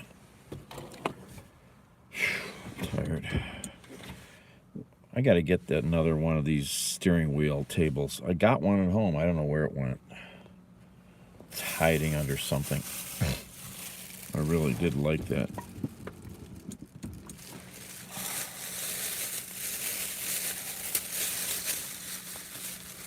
This thing's big, I gotta say that.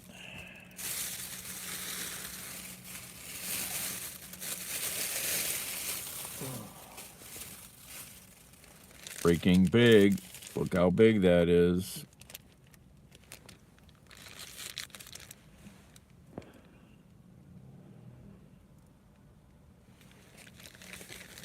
Jesus, this thing's huge.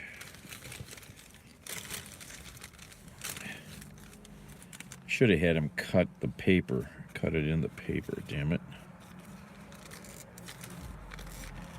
I just thought of that. Oh, he did, okay. Oh, shoot. No.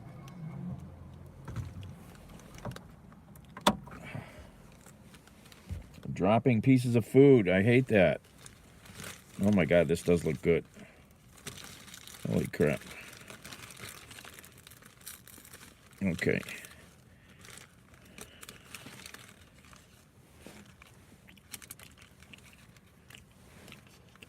Oh my God, this looks good. Oh my God. Oh, Wilbur.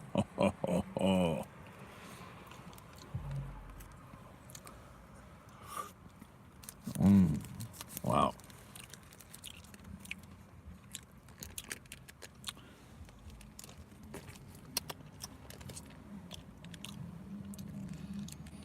Wow. Tomatoes. Oh, this is a different way of doing it. I like this. Wow. Look at this thing.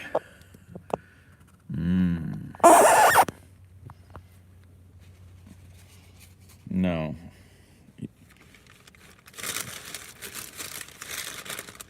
I have no order to anything in my life.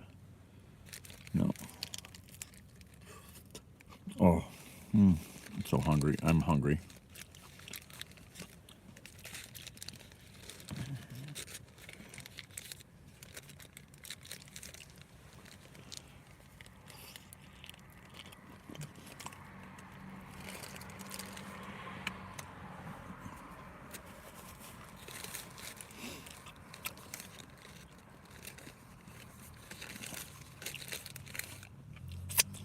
My.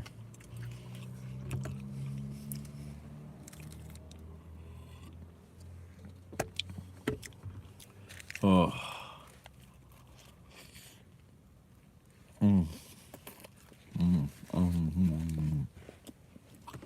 This is pretty good.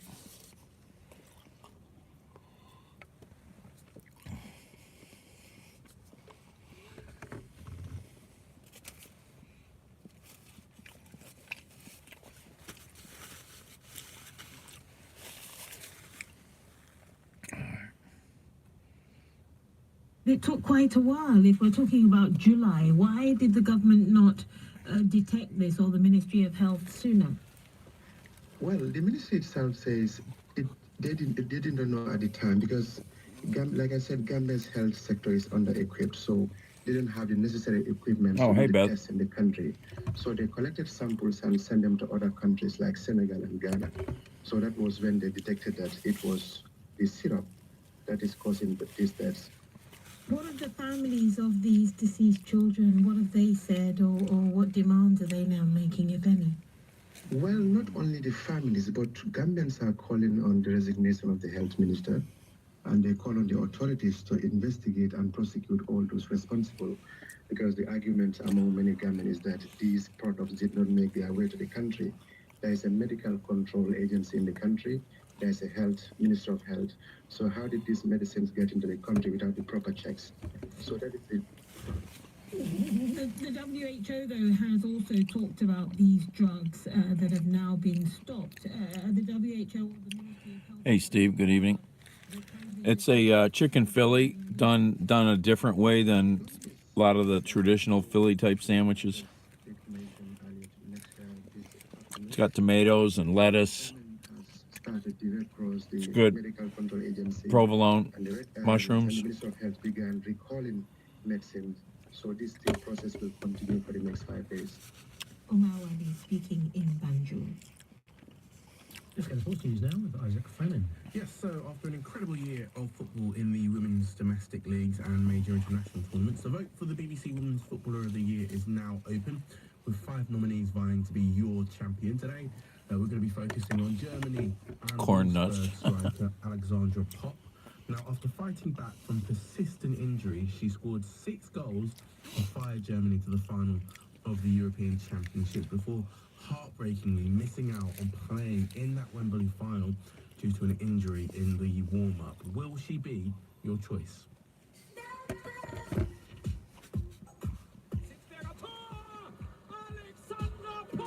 Yes, it was extremely... For Washington this weekend, but there's someone again, I hope you have great success. The problem that you have in a community like Branson is that you have so many businesses that are dependent upon the same issues that most people have. I've never had. I might have in the 80s when I was living there, but I don't remember. I'm not saying this about just Branson, but you used to be able to buy a filet, let's say in a restaurant, a meal for $30. Even in Bozeman, Montana now, they're up to $60. Wow. So what we're watching is hyperinflation, and it's going to price a lot of people out of travel, and obviously airplane fares are increasing, and hotels are increasing. So everybody's trying to basically, in my opinion, have a viable business model, but the macroeconomics of the Fed raising the interest rates and all of the other events, savings being used, credit cards, debt, Pizza and pears? I just think that basically That's different. it's more fiscally responsible. You're not for the expecting, people are you? in my case, because typically we'd have close to 3,000 to, do a virtual conference. And by the way, the response I've gotten is they love it. I've been known to eat some pretty weird stuff. You know what's really good? Honest. Yeah, I lived in Philly a little bit in the 80s with a girl who was going to pre-med. And my uncle and aunt lived across the river in Jersey, so I had been up that way many times before I started seeing her.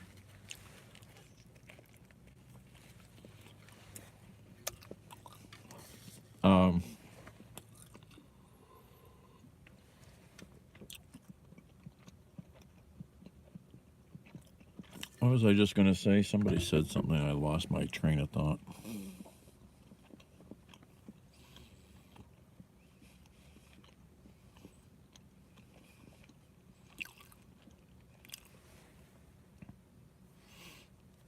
Yeah, Philly's changed a lot. The girlfriend is living back there now, and I'd like to get up there to see her. Steve would have a stroke.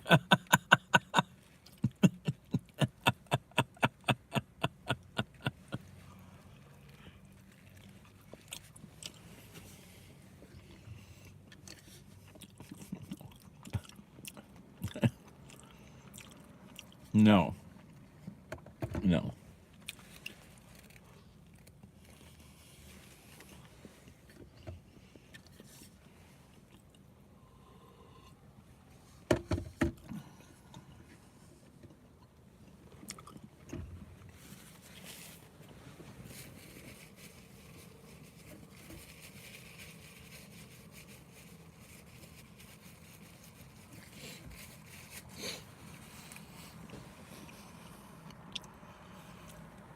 Oh, they got chocolate milk inside, but I didn't buy any.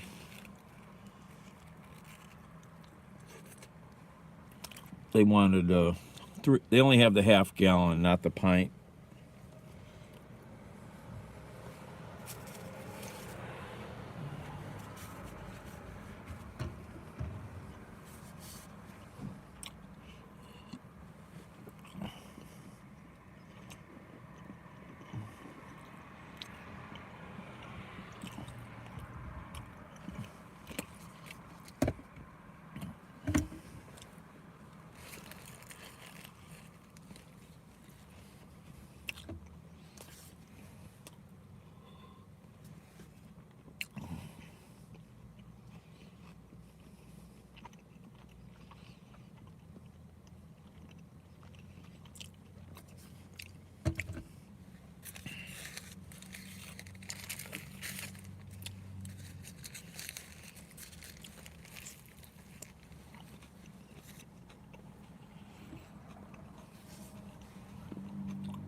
I was going to say something before. Or, I don't know. I totally lost my place. There's a case of it in the trunk.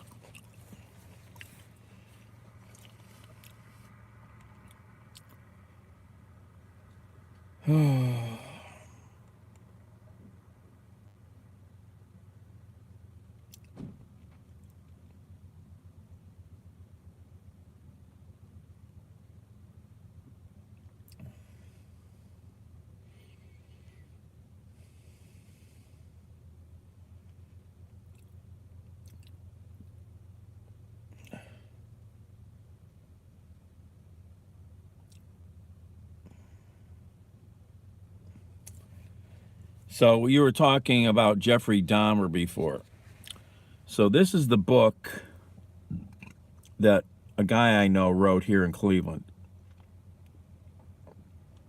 My Friend Dahmer. This is what the movie is based on. So if you really want to check something out, you get this. My hair and nails grow crazy. My first job was probably a paper boy.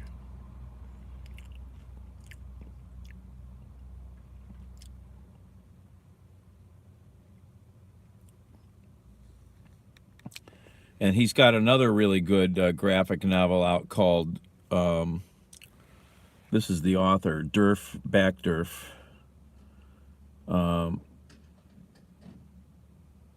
He's got another really cool graphic novel called Trashed.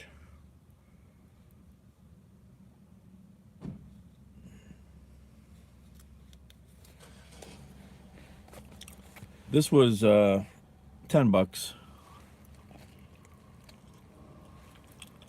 $9.89, I think, or whatever.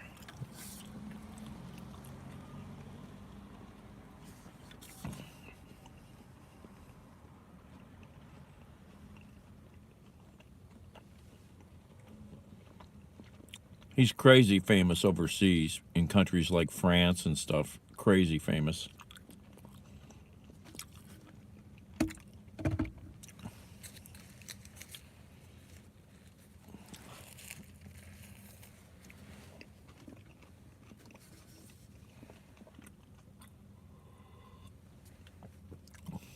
No, I can't. There's no way to cook at home right now. And I never really cooked. I cooked during. I did cook during COVID. A little bit. You know.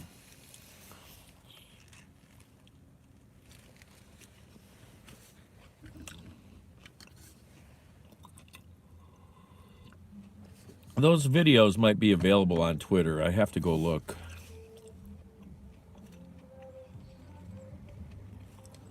No, I can get the pizza anytime.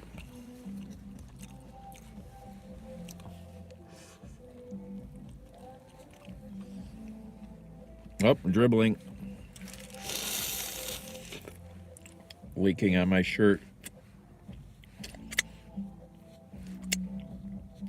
The belly caught the leak.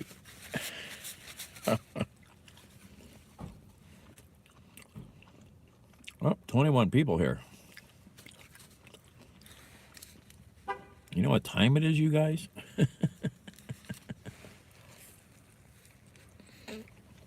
Don't you have anywhere to be?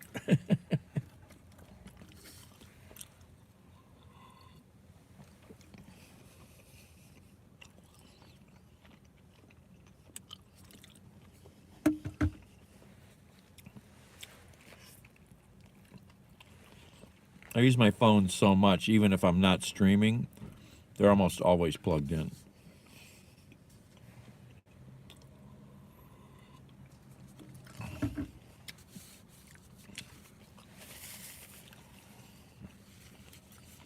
New phones would probably help. Batteries wouldn't be as old and probably not lose as much power.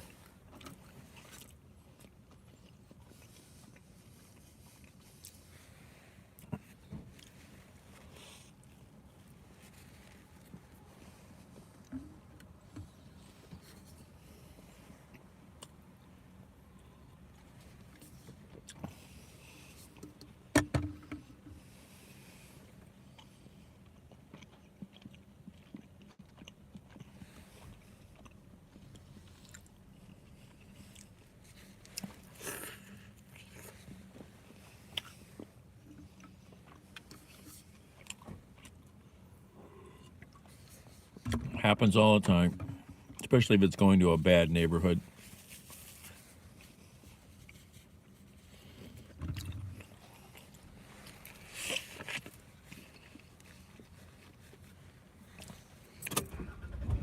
And nobody will come pick it up. Let me try to do something here.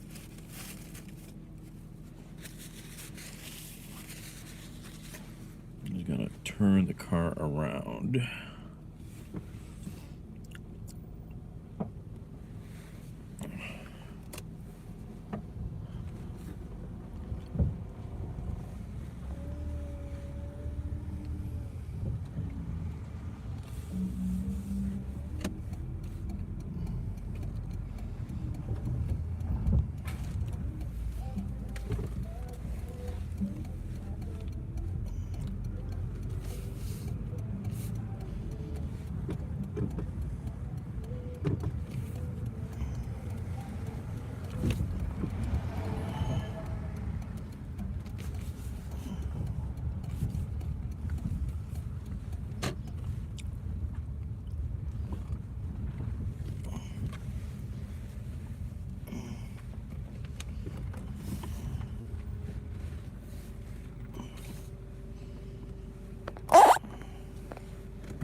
Oh, man.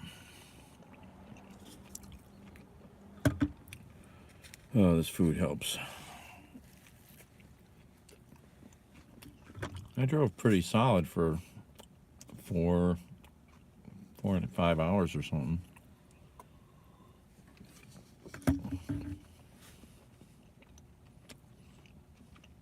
Four and a half, 5 hours, yeah.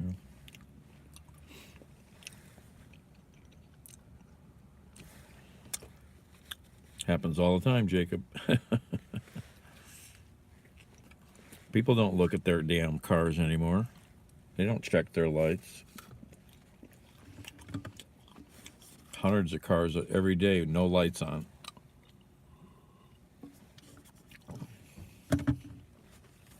It's a sign society is failing.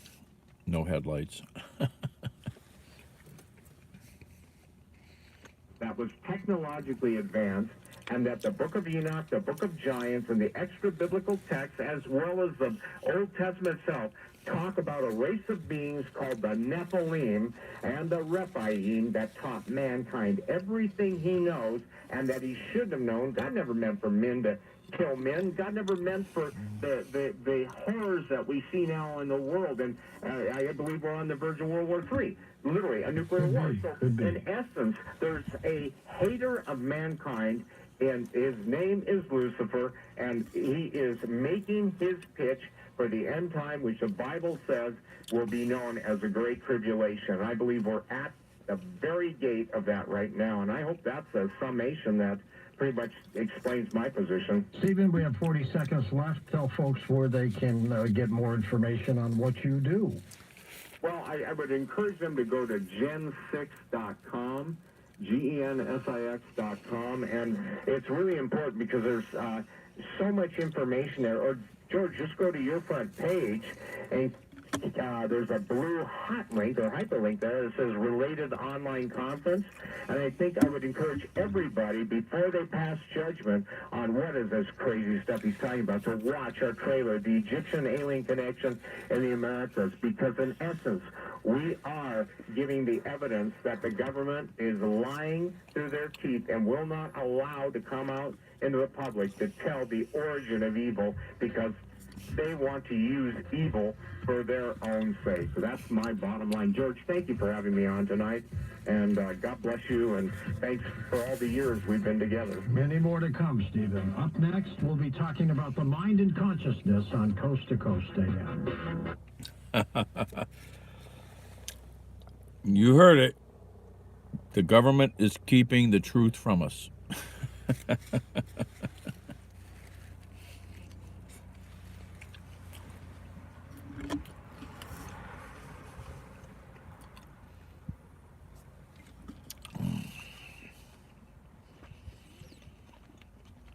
I really need to do laundry. I said that for 2 weeks now.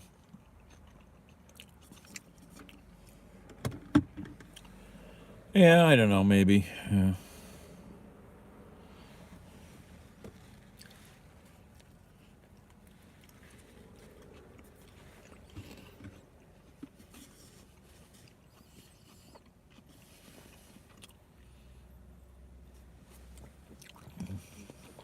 I don't know. I don't think about it until I think about it.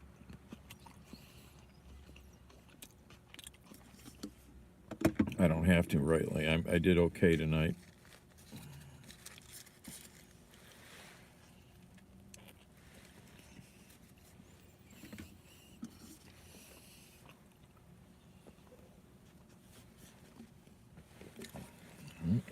That one's empty.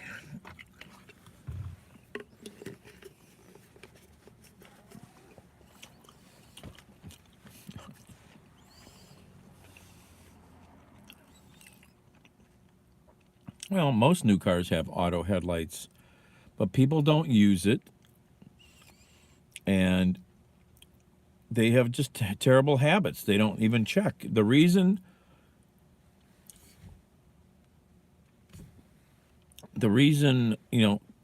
cars, you see all these cars without headlights on, is because all modern cars, the dashes are lit up. So people get in their car and the dash is lit, and they got no habits of checking their lights. So they drive around thinking that, oh, everything's fine. I got lights on the dash. They're just in la la land.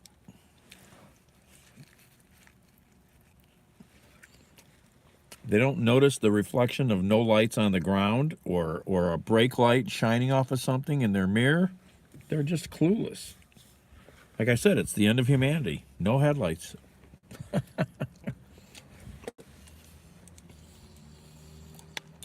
2001.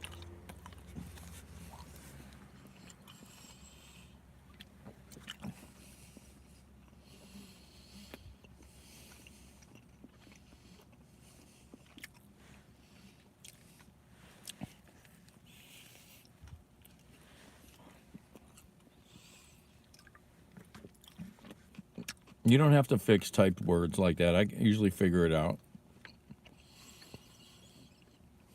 But yeah.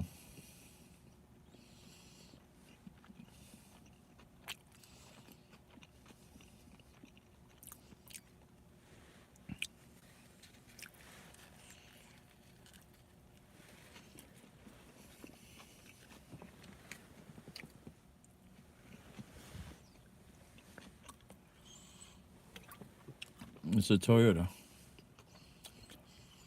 320,000 miles.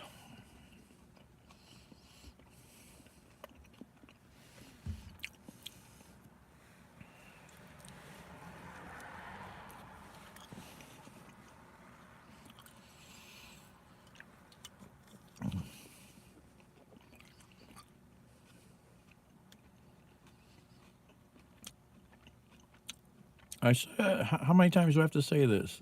989.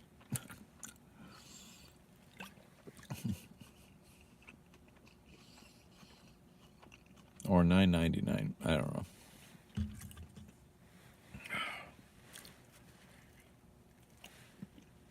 You gotta clean your ears out.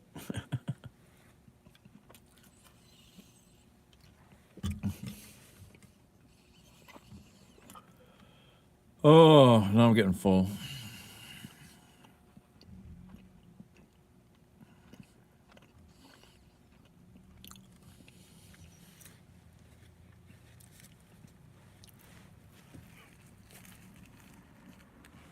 What the heck is in there?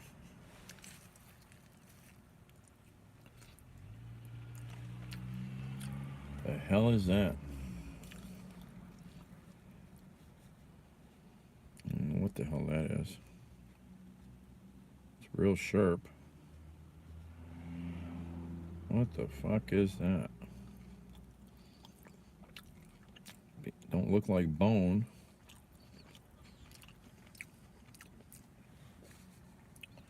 Gotta look at that. Water.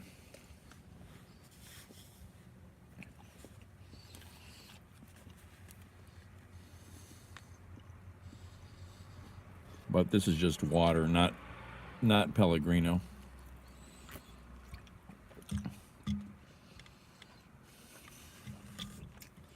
No, it was something really hard, like a bone or something, but I can't tell what it is. It would have hurt my teeth if I'd have bitten on it.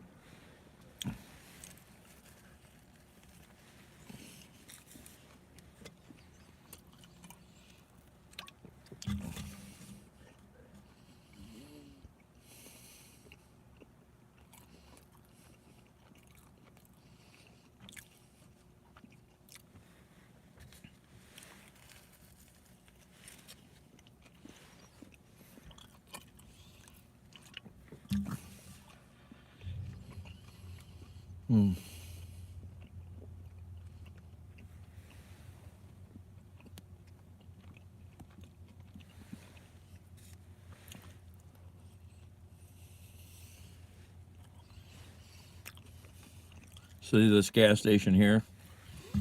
It's always open 24 hours.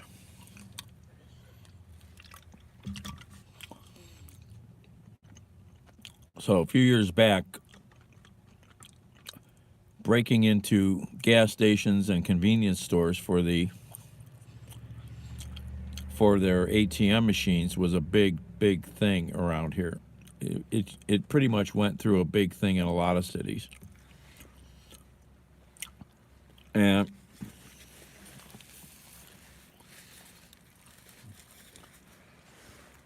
they tried, what they will do, I don't know if you know about stealing ATMs out of a convenience store or a gas station, but typically you steal a vehicle, a minivan, and you back it through the front of the building.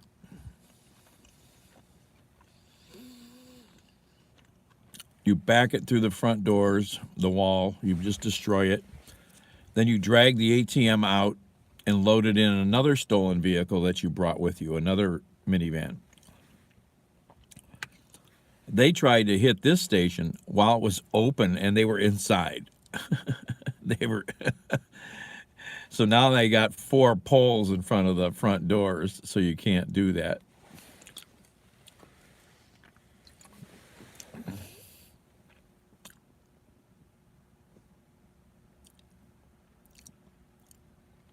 Cleveland? Hell yeah. Just go on Wikipedia or somewhere and look at stats on us. Any city, yeah. Every single nationality on the planet lives in Cleveland.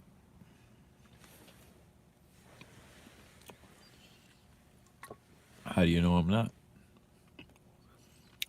You can get food from almost every nationality in the planet right here in Cleveland, let alone the people.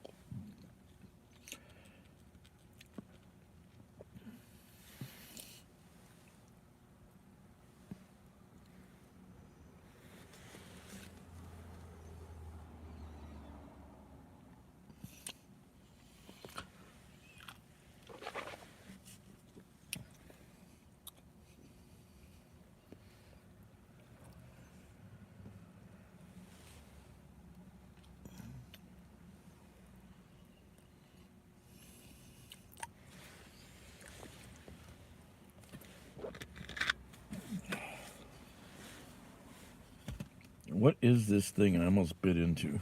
What the hell is it? I'll take a better look. What the hell is that?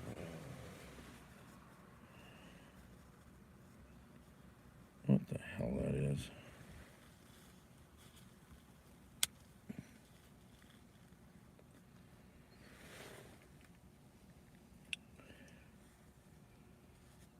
Looks like a piece of a shell.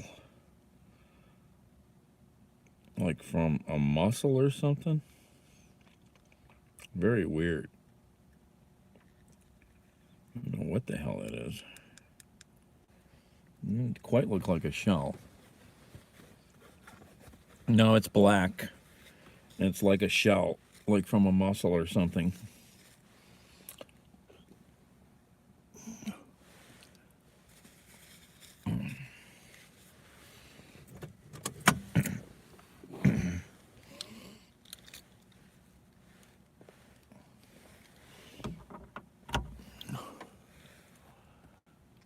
Well, I'm going to go give him my review of the sandwich before I forget. I told him I'd come back.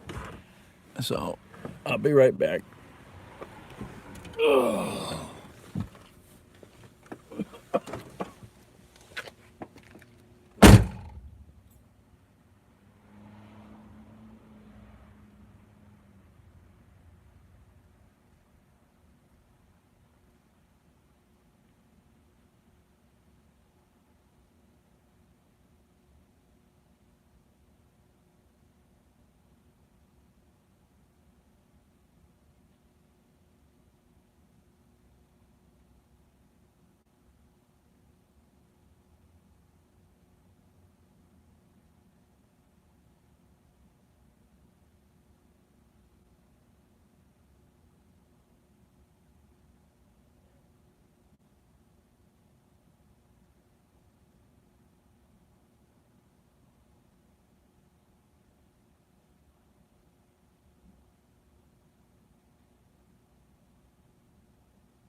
the trunk.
Power aid.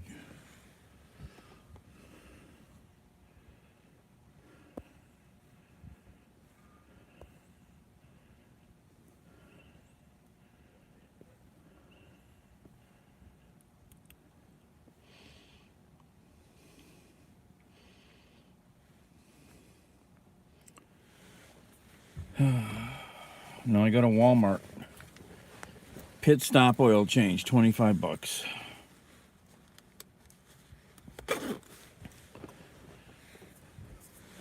If I had good tires, I would take it to one of the mechanics because then they'll rotate the tires.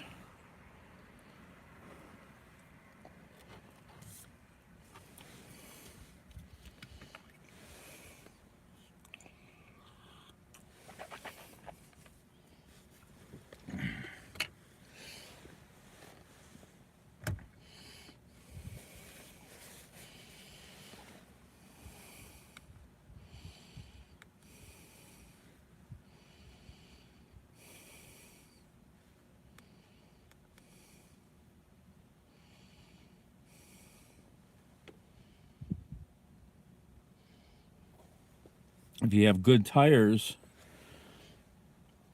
it keeps the wear even because your front tires wear out earlier from all the turning and scrubbing the rubber off. So every, 3,000 or 5,000 miles or whatever, you flip them to the rear and bring the rears to the front. That's how you get good wear out of them. Yep, balances the tire wear.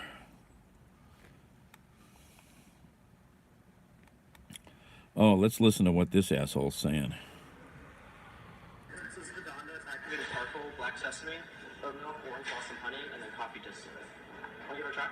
Well, I will drink that. I'm curious what you think it tastes like. Everyone has a different reaction. I'm pretty open-minded about what I put in my mouth. That's delicious. It's great, right? Yes. You should try this one as well. I'll try anything you hand first.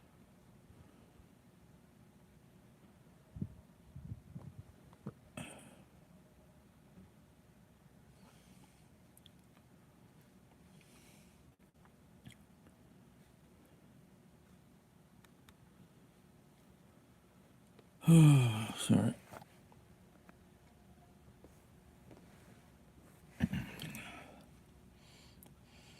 So I mean, if you buy new tires or really good tires, you know, you want to rotate them. Oh yeah. So I bought a new set of tires when I was driving Uber with the last car. Bought a set of 80,000 mile tires, right? I got 40 some thousand miles out of them. I drive really hard.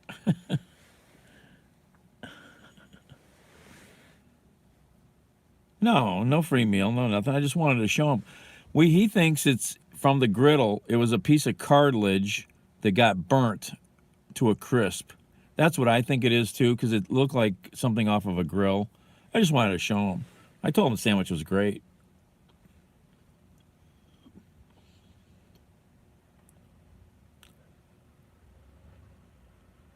What am I looking at here? Oh, I keep forgetting I moved that. See, I told you I'd lose it.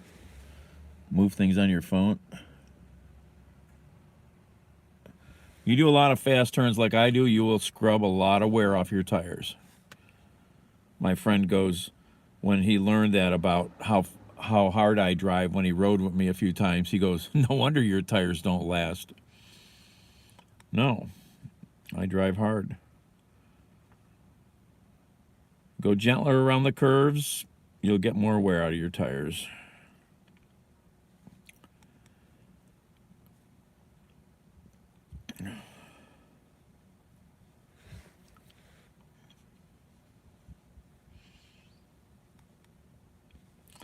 I didn't get an alert for this accident. What is going on with this phone? How come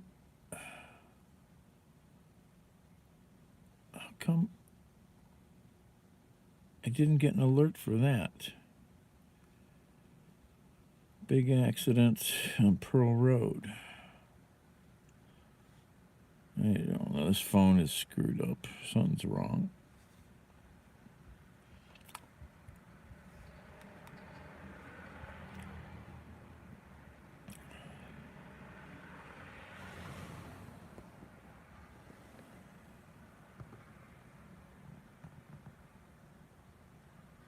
This car is stopped. That'll hardly wear him out. Not like when you're driving at 40 around a corner.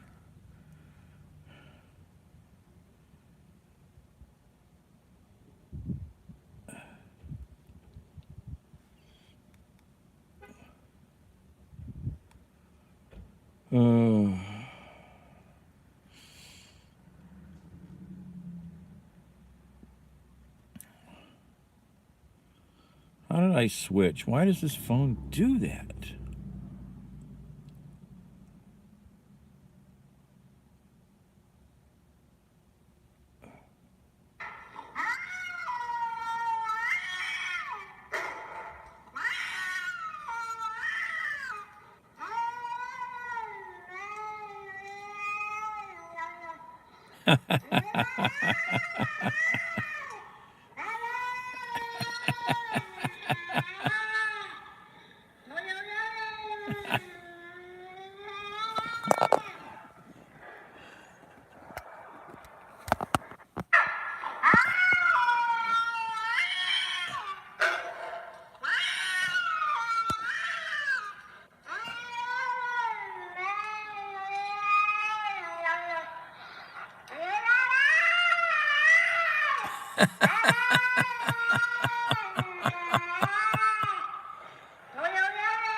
You're not scaring me. The title, Women Talk Too Much.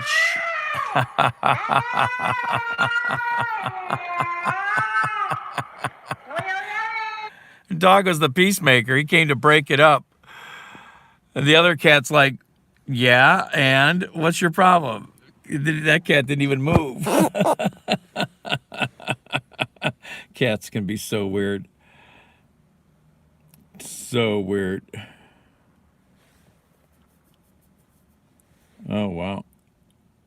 Well, I don't know who she was. Do you guys follow WWE wrestling?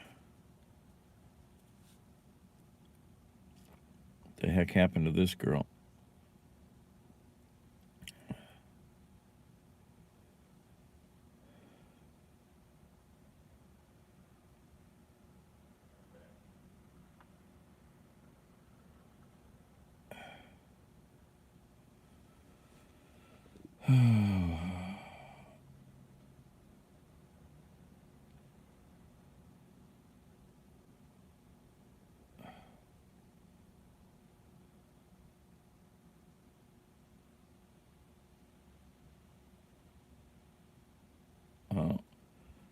So some female wrestler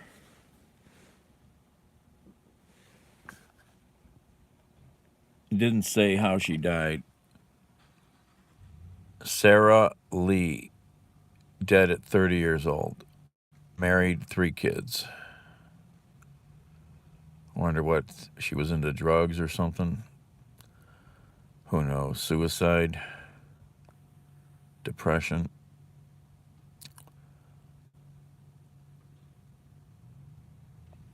Oh, that's sad.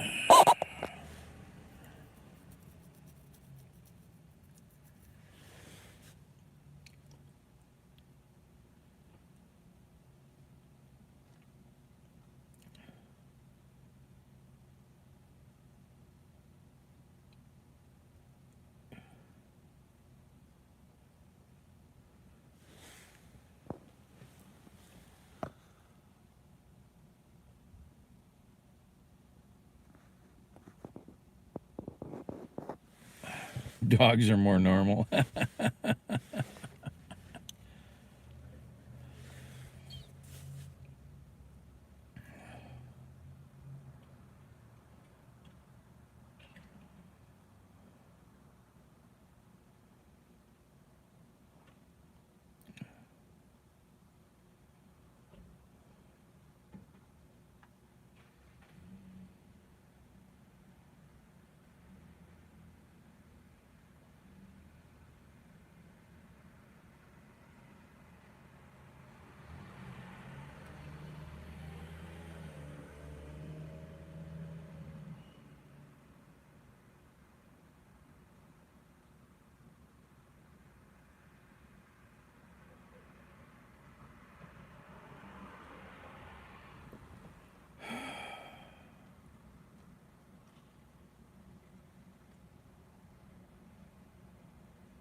The heck is that? Raft Road.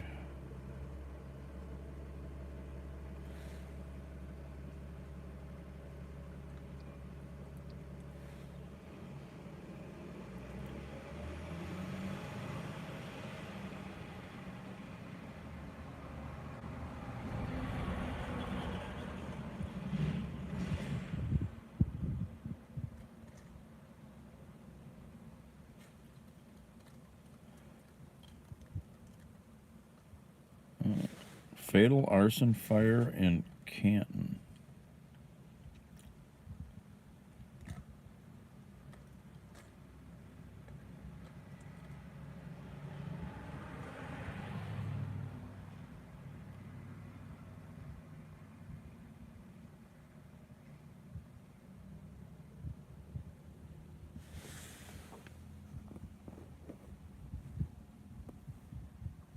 I woke up the pup.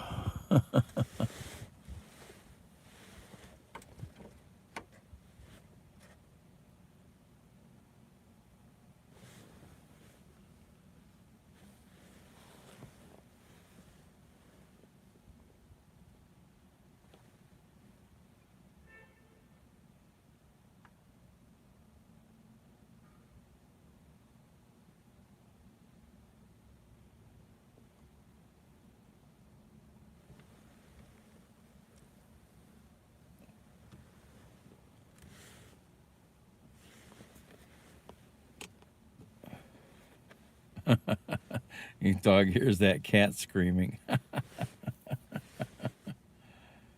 What the hell?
Hi, everybody. Thanks for joining us here on Facebook Live. I'm Elizabeth, and this is Lou.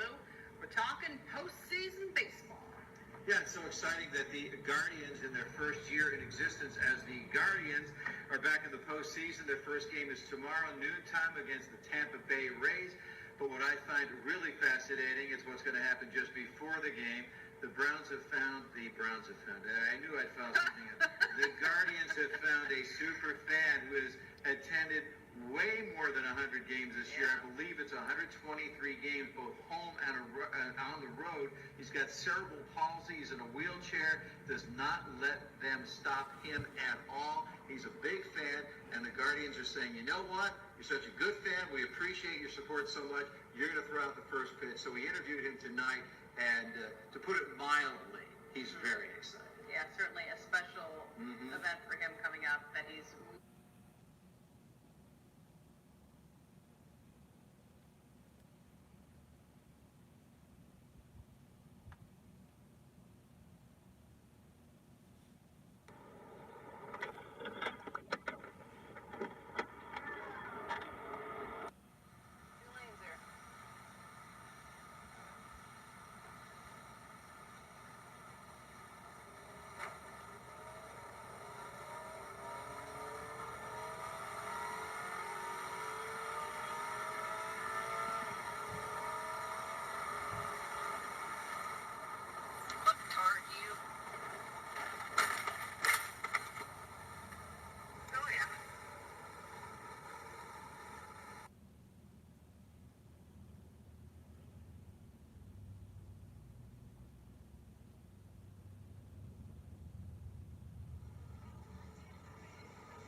footage to them.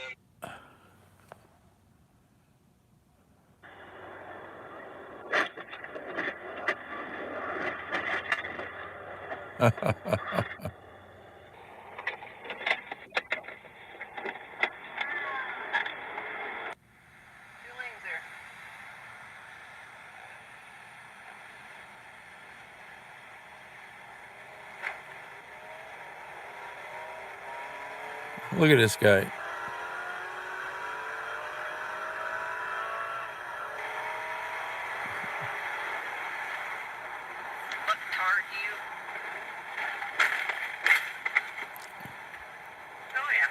Then they brake check you. That's why you need dash cams.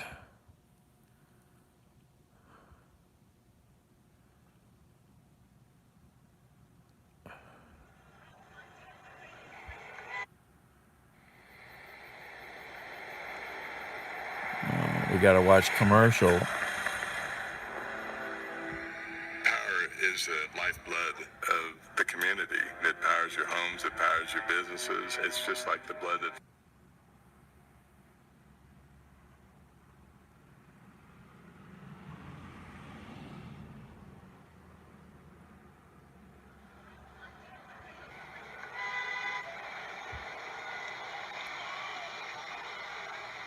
This guy might be able to let you over to the... Oh, boy! What? I'm gonna give the footage to them because we just caught a crash. The officer's head, face, and upper body looked as if they had been raked with shrapnel. Behind him, fire trucks are now turning off the road. Where was the explosion happened? Officer Edmonds lifted his hand, pointed to his patrol vehicle. What was this car doing, you know? Just stops in the middle of the highway. That it had sustained some pretty serious damage. It looked like it had been hit by an IED. The man...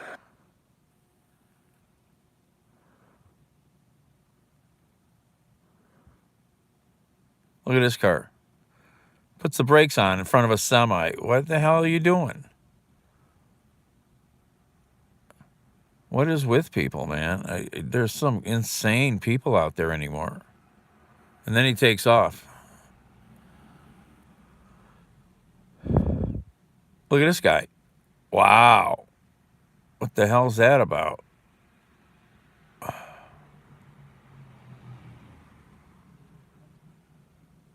What's that say? Guy was tailgating me the entire way from the intersection. Slowed down so he could just go around me, and he decided to cut me off and brake check me. Man got charged with reckless driving, lost his license. He also had a warrant.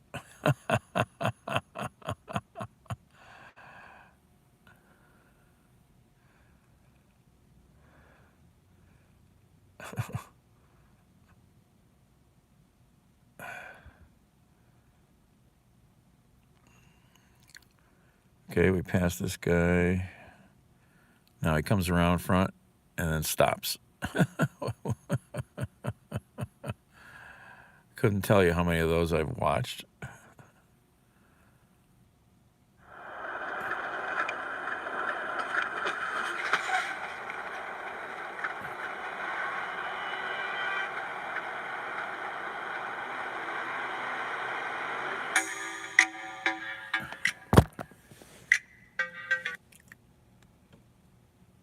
I'm tired.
the Keen Vista Energy Plus series.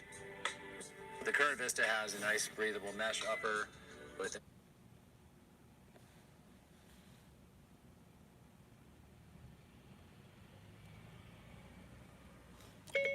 Oh yeah, that's the best story, comma. I've heard it for years.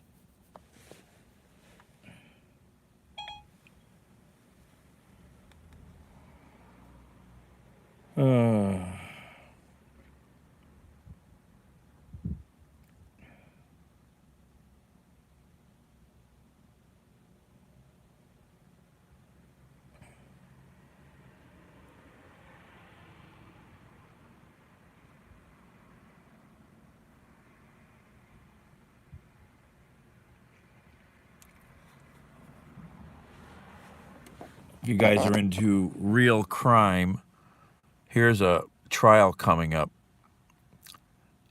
The Pike County Massacre Trial on YouTube. The Law and Crime channel.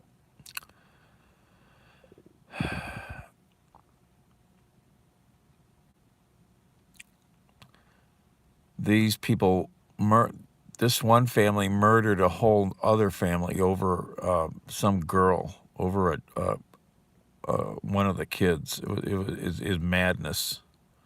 I think 5 people were killed. Madness, Southern Ohio.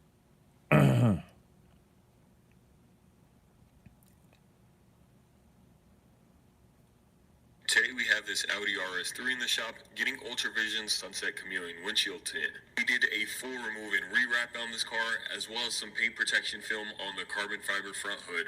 And to top it off, we're going to be tinting the front windshield in this beautiful film. This vehicle is wrapped up in a satin black with some gloss red accents, and this Sunset Chameleon windshield tint is just going to top it all off. We go ahead and heat shrink the window film on the outside of the glass just to conform it to the curvature, and then we're going to roll it all up and install it from the inside.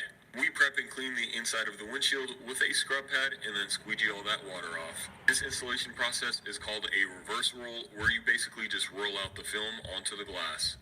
After that, we're going to go ahead and squeegee out all the water, and I'll show you guys the finished product in just a second. We make sure to double squeegee just to get any water bubbles out from the bottom, and look at that, the finished product. Today we have the... Back in the day, the large cars and the cool guys had all their mud flaps dragging on the ground with the chrome mud flap weights. My friend Murray Olmstead and I were in customs one night, and some freight hauler says to us, "Hey man, I could hear you dragging all through the parking lot with those mud flaps." And it was kind of annoying. And Murray's response, and it was clever as hell, he says, "Oh, don't worry about it. They lift up about 80 miles an hour or so." And the look on this guy's face just fell, because he knew his little piece of company truck crap couldn't go 80 if his life depended on it. Back in the day... Today we have this Audi RS3 in the shop getting ultra...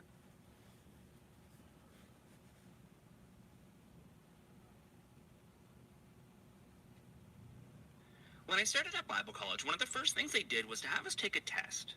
They assured us that this has nothing to do with grades. They just wanted to see how much incoming students knew about the Bible. So they...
Let me introduce you to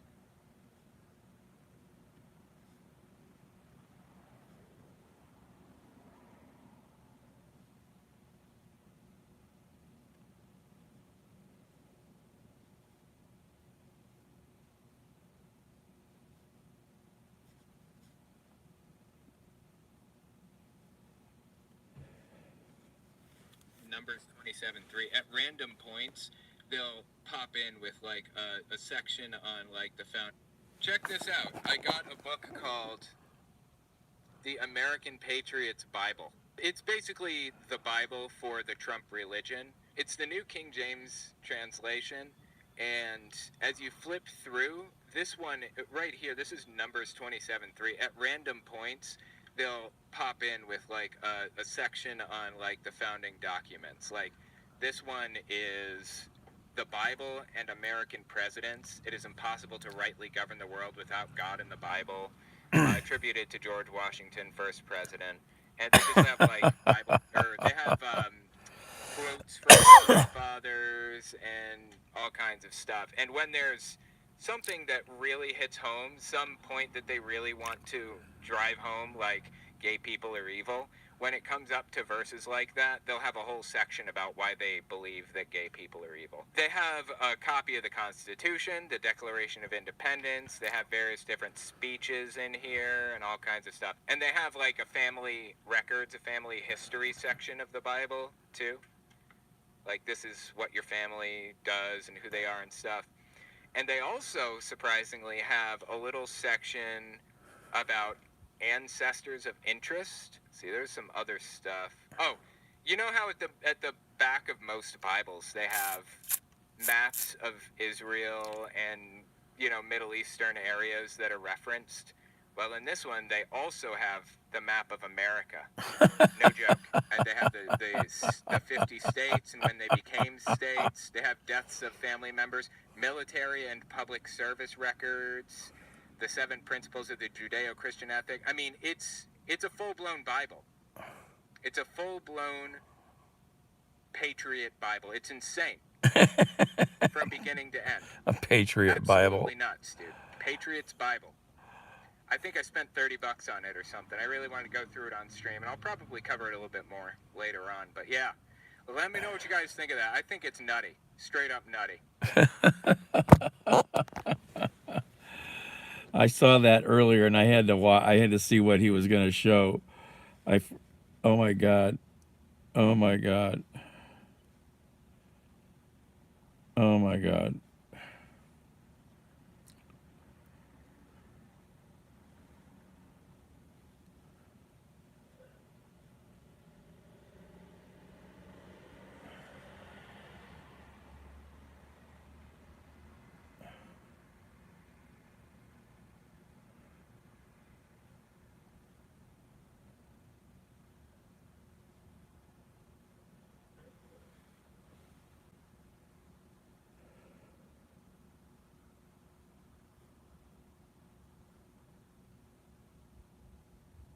Now to a First Coast News exclusive. A police officer is given a restraining order for allegedly harassing a couple he stopped and ticketed. A Jacksonville judge issued the temporary injunction after the couple accused the Jacksonville sheriff's officer of stalking them. The officer was served the no-contact order when he arrived at JSO headquarters for work. And this is a bizarre story that you'll see only on First Coast News tonight. All your sides and Schindler reports. He wanted to pull me over so bad.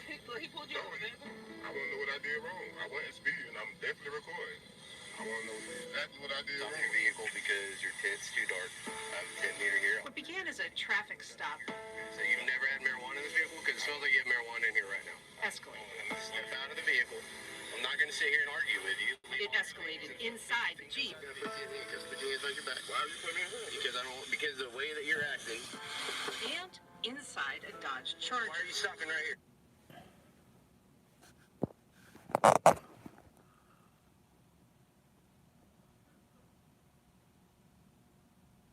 Oh, thanks, Hurley. Dr. Phil, yeah, you know, he's got issues, but it's interesting. You know, he's better than that douchebag Dr. Oz.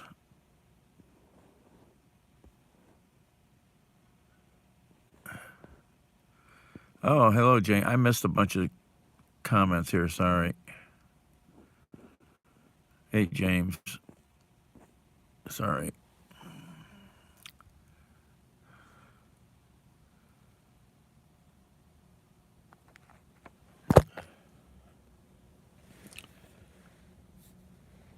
Nothing like cops that harass people, right? I wasn't speeding. I'm definitely recording. I want to know exactly what I did. Stop your vehicle because your tint's too dark. I have a tint meter here. What began as a traffic stop So you've never had marijuana in this vehicle? Because it smells like you have marijuana in here right now. escalated. Step out of the vehicle. I'm not going to sit here and argue with you. It escalated inside the Jeep. I'm going to put you in here because put your hands on your back. Why are you putting me in here? Because of the way that you're acting. And inside a Dodge Charger. Why are you stopping right here? Why are you stopping right here? Which just happened to be passing by. Leave or give me your license. Listen, first off, don't get Leave or give me your license. Listen, give me your license. don't Get out. get on my- Get out. I'm asking. Get out. Okay. Why are you here trying to push him like that? Why? I don't have Because you have a gun right next to you. How about that? Crazy? Why all of this? Because I'm coming to get my hair. You think you want to be a smart now? Really? Sir, you're being very So as a black mother, that's fearful. Give me a second. Yeah, I'll get some more. Okay. Well, he's a grown man, right? He's grown. So can you just hang out over here? I don't need everyone surrounding my car. Helen Jones, who would later show up in her son's traffic stop, says they found Officer Justin Peppers aggressive Sir, my cracker name is on all the documentation I can provide. at that first encounter. There's no way it should have escalated to this point. But it would not be their last encounter. Hey, I'm stopping you for a few reasons. You got some parking on the wrong side of the road. thing I just went through with you like 2 weeks ago. Less than a month later, the day after they filed an internal affairs complaint against the officer, You already did this. another ticket. You did this again.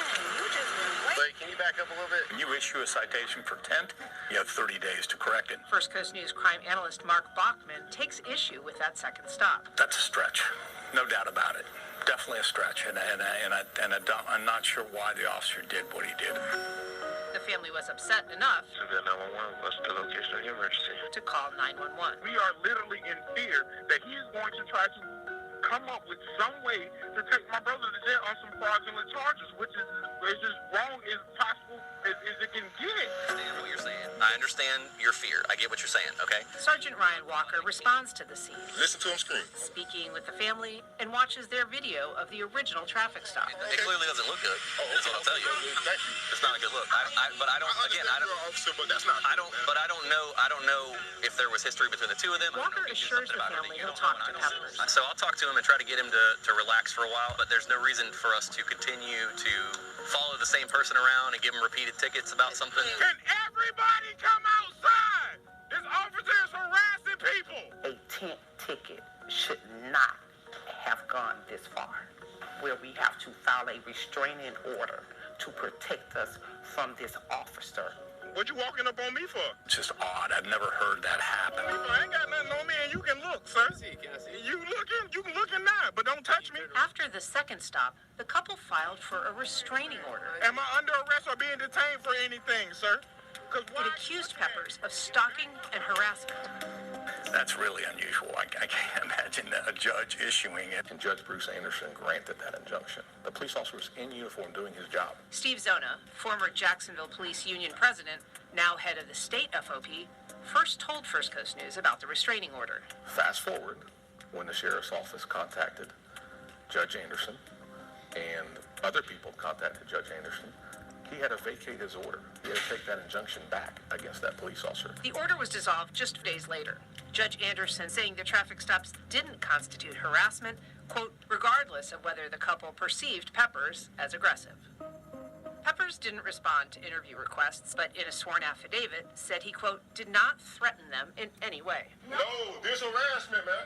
Oh, hell. This problem. But 1 month to the day after the stalking order was lifted, Peppers showed up on the couple's doorstep, at a different apartment in a different neighborhood. What I need to do is reissue those citations, the same citations for the same date, the same time. To reissue the tint tickets. Don't tell me I'm getting a ticket. How do you deliver a person a ticket at their house? In a recording made by the couple, Peppers explains he needs to reissue the tint tickets because they'd mistakenly been assigned a duplicate number. JSO didn't respond to questions about whether the house call was appropriate.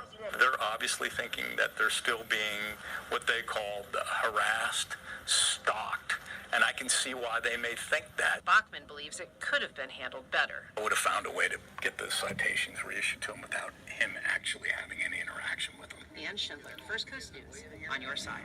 There's a lot of messed up people out there.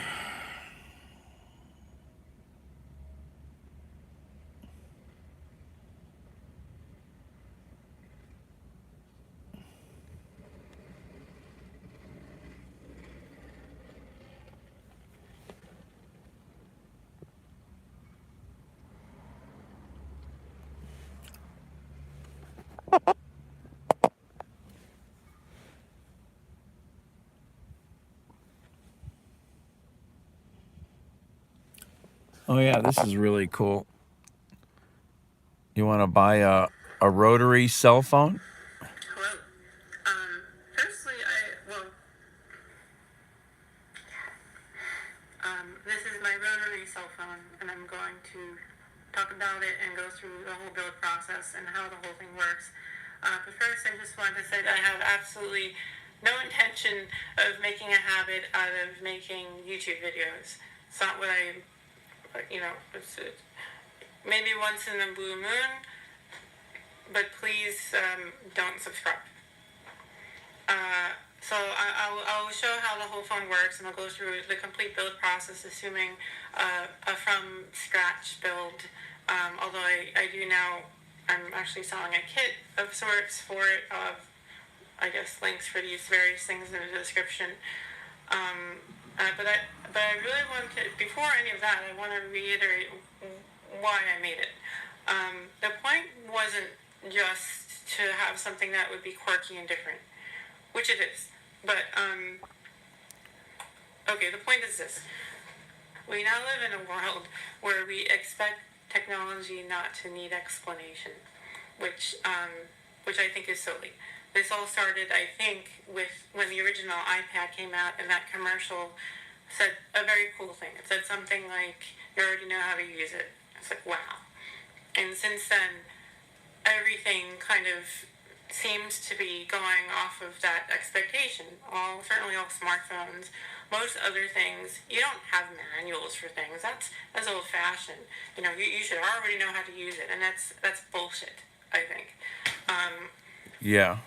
I hate that whole culture, and it's actually seeped into the open source. Maybe it's always been this way, but it's seeped into the open source community, especially with open source hardware, where you buy something as open source and figuring out how to use it, you're kind of on your own. There's no manual, certainly. You're directed to a wiki or... This woman is an amazing engineer. That's her channel, Justine Haupt. She made and created a rotary cell phone. I just want one. I want that thing to ring somewhere. It has a real bell in it, and it rings, ding, and then you dial. I would just blow people's minds. I so want one. It's $400 for the kit. You still got to put it together.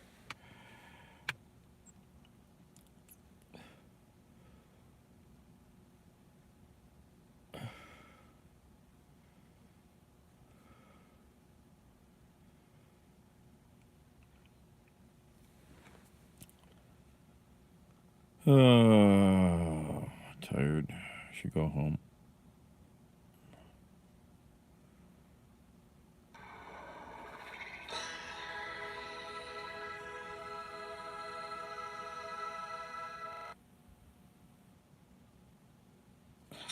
Hi everybody. everybody. So in video 1700, we made a pretty cool methanol burner, and we heated a block of steel with it. Now, it was basically a stove, and if we want to turn that into a heater, a proper heater, we need to do some additional bits and pieces to it. Now, the original stove was made out of a can of peas and a can of tomatoes, and all we actually did was open the can of peas.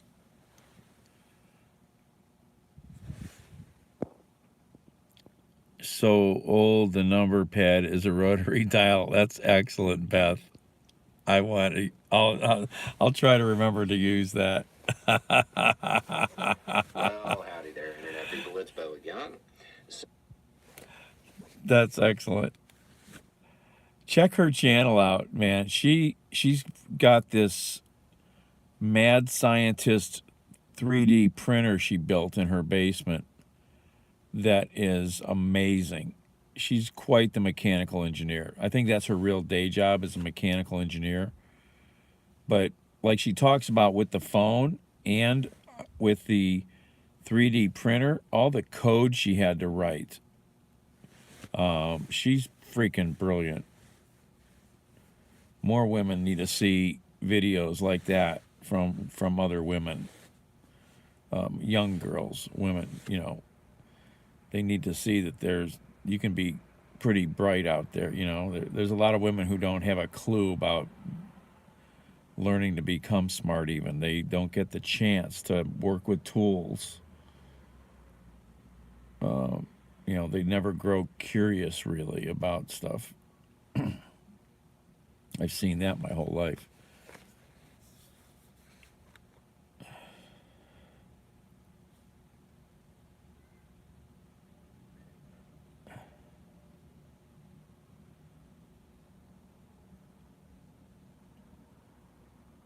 Captain Kangaroo.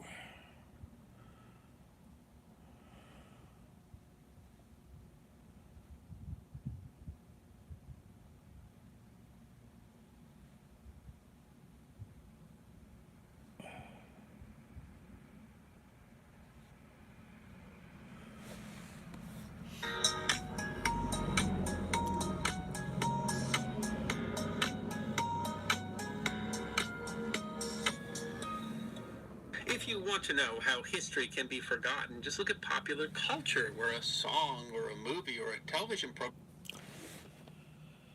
Oh yeah, I haven't seen Tubbs tonight. A lot of people don't get notifications, so if they don't get a notification, they don't think to check. And that's why I've thought of setting up a channel on the two-way walkie-talkie app called Zello, Zello.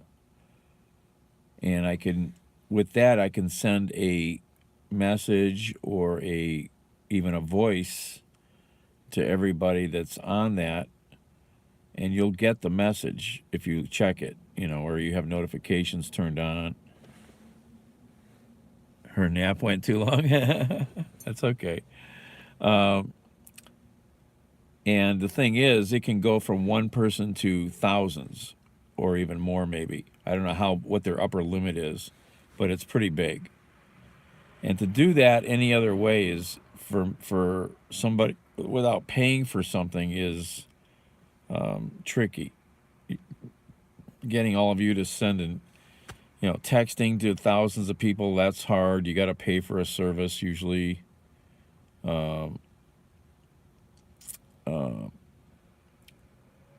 So yeah, I should set a room up on Zello. And it's a way where other people can send messages between each other too. So you could all communicate there without having to be on some other app. And I think I could even control who can get into the room. I'm not sure. Forget how. I've used it before many times for other stuff. But YouTube notifications seem to be flaky. A lot of people, you know, don't get them. or you, like me, you get so many notifications, it just gets lost. Can become incredibly popular and important to one generation and then wholly unrecognized by the next. The first week in October represents the anniversary of the first airing of a television show that for many of you will bring back a flood of memories, but for others, well, leave you completely befuddled. But I was one of millions of children whose childhood weekdays almost always started with the words, "Good morning, Captain." It is history that deserves to be remembered. Robert James Keeshan was born June 17, 1927, on Long Island. The son of an Irish immigrant who was an executive with a grocery company. In his 1996 autobiography, he describes an idyllic childhood growing up in the New York City suburb of Forest Hills. His life, however, changed dramatically when his mother died suddenly when he was just 15. Such a loss could pull a young man off the rails, but he credited a school guidance counselor named Gertrude Farley for demanding that he find his way once again. He graduated in 1945 and enlisted in the service in the last year of the Second World War, and this has led to one of the most enduring myths about Bob Keeshan. There's a popularly shared web story that says that actor Lee Marvin said during an episode of The Tonight Show that his life was saved during the Battle of Iwo Jima by Bob Keeshan. It's a very persistent story. I came upon it several times while doing research for this episode, despite the fact that it is entirely untrue. But it does have a kernel of truth, and that is that both Bob Keeshan and Lee Marvin were Marines. Marvin, 3 years older than Keeshan, served with the 4th Marine Division and participated in the assaults on Inuit in Saipan, where he was wounded, but not at Iwo Jima. Keeshan enlisted in the Marine Corps Reserve in the summer of 1945 and was training for the invasion of the home islands when atomic weapons brought an end to the war, and he never saw combat. He did, however, pay credit to his brief service. In his autobiography entitled Good Morning, Captain, 50 Wonderful Years with Bob Keeshan, TV's Captain Kangaroo, he said, "Paris Island is not a place of fond memory, but it is a place of positive memories. I would never trade my Marine Corps experience for anything. The training, the character building are second to none. To this day, I call upon that training, and it has never failed me." Keeshan had worked part-time as a page at NBC Radio and returned to the job after the war while attending college at night. And at NBC, he got his start in early television on the iconic show, Howdy Doody. The parenting website Hub Pages explains that Keeshan was a bottom-rung assistant to Buffalo Bob on the Howdy Doody show, originally Puppet Playhouse, entertaining the Peanut Gallery and keeping them orderly. This would lead to an iconic role, as Hub Pages continues. He became Clarabelle the Clown when a network exec told him to create a clown costume so it would not accidentally appear on screen in street clothes. He didn't speak on screen because he would have had to been paid more to do so. Beth, yeah. Keeshan and much of the cast were laid off in 1952, possibly in a dispute over pay. While some references suggest that he and Buffalo Bob Smith didn't get along, Keeshan didn't mention it when commenting on Smith in a 1987 history, The Howdy Doody Show. "Bob Smith is my father in the business. I give him 100% credit for my success because I would not be here today if I hadn't learned all the technical aspects of the medium from him. I put what he taught me to work on Captain Kangaroo, and we ran for 30 years. 3 different actors played Clarabelle the Clown over the run of the Howdy Doody Show, but Bob Keeshan's was by far the most recognized of those, and in 1990 he was inducted into the Clown Hall of Fame. And if his entry into show business was somewhat unorthodox, it is perhaps even more surprising that he remained in show business after leaving the Howdy Doody Show. The website Famous Clowns notes that many of his colleagues thought that this was the end of Bob Keeshan's foray into television. After all, he couldn't sing or play an instrument, he was untrained and really not qualified as an entertainer. But stay he did, again playing a clown on a noontime children's program broadcast in New York. And so in Cleveland here, we had a pretty famous show called Captain Penny, which was very innovative. He dressed like a railroad engineer.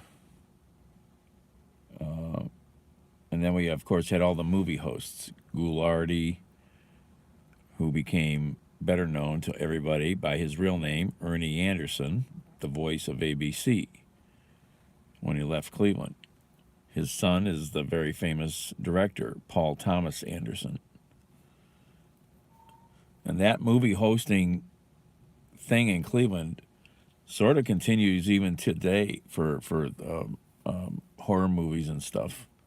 We had Ghoulardi, then we had the Ghoul, then we had the Son of Ghoul, Then we had, and of course, after Ghoulardi on the same channel, we had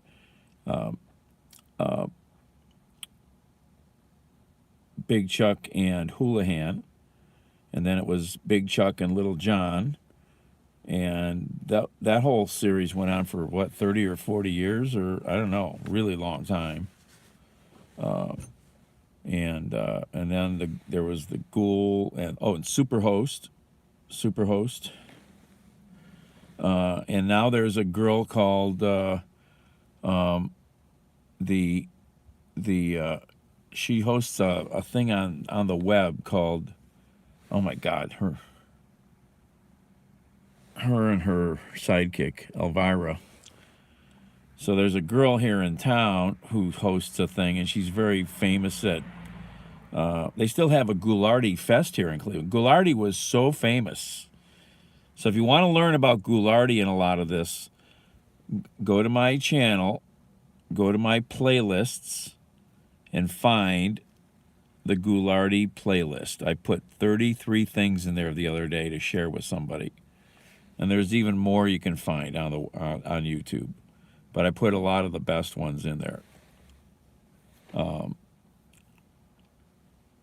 There's an 8-minute long one that Little John narrates that's really gives a great synopsis of the whole progression of Channel 8 movie host histories. That's what I was going to do. See if... I don't know if I can move items around in the playlist.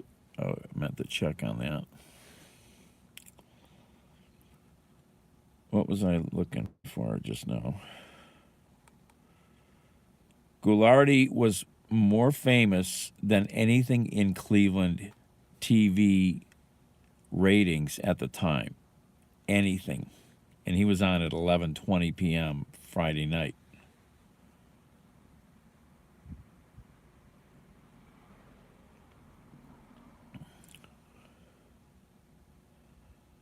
What does she call herself? Oh my God. Something and the Mummy. What does she call herself? Oh my gosh.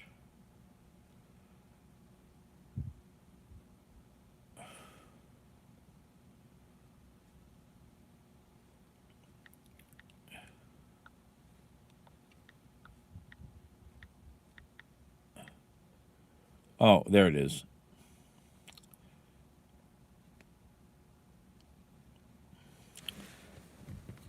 The Mummy and the Monkey.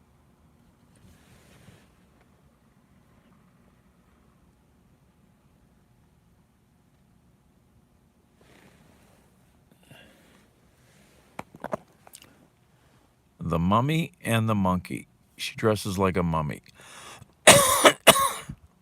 Harry Scary. The Mummy and the Monkey's Harry Scary. So you can... This Friday for episode 178 of The Mummy and the Monkey's Harry Scary Hangout, we're hosting The Head from 1959.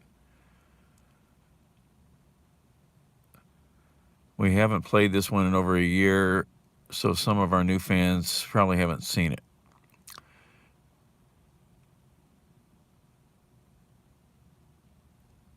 Two ways to watch: on their YouTube channel or any smart device. Okay, let's go. Have I ever looked at her YouTube channel? I don't know.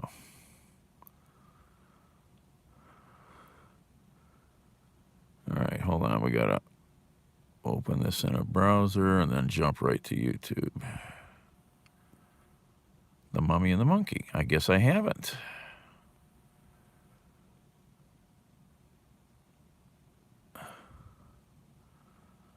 She got 3,000 subscribers. How many views? Yeah, I'm actually doing better than her. She's got more subscribers. I got more views.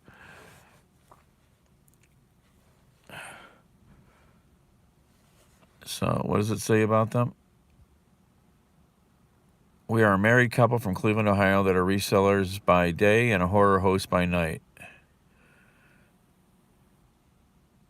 On Friday nights, 9:45 p.m. Eastern, You can tune in to our live streaming show, The Mummy and the Monkeys, Harry Scary Hangout. There you go, folks. They started in 2014. So like I said, Cleveland has had an endless stream of horror-type movie hosts. They've got a podcast on Sundays. And they're very popular at lots of different festivals around the city, and especially at Ghoulardi Fest.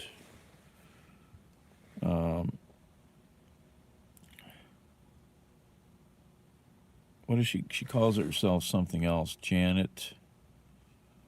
I can't remember. What did you say here, somebody? Korn. You mean the band or whatever? I don't know. Yes, this world is huge.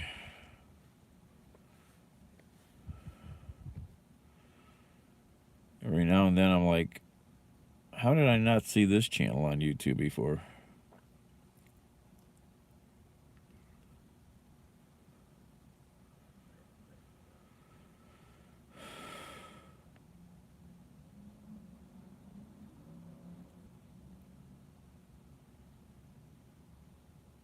Oh, yes. She passed away at age 75. Sasheen Littlefeather. Oh, well, YouTube's huge, you know. Yeah, I don't know if I've ever listened to them. I mean, I would know some music if I heard it, but I wouldn't know if it was theirs necessarily.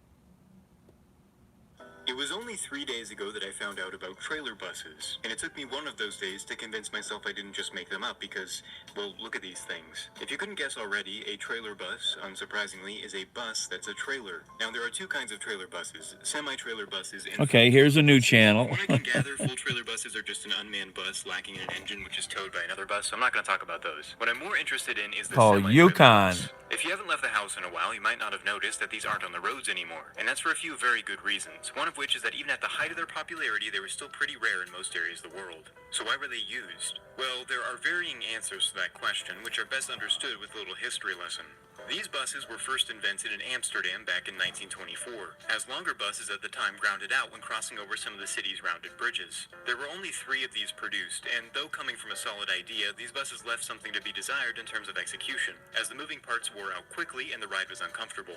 In 1927, all 3 of these buses were fitted with rigid chassis, and the overbridge routes were discontinued.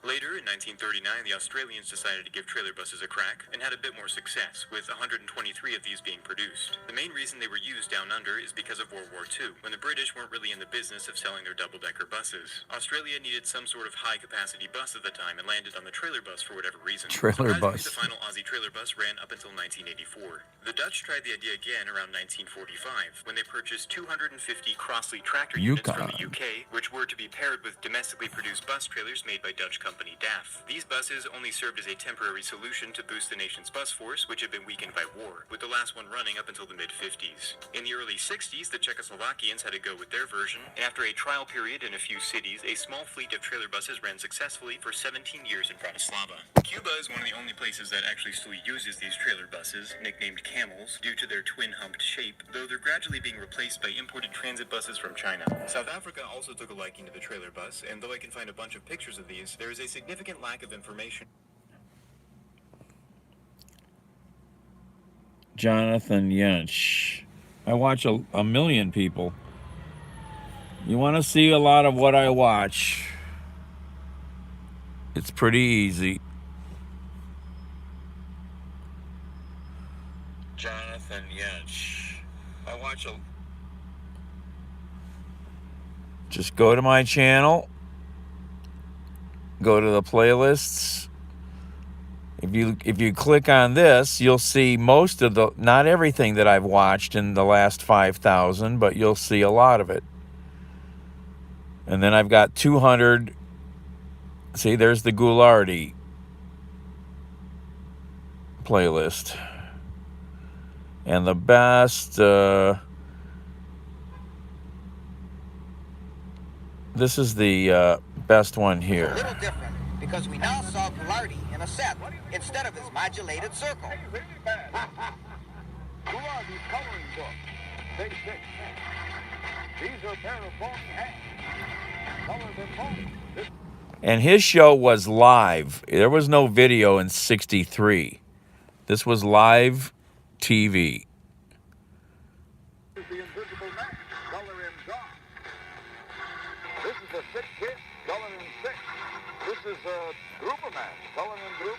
What is that grouper man? I don't know. This is a fat man, color in...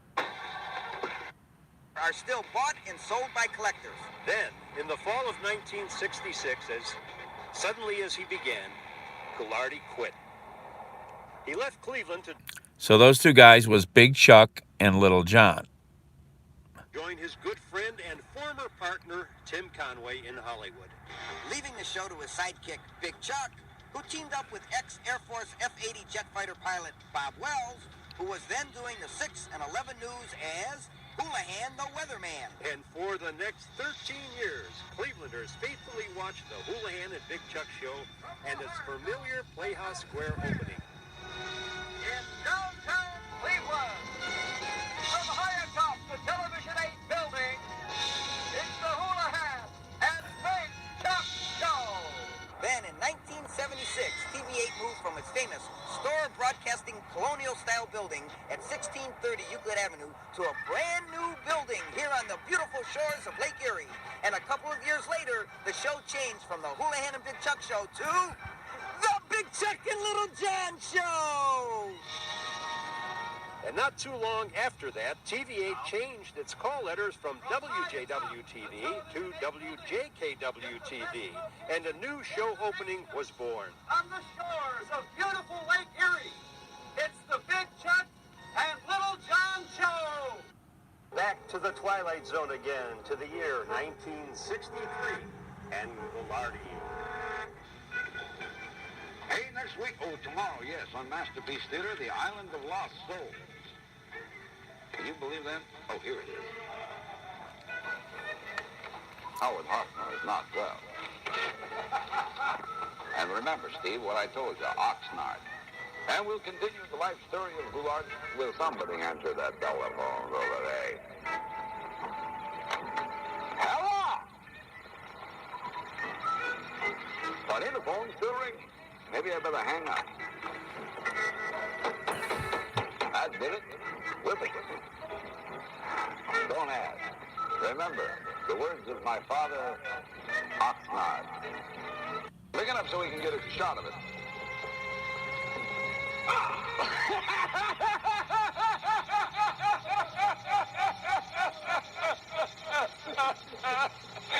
Hey, Ghoulardi's too cool.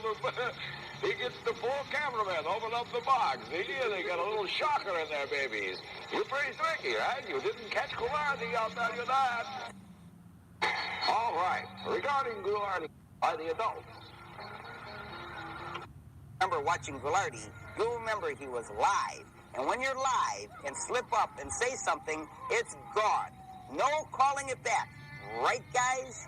Oh, you won't believe how bad this movie is. I have no idea why you're here. You know, you could be out playing cards. I like cards. You get a girl and you poker. And he said that. I've got that on tape. I've got that on tape. Ghoulardi plays nothing but poker. See, what you do in poker, you get a girl and you poker. Incidentally. And he said that on the air live in 1963.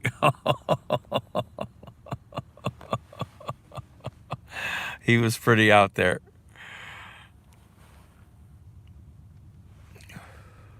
I didn't think about that twice, or I would never have said it. You know what I mean? It just kind of And a lot of things came out like that. In fact, Chuck tells me station management lived in daily fear as to what he might say or do on the air because he was live. Big Chuck, Dick Goddard, Houlihan, and Goulardi. And I don't remember who she was. Tomorrow, yes, on Masterpiece Theater, The Island of Lost Souls.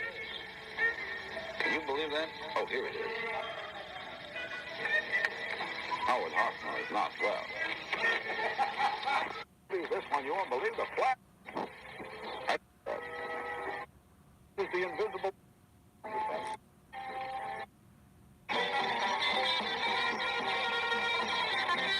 Flash Gordon.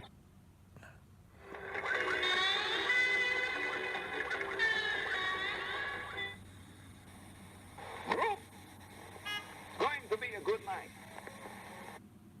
Now here's Big Jim Doney. Had a 20-hitter going before he blew up. So anyway, there's a whole set of Cleveland TV movie host history here.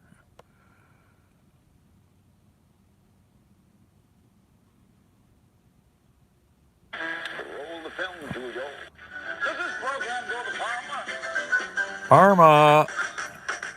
Oh, Patty's here. Patty worked with Dick Goddard. Yes. What are you saying here?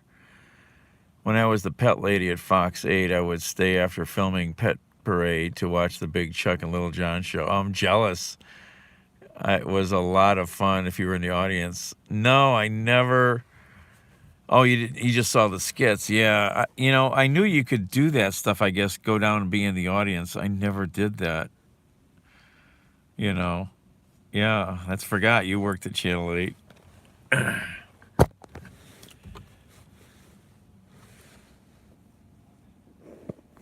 Just books, no internet. Well, you know what people did back then, Jameson? They worked. 100 years ago, they had radio. Okay, they had radio, and you worked. Kids worked. Everybody worked in 1929, man. Nobody, didn't work. Everybody worked. You had chores, You might go to a movie theater. Movies were just coming out, Pay your nickel to see a movie. You had vaudeville, live theater, You had live theater. He played stickball in the street. It's just what it was, You don't know what you're missing if you don't have it. I mean, it doesn't exist yet.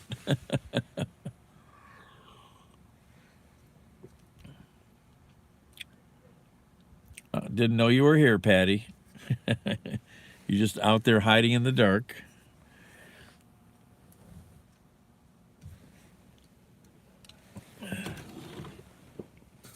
Well, people do not work as much in many ways now. We work harder sometimes in some ways, but we don't all do as much other ways, Oh, you just got here. Okay.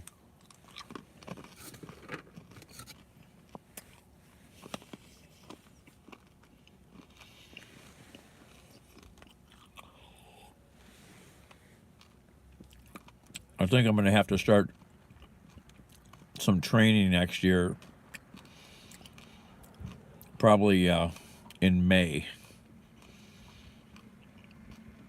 Have to go out drinking every other night till August.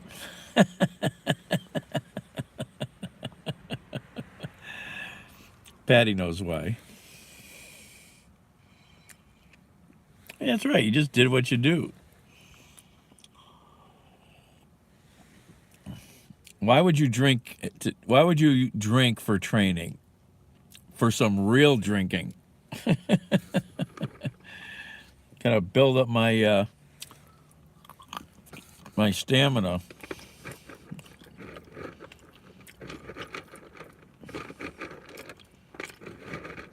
I've let it backslide.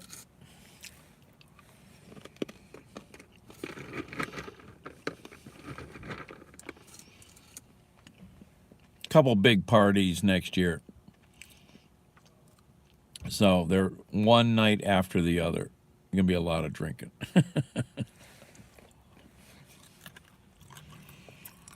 It's all kinds of stuff.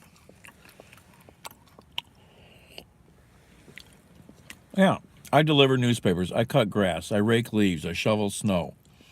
You know, everybody had jobs. Everybody did something. Kids today, man, they got it easy. Don't answer that question. I told them my "how old are you" story. They don't know how old I am.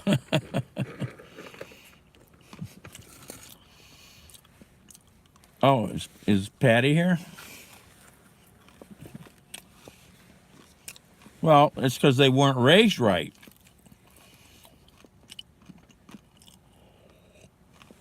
They're all spoiled, man. Massively spoiled. Go look at some kids that live on a farm. See what their life is like. They don't fuck around as much. They do stuff.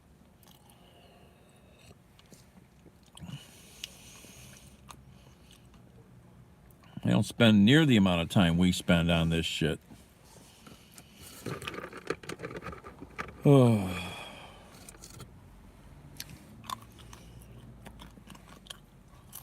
Cashews, pecans, almonds, pistachios, M&Ms.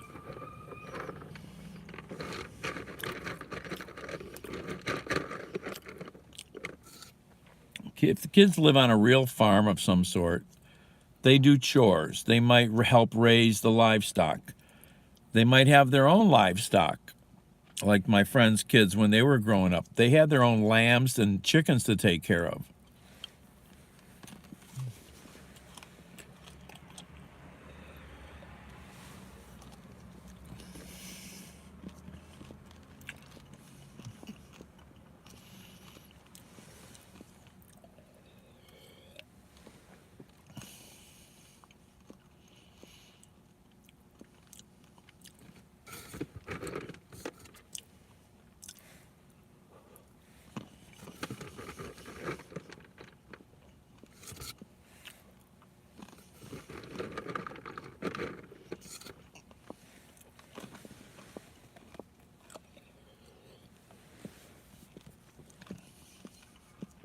Yeah, I mean, you learn how to do stuff. You know, I was working on cars at age 12 at friends' houses. I already done all kinds of remodeling around the house with my father. You know, I was in Cub Scouts. I was in Boy Scouts till they kicked us out. You know, we grew 3 acres of vegetables by hand.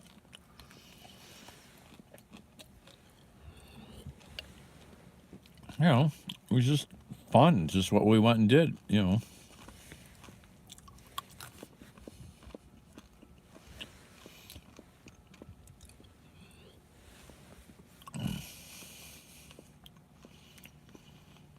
What time is it now? I've been sitting here for a while.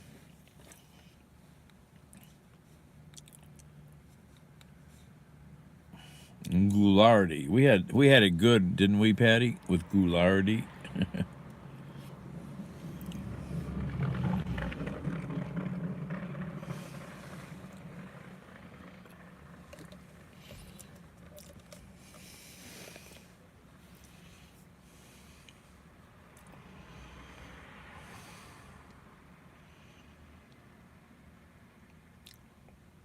Somebody just drove by on a flat tire.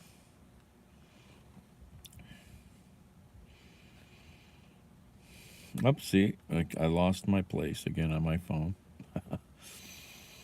I gotta untrain myself now. I moved something on the phone and I'm already...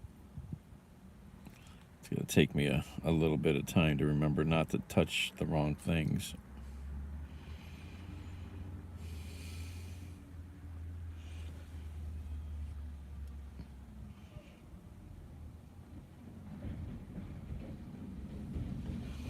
Exactly, Patty. Yeah, why wouldn't you have unlimited data? I still go through most of my data. I get warnings. They still get pissed at me because I use so much.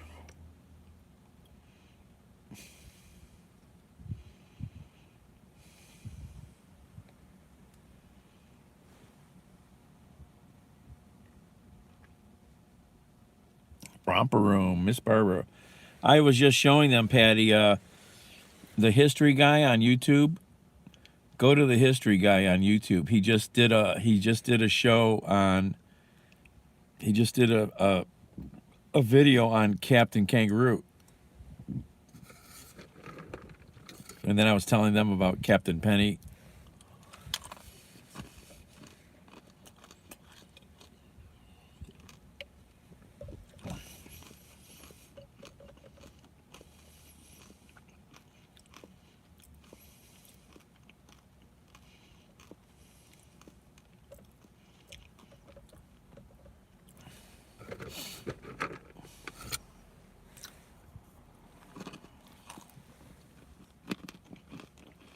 Well, when there's M&Ms with peanuts, there's chocolate.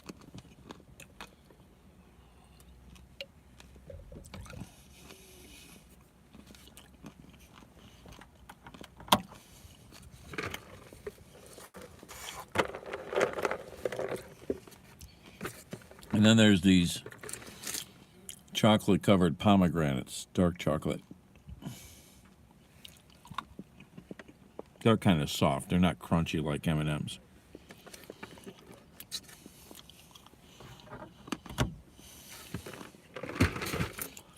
I better set an alarm. I have to get up by 1 o'clock today. All right, let's see here. Set an alarm. Clock. Alarm.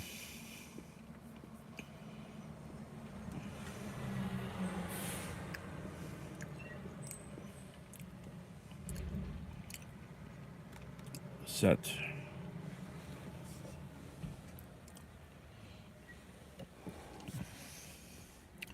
How Barnaby thought we were the nicest people in the whole world. Oh, Barnaby. I forgot about Barnaby.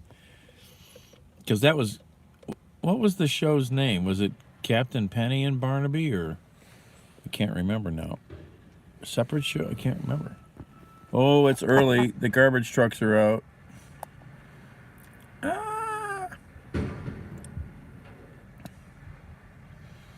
No, I don't always catch it. Nope.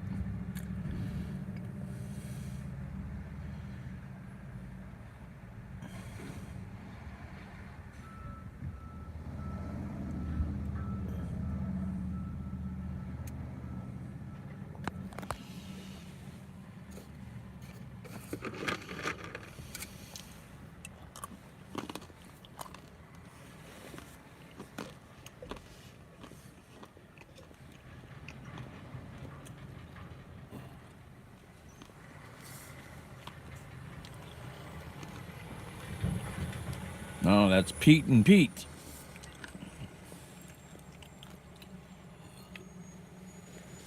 Oh my God, I forgot that name. Franz the toy maker. Sure, you can find all the video. Mr. Green Jeans.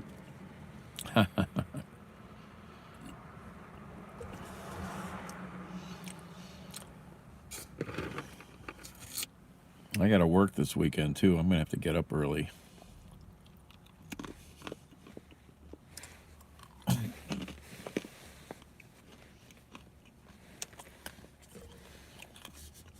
Well, I had some money, and since I'm a snacker, and I don't want to pay crazy money like across the street for stuff,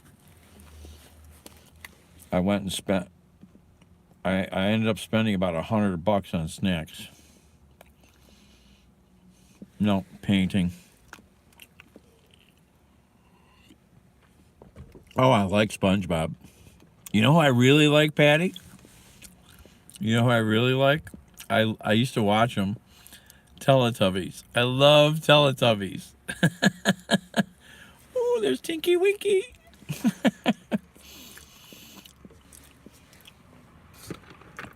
Do you hear about all the people that are bent out of shape about Velma?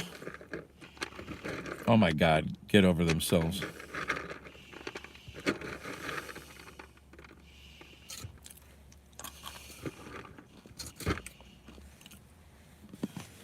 SpongeBob is awesome.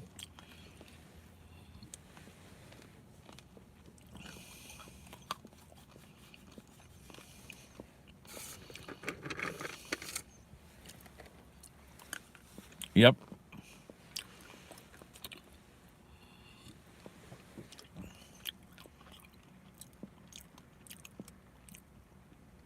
You want to watch a really good explanation of Scooby-Doo about all this issue?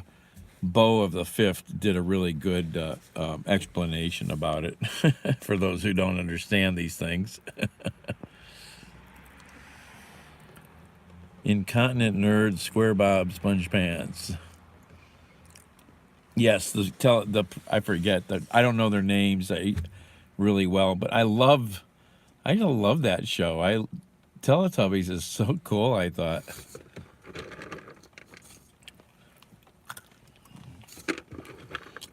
You know, it's a really heavy, deep movie. One of my top movies, I don't know which is the best, is On the Beach. The original On the Beach, black and white. 59. Gregory Peck. Wally Cox. The guy who played my favorite Martian. All-star cast about the end of the world. If you've never seen it, watch the original On the Beach. And see how the world deals with the end of the world. And what do we got going on right now? Putin screaming about setting off nukes.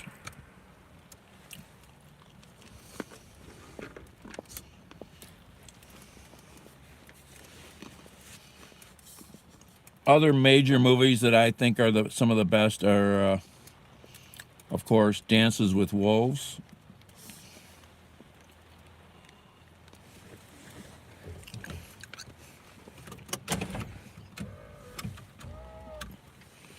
Jeremiah Johnson's another great movie.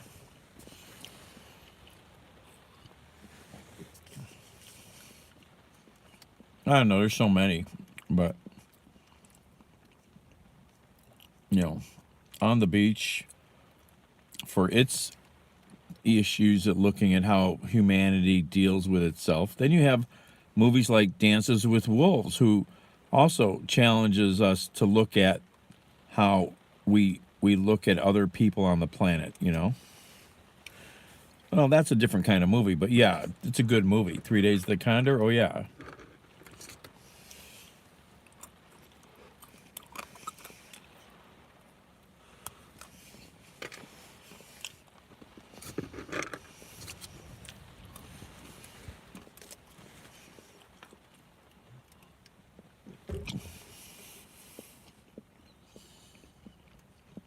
Drizzling. That's right, the first game is today at noon. 12:05. It won't be raining.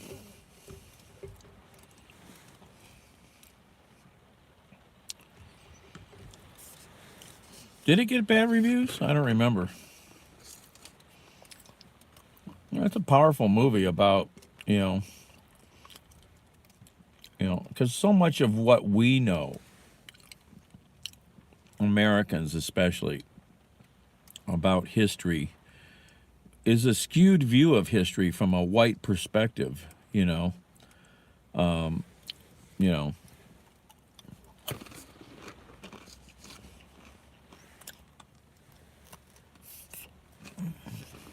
Kevin Costner. Of course, Field of Dreams.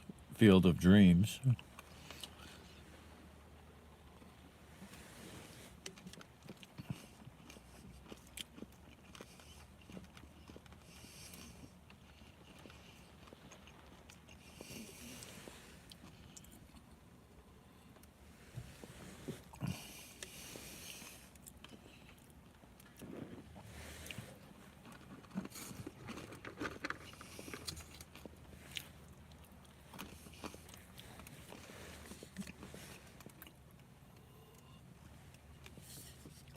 I watch a lot of, I was watching pretty regular, lots of science fiction on YouTube. Do you know about all the free movies on YouTube?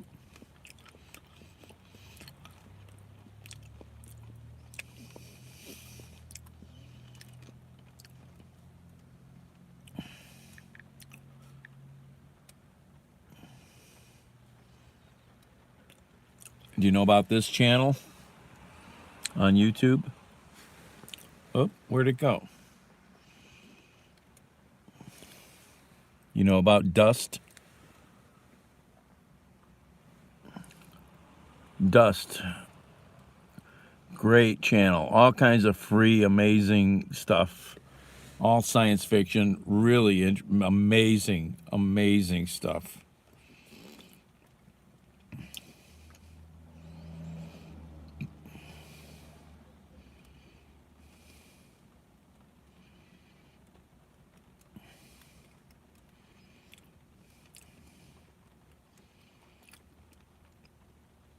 Movies, I mean, these are all short movies, but they're so well done, they'll blow your mind.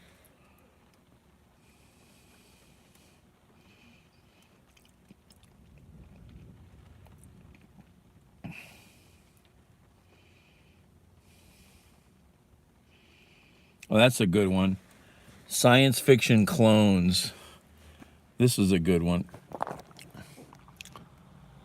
Focus with Rutger Hauer. This is a good one.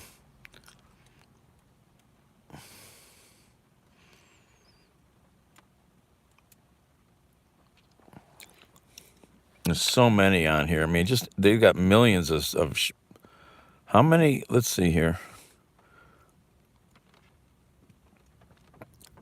The Civil Wars. Oh, that's music. I can't play that. These guys are amazing.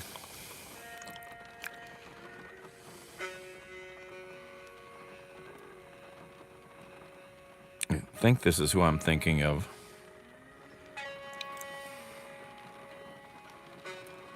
Maybe not.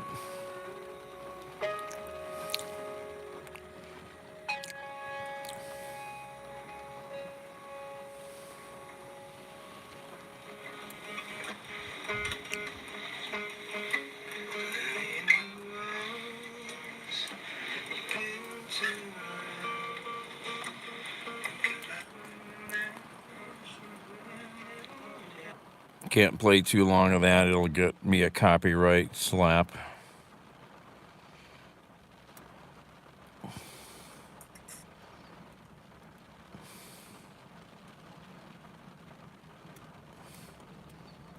Dust.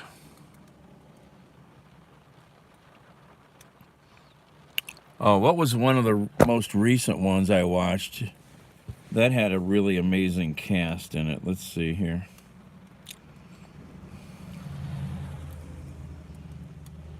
Oh, yeah, this one. Watch this one, man. This one will blow your mind.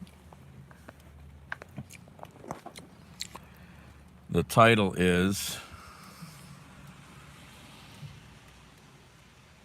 Where is it?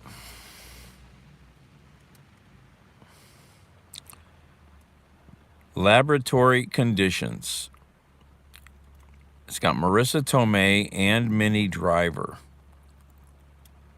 17 minutes. This will blow your minds.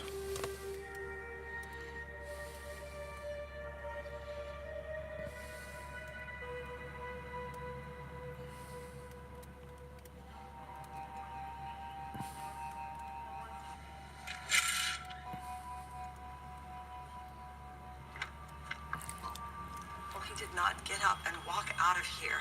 Guy's at death's door. Tell me you did not misplace my patient. I went to check the urine output in 105.2. It was only gone a minute. Palliative care?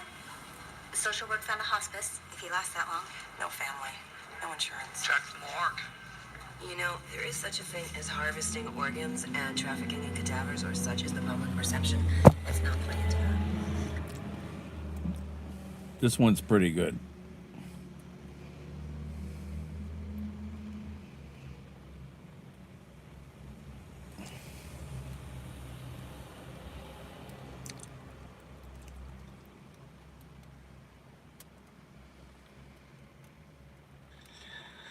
Well, howdy there, Internet people. It's Bo again. So today we are going to talk about what a U.S. or NATO response would look like in a certain eventuality. Before we get into this, I want to point out, I don't think this conversation is necessary. However, there has been a whole lot of coverage about this topic, and it has prompted a lot of questions. So we're going to go through it. There's been a lot of coverage about the possibility of Putin deploying a tactical nuke inside of Ukraine. And the question that has arisen from that coverage is what a U.S. response would look like. And we'll go through the various options and the likelihood. But again, I do want to point out, All right, Hurley. everything I'm about to say, Putin knows. Putin knows everything that I'm about to say. And again, this is a tactical device, not a full-blown exchange. Putin is aware that nobody wins that game either. Okay, so the first thing would be to look at the diplomatic routes. What would happen in that international poker game where everybody's cheating? Everybody suddenly cares about the rules. A whole bunch of countries that are tolerant of Russia's current actions suddenly become very hostile. This is something that has been viewed as off the table since the end of World War II. This isn't something that anybody wants. Once they start getting used, the worry is they'll be used more often. So the international community is very much against them being used in any way. So if Putin was to use one, it would further damage their economy. It would cut them off from supplies they need to run the conventional aspect of the war and further isolate them. That all happens without NATO or the U.S. pushing. Then there's the supplies. People talk about how much the West is providing Ukraine. The reality is we're not sending them the best of the best.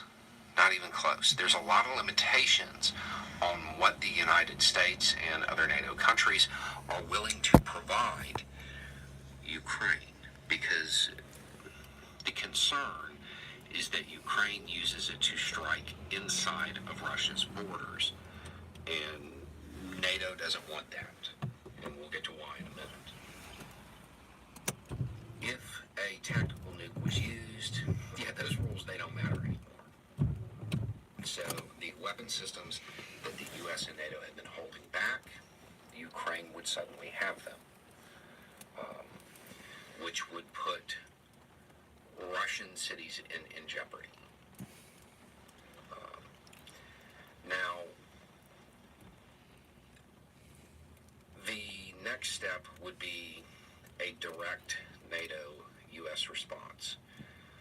Petraeus recently kind of talked about this possibility, and he said, well, the U.S. would destroy the Black Sea Fleet and hit every target they could find inside of Ukraine.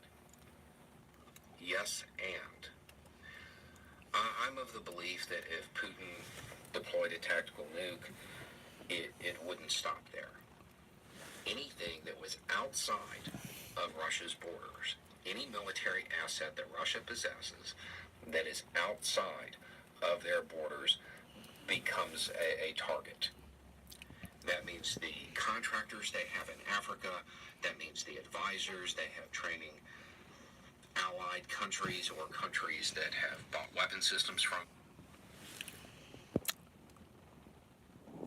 What did somebody say here? Why did you put your life on the line like that? What? What does that even mean? That kid is up to no good? You don't know what the kid's doing.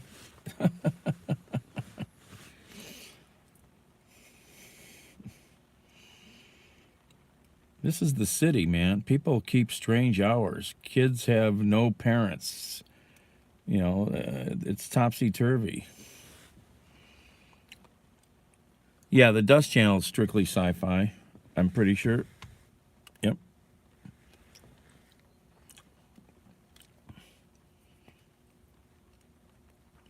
Now, when I was out as a kid, we were up to major no good. Major no good. But now you've got endless households of kids who are just unsupervised. There's no parents around. The parents don't care what the kids do at all. There's thousands and thousands of households like that now. It's sad. You know, my parents, well, they weren't paying attention a lot. They cared, but they didn't know what we were up to. Because you still don't know what that kid's doing.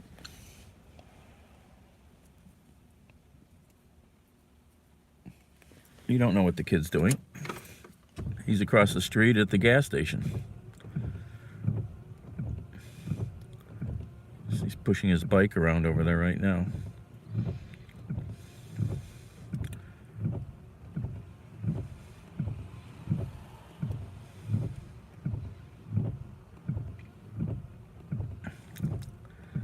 Who knows what he's up to over there?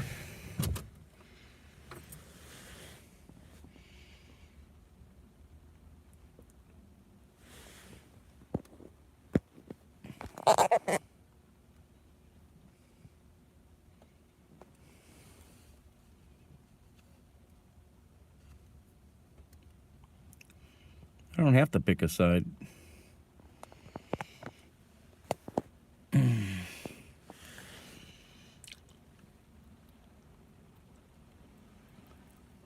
If I think somebody was up to something nefarious, I would say it right away. But just because he's out at 5 a.m., you know, I have no idea what he's doing over there. I don't care.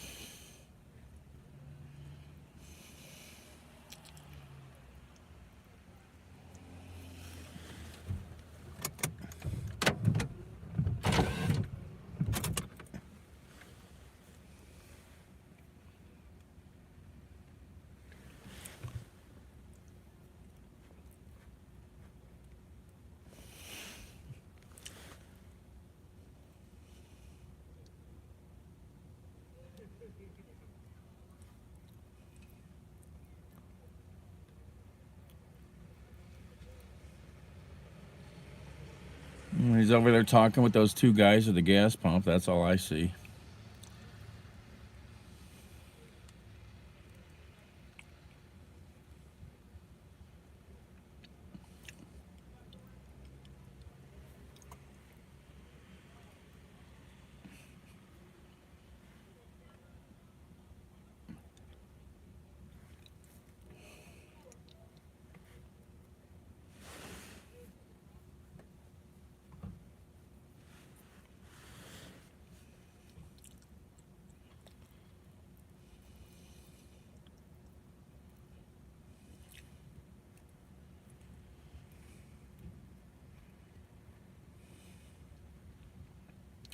Why would you say that he's up to no good first thing either?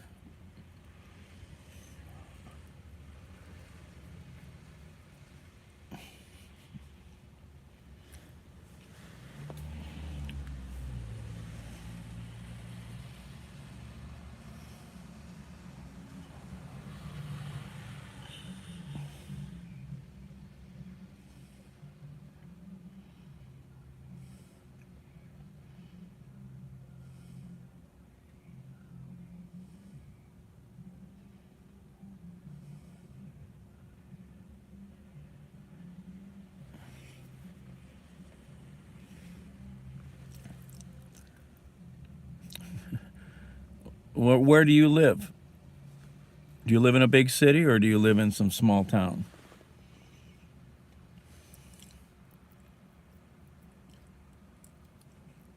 First of all, it's not the middle of the night. It's 5 a.m. People are getting up to go to work and school. The world is waking up.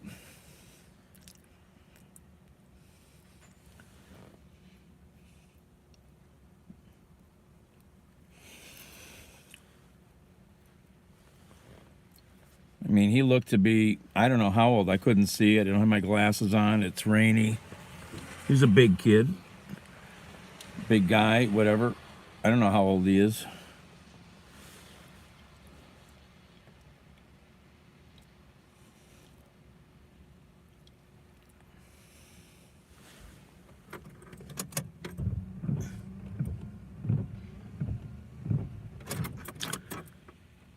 He looks like he has a beard even. No, he doesn't have a beard. He's still over there. But he's a big guy. He could be 16, could be 18. I have no idea.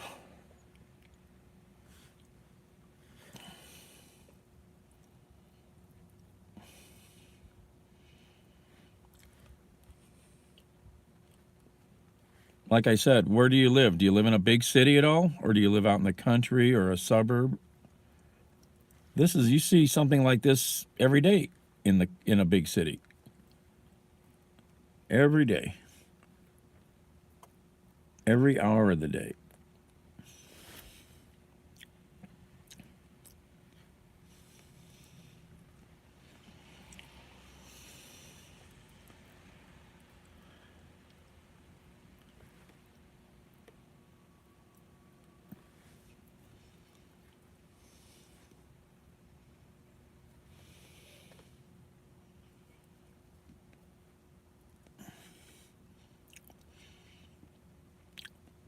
But according to you, it was like something wrong, something bad, thievery. Oh, okay. I see.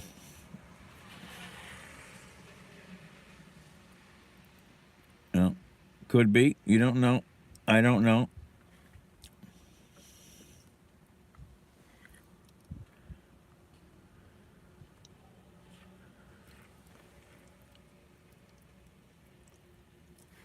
You know, the only way I would live in a small town anywhere is if I was with somebody as a partner, a girlfriend or a wife. I would never choose to live anywhere like that alone, most likely.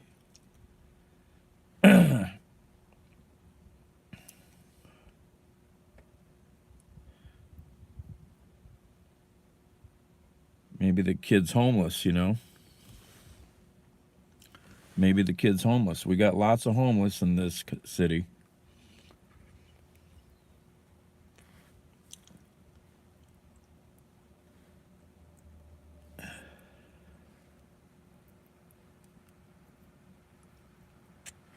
Homeless people move around constantly.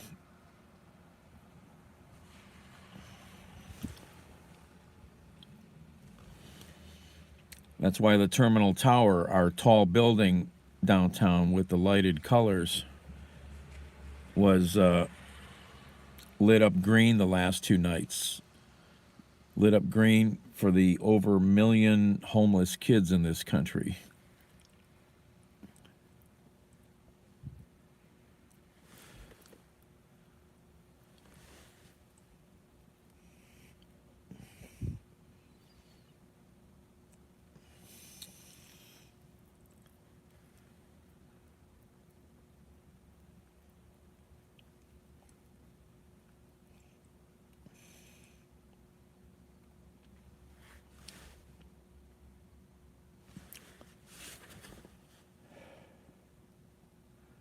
I don't use that word too often.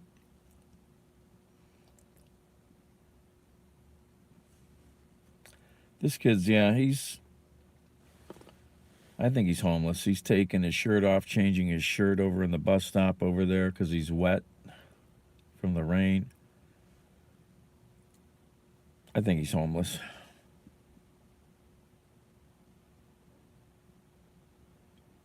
Well, get your own channel then.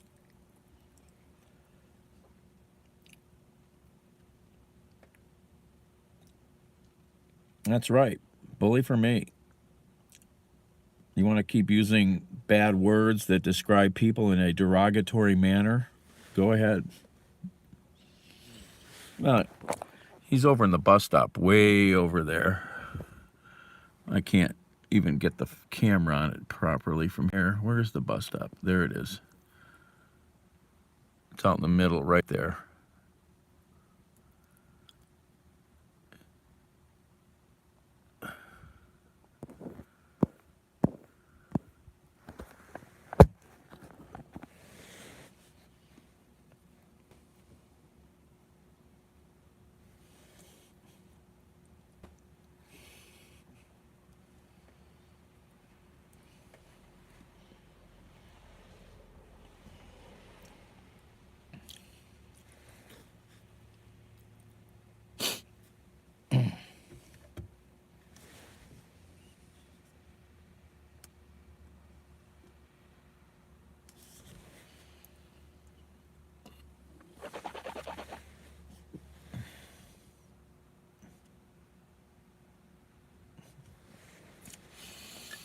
What about morality?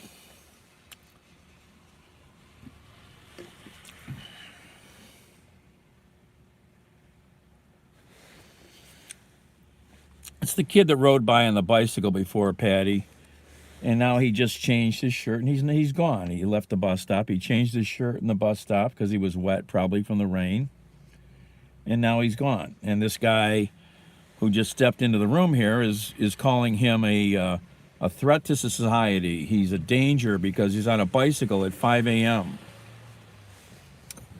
I don't know what he's up to. I haven't seen anything wrong. I see stuff like this all the time. Doesn't mean a damn thing.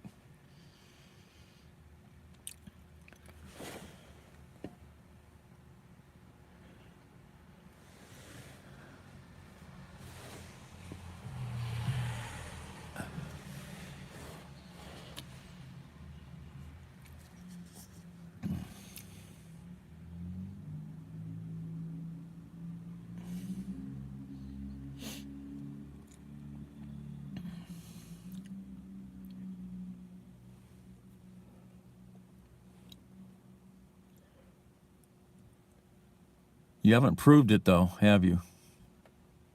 You haven't proved a thing. You don't know anything about him, either do we. But you're the one judging him.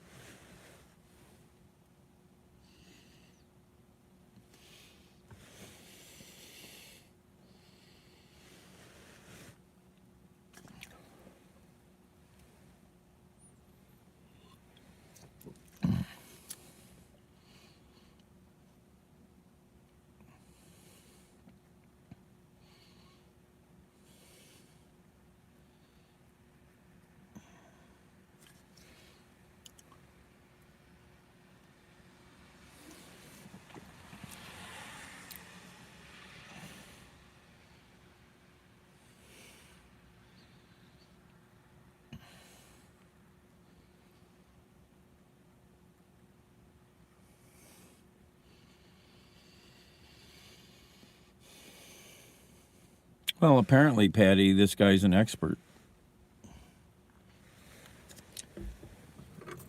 Yet he has no videos on his channel. He doesn't go live, but he loves to come into other people's rooms and tell them what the facts of life are.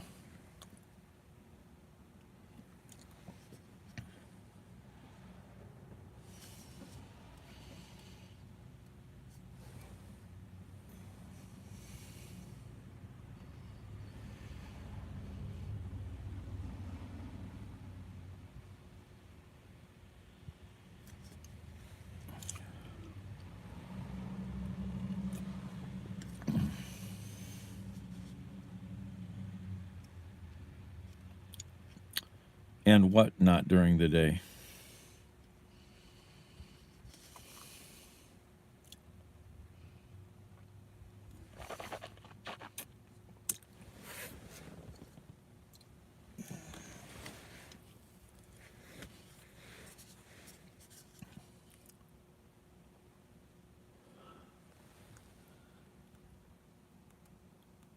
Oh, I see. So you're not proud or willing to leave what you do up there. I see.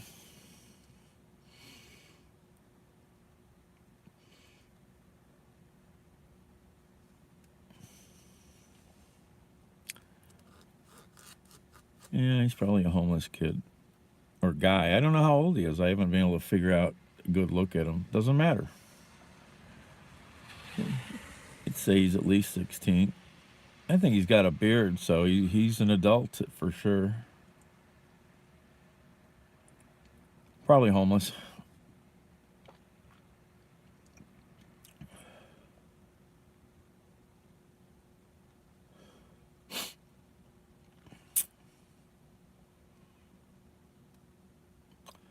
Another broken soul, you know, like so many in this city.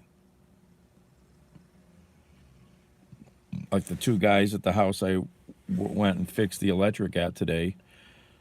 They're both broken human beings, drinking all the time and, you know, just living to live to the next day. That's it.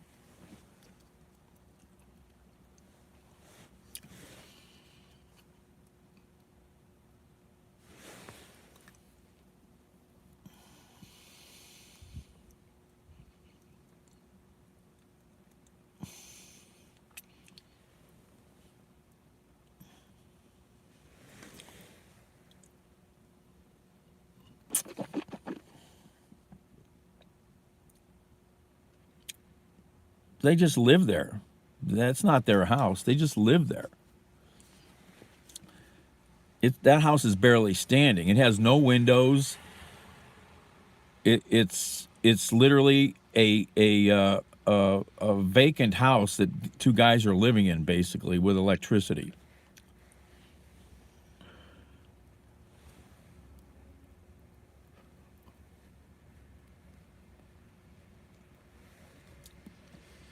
And the guy who owns it, who I know, kind of lets them live there. I don't know if he charges them anything or what.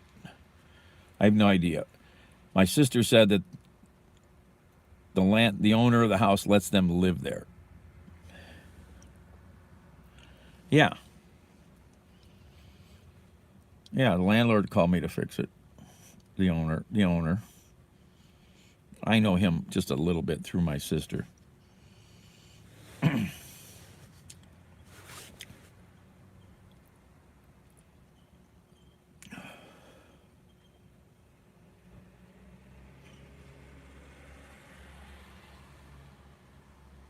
Did I what?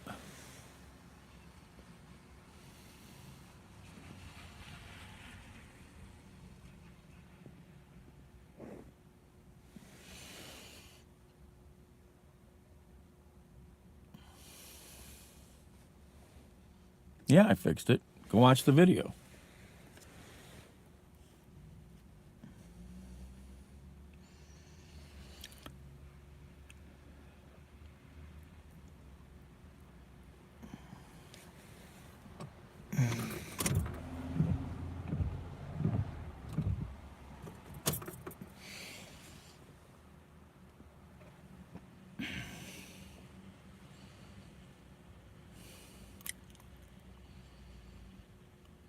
I've got a few skills, yeah.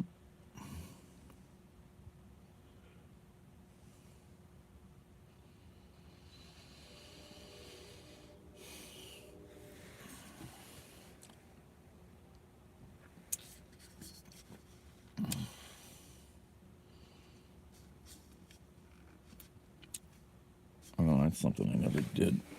I needed to fix that.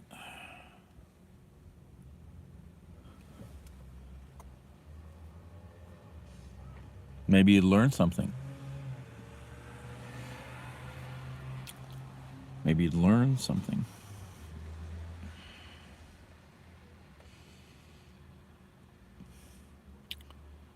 What was I going to look at here?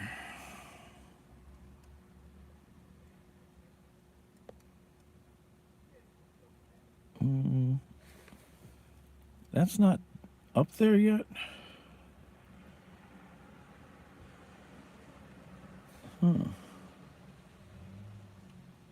the heck? That's not the... Guess that's not there yet.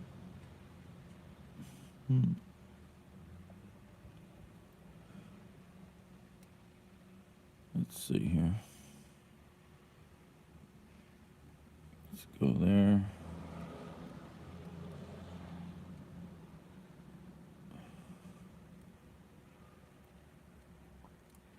Let's see here.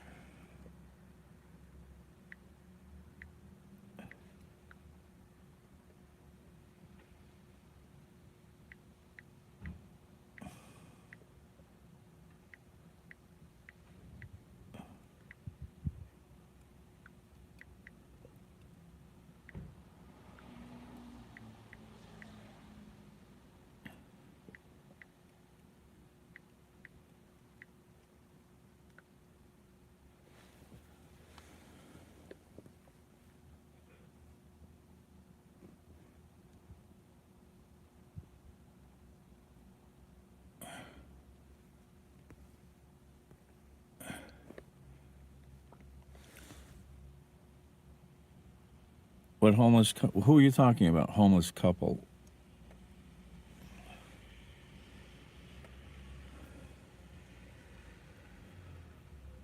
Oops. Oh, we're down to 2%. Gotta fix that. It's not a couple. It's a couple of guys who live in this house that's literally you know, one of the worst looking ghetto kind of crap places you could probably live, but that's where they live. At least they're out of the weather. I don't know how I didn't see the house. I was only in the basement. The yard is a tale of, once you see it, you know what it's all about. You know, my sister's been in it. She says it's nasty.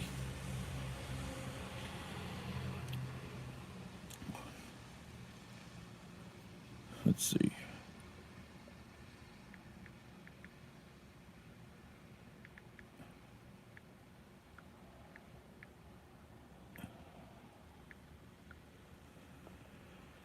Oh. Yeah. What, you don't know people that live like that? Most people probably don't. No. You know, they probably get Social Security and that's how they live, you know. My yard needs the grass cut and a few things cleaned up, and I hope to do that this week. I got to get a mower over there. Mine got stolen.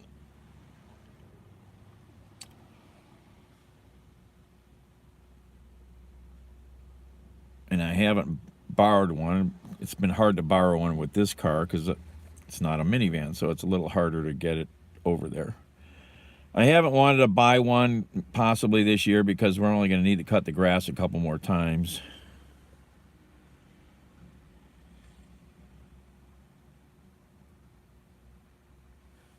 Well, young men can't get Social Security. They can get SSI maybe, but not Social Security. I mean, the world is full. I mean, the world is full of broken people now. You know, most of these people that are on the streets have mental illness issues. Most of them. If you want, I'll take you and show you a bunch of them. I showed you one last night, and he walked right in front of the car tonight when we were downtown. This black guy, he's schizophrenic. You know, just like I've got friends like that. And I've seen this guy for decades around town. Talking, walking, screaming, having conversations with nobody, with himself, with the thoughts in his head. Oh, there's that kid on the bike. It's not a kid. I didn't get to see out the damn window. I was looking at you guys on the phone, and I missed him right up. He just went back the way he came.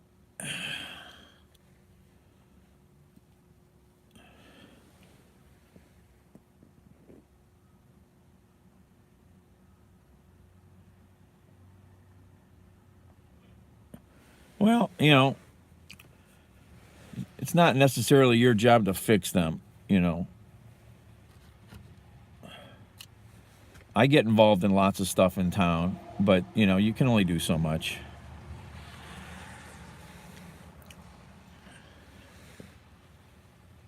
And that dude's got a beard. That's no kid. That's a guy who's 18, 20, maybe older. Hard to tell. I'm such an old fart. I don't know how old young people are anymore.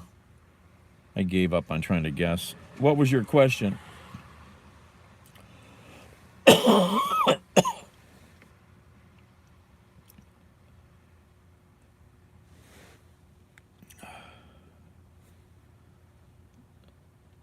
Let's see here.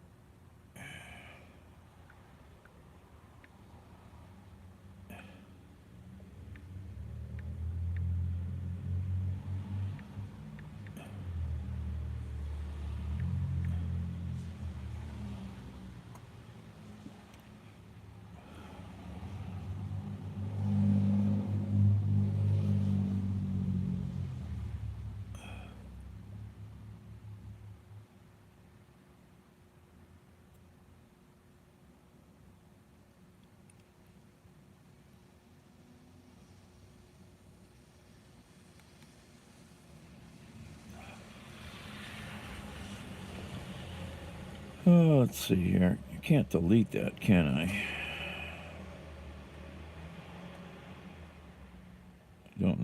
can't delete that.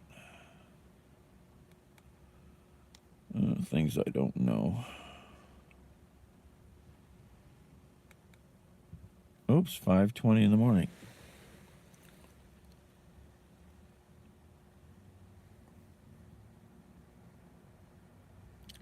Homeless shelters are nasty.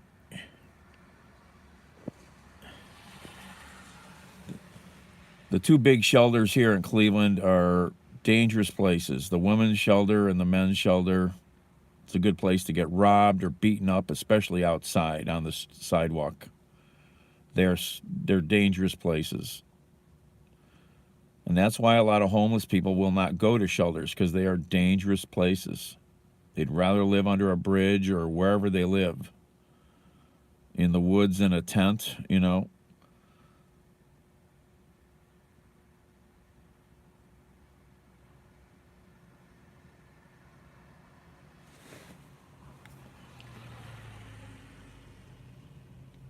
Okay, phone.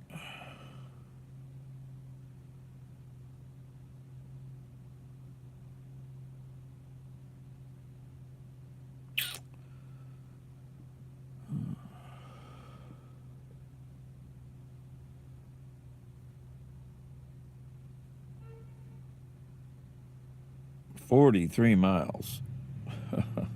That's too far. What the heck is that? Oh, deliveries. I don't want to do those deliveries. Those are a pain in the ass. Pain in the ass. Yeah, there's nothing out here this morning. I already got to get some sleep. I've got to be up this afternoon to do something.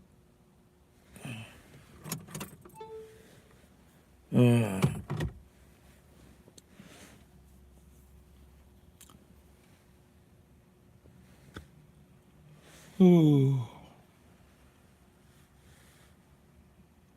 lived off of SSI but buys $300 shoes each month and goes to Kanye concerts.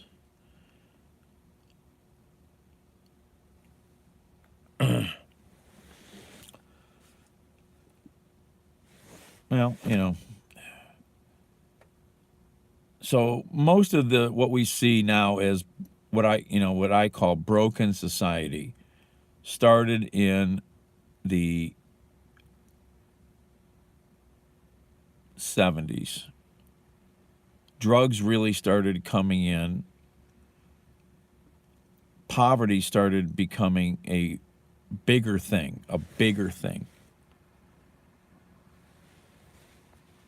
Drugs contributed to poverty being worse.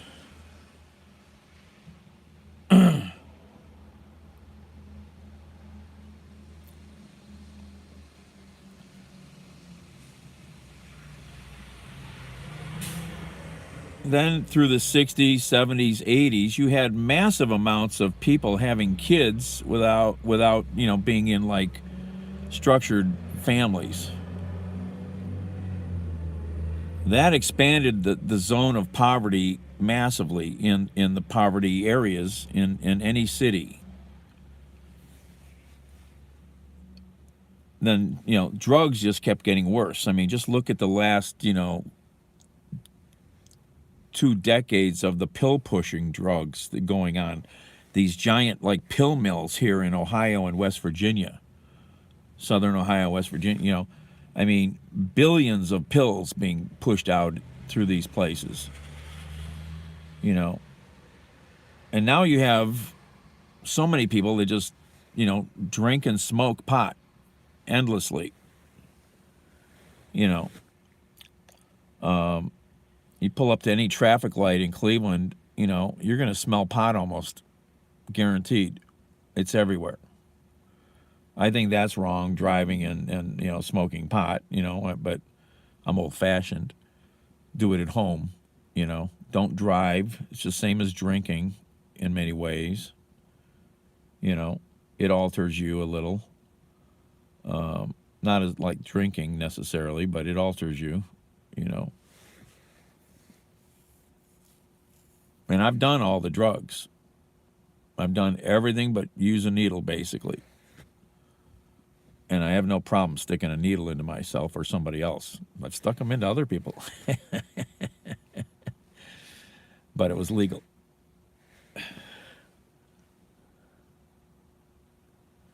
I've got friends who've been smoking pot since the 60s. But they smoke, they come home and take a toke or two. That's it. You know, they don't smoke a whole joint necessarily. You know, and we're talking seriously professional, highly trained, engineer type people. Okay? Made boatloads of money. Worked great jobs. So, you know, but then I've got friends who smoke so much pot, you know, I think it has dumbed them down, you know. But, you know, but what Biden did yesterday has been overdue. We need to decriminalize marijuana, absolutely. You know, that's obscene. This war on drugs, especially pot being a class 1 drug, is ridiculous. But that's, you know, it's like the differences in the sentencing guidelines that were used against white and black people for cocaine. Just go look all that stuff up, you know.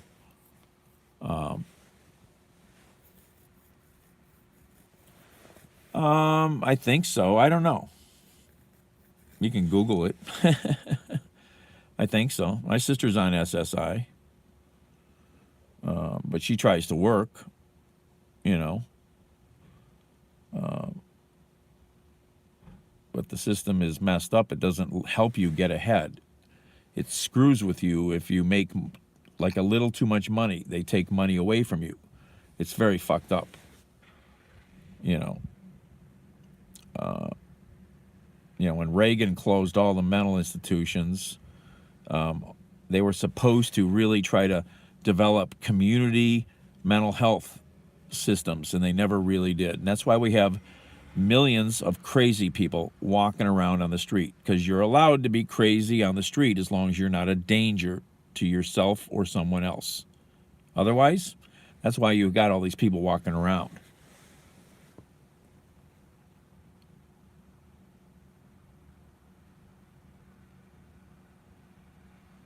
People often confuse reasons for not smoking pot as reasons for making it illegal.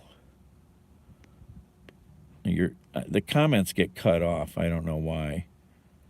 Probably because I'm on my small little phone or something. I don't know. Do the comments, I can't read that whole comment. They get cut off. It's probably because it's that iPhone 5. Should I break out the iPhone 4? See, like, here's a nefarious dude, okay?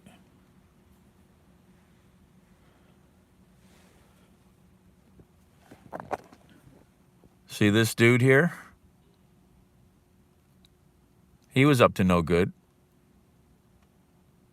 A friend of mine grabbed this picture at the end of his neighbor's driveway.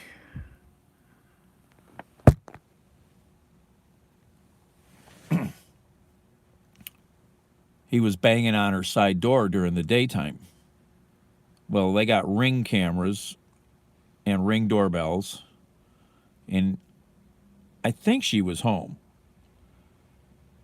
And then he goes and breaks the railing on the front porch, which is on camera.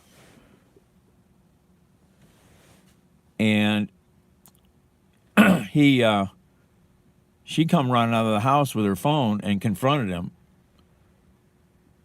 2 yards over, took that picture and put it on one of the local groups for the neighbors to know. And a friend of mine showed me this because I think I've seen this guy around. And then the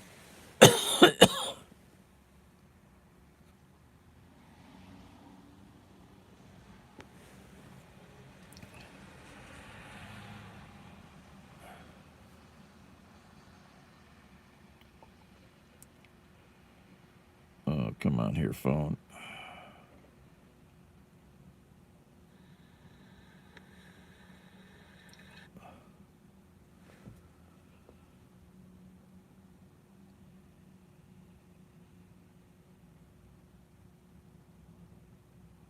I'm just saying that because it is not a reason to make it illegal, doesn't make it isn't a good reason for not smoking it. Well, whatever, you know.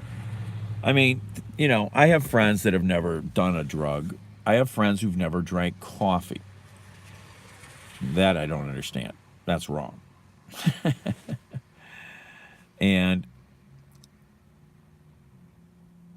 I don't know if I could ever date somebody. I did once that didn't drink coffee. It's weird how little weird things like that will cause conflict. Can we go to the coffee shop? Why?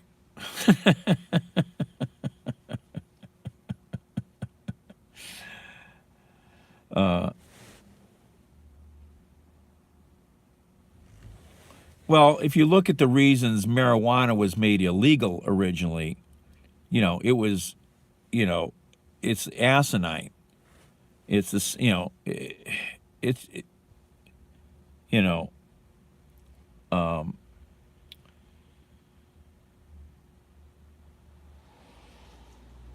but you know, look at alcohol and tobacco. I mean, you know, tobacco is more addictive than pot. Take somebody's cigarettes away and watch what happens to them. You know, they can't go more than, if they're a fairly, you know, if they smoke a fair amount, they can't go more than an hour or two without a fix. I've got plenty of people that smoke pot that can go much longer than that. You know.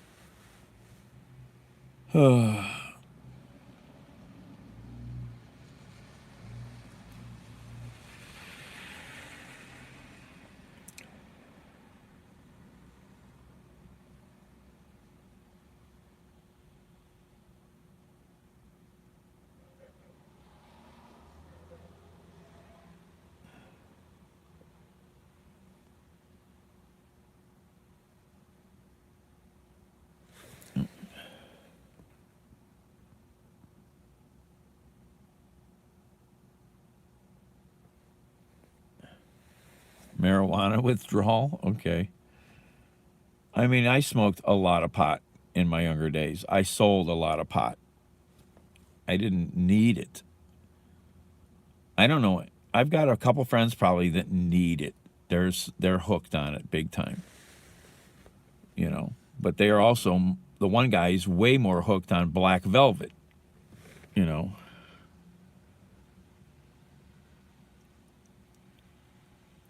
Nightmares, huh?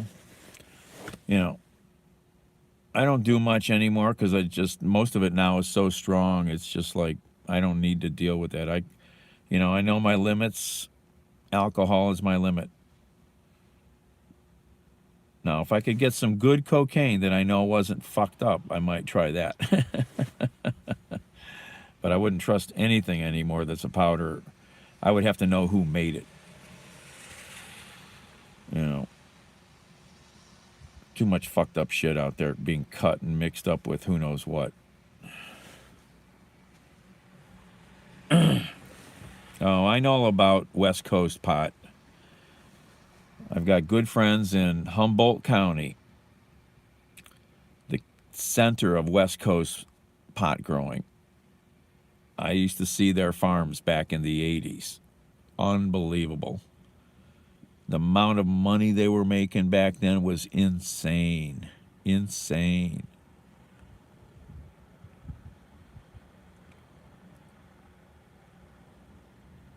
Toyota pickup trucks with bales of, I mean, not bales, but stalks of pot piled 10 feet high after harvest. It was wild. Oh.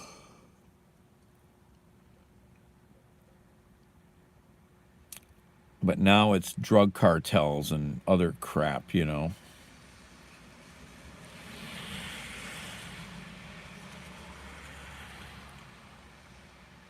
Oh, that's right. I still got a sandwich over here. I gotta wrap this up. There's the other half of this of the chicken Philly. Look how big that thing is. Huge. That's how we got here. I bought a chicken Philly over there. It's good.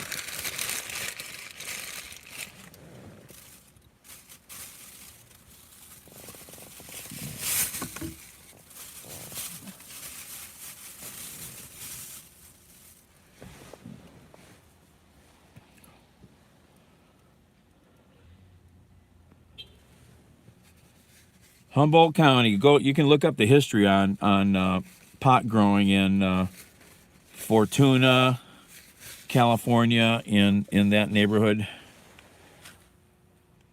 and Eureka, Fortuna, Eureka, around there.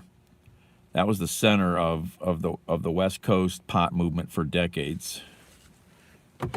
There's still a lot going on around there, I think, but tie stick, yeah, probably decades ago. I don't know.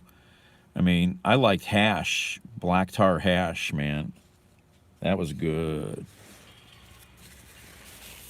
I haven't seen that in a long time.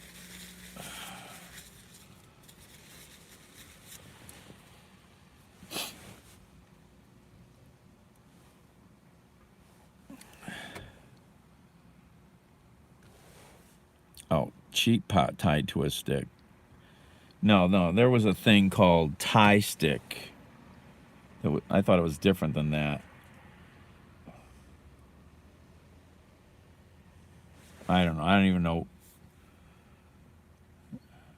You know.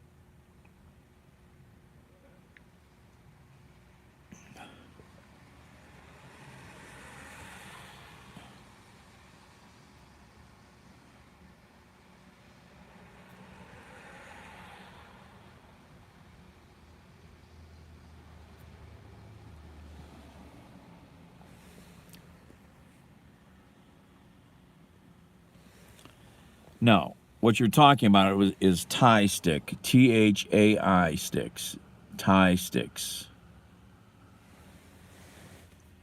Tie sticks.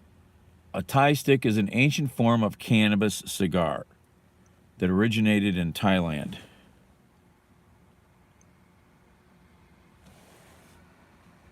Tie sticks were popular in the United States a long time ago.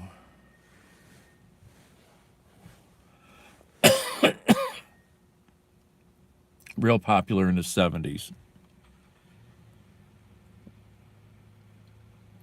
A tie stick typically consists of cured flower skewered on a bamboo stick, wrapped in fan leaves, and tied together with hemp string.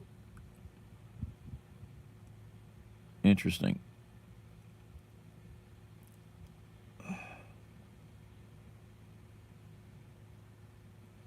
In the modern age of cannabis legalization and product innovation, the luxury blunt or cannabis cigar has become a more prominent dispensary item in legal regions.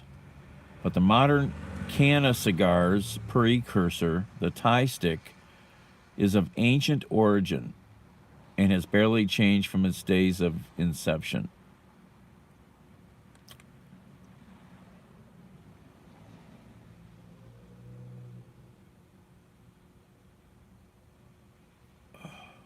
I got an ad to buy weed.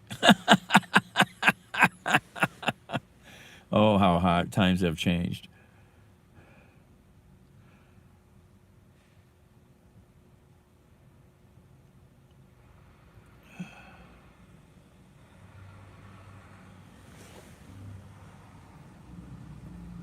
Well, you could make your own, but it takes some work.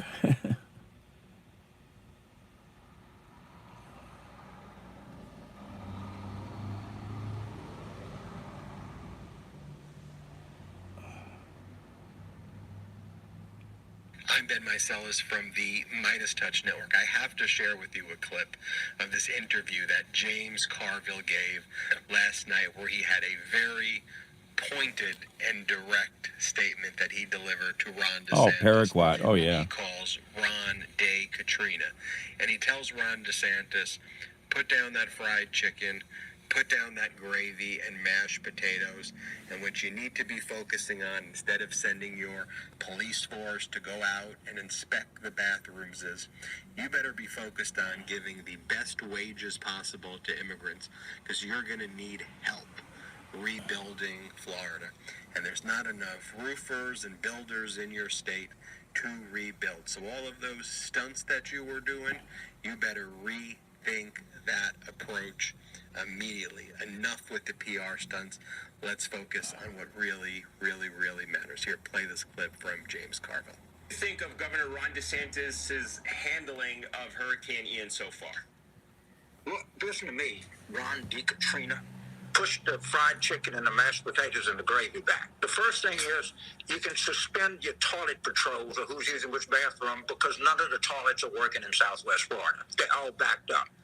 The second thing you need to do is forget about Martha's Vineyard, hire a bunch of buses, go to El Paso, to Matamoros, to Laredo, to Nogales, to Mexicali, and put a sign up that says, we need workers. No questions asked, high wages, right? Stop all the stunts you're doing. You're going to need immigrants, and a lot of them. You're going to need drywall people. You're going to need bricklayers.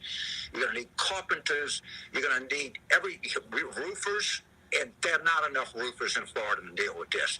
And the third thing you need to do is change the curriculum in the textbook and tell young people what the effect of 87-degree water in the western Gulf of Mexico has on the state of Florida. I can tell you what it is. It's profound. This guy has no idea of what he's doing. Forget the toilets, forget the immigration stunts, and forget... That's excellent. James Carville is excellent. Excellent. DeSantis is a dick.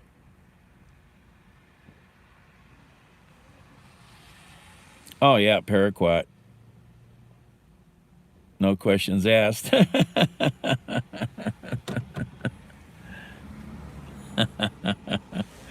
Yeah, okay. All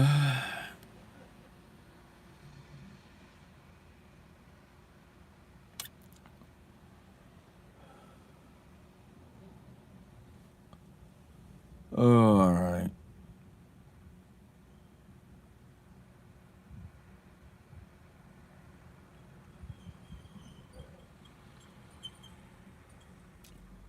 All the worker bees are waking up.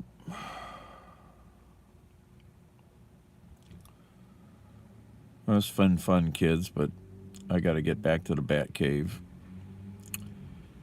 Didn't bring the garlic, so...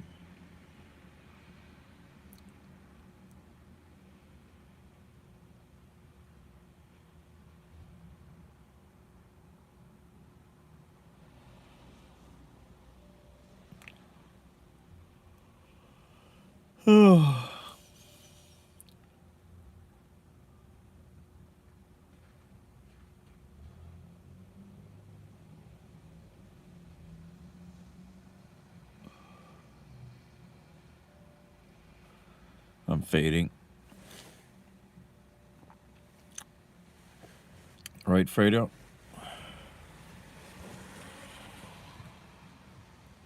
Yep, I'm tired. Oh, yeah, I'm real tired. I fell down.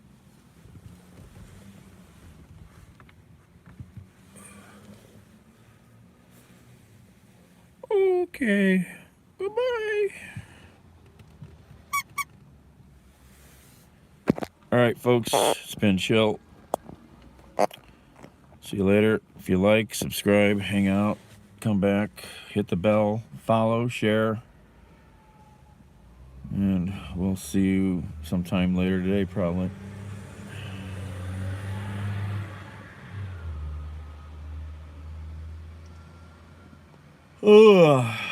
Maybe I'll get to work on the car today.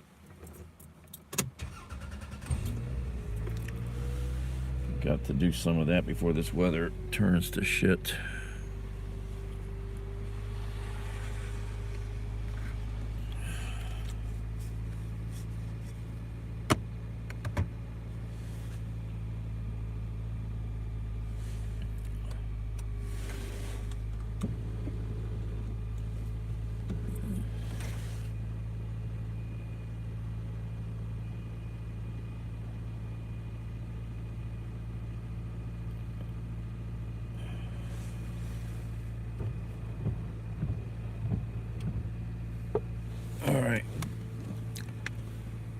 Okay, we're out of here. Good night. Peace.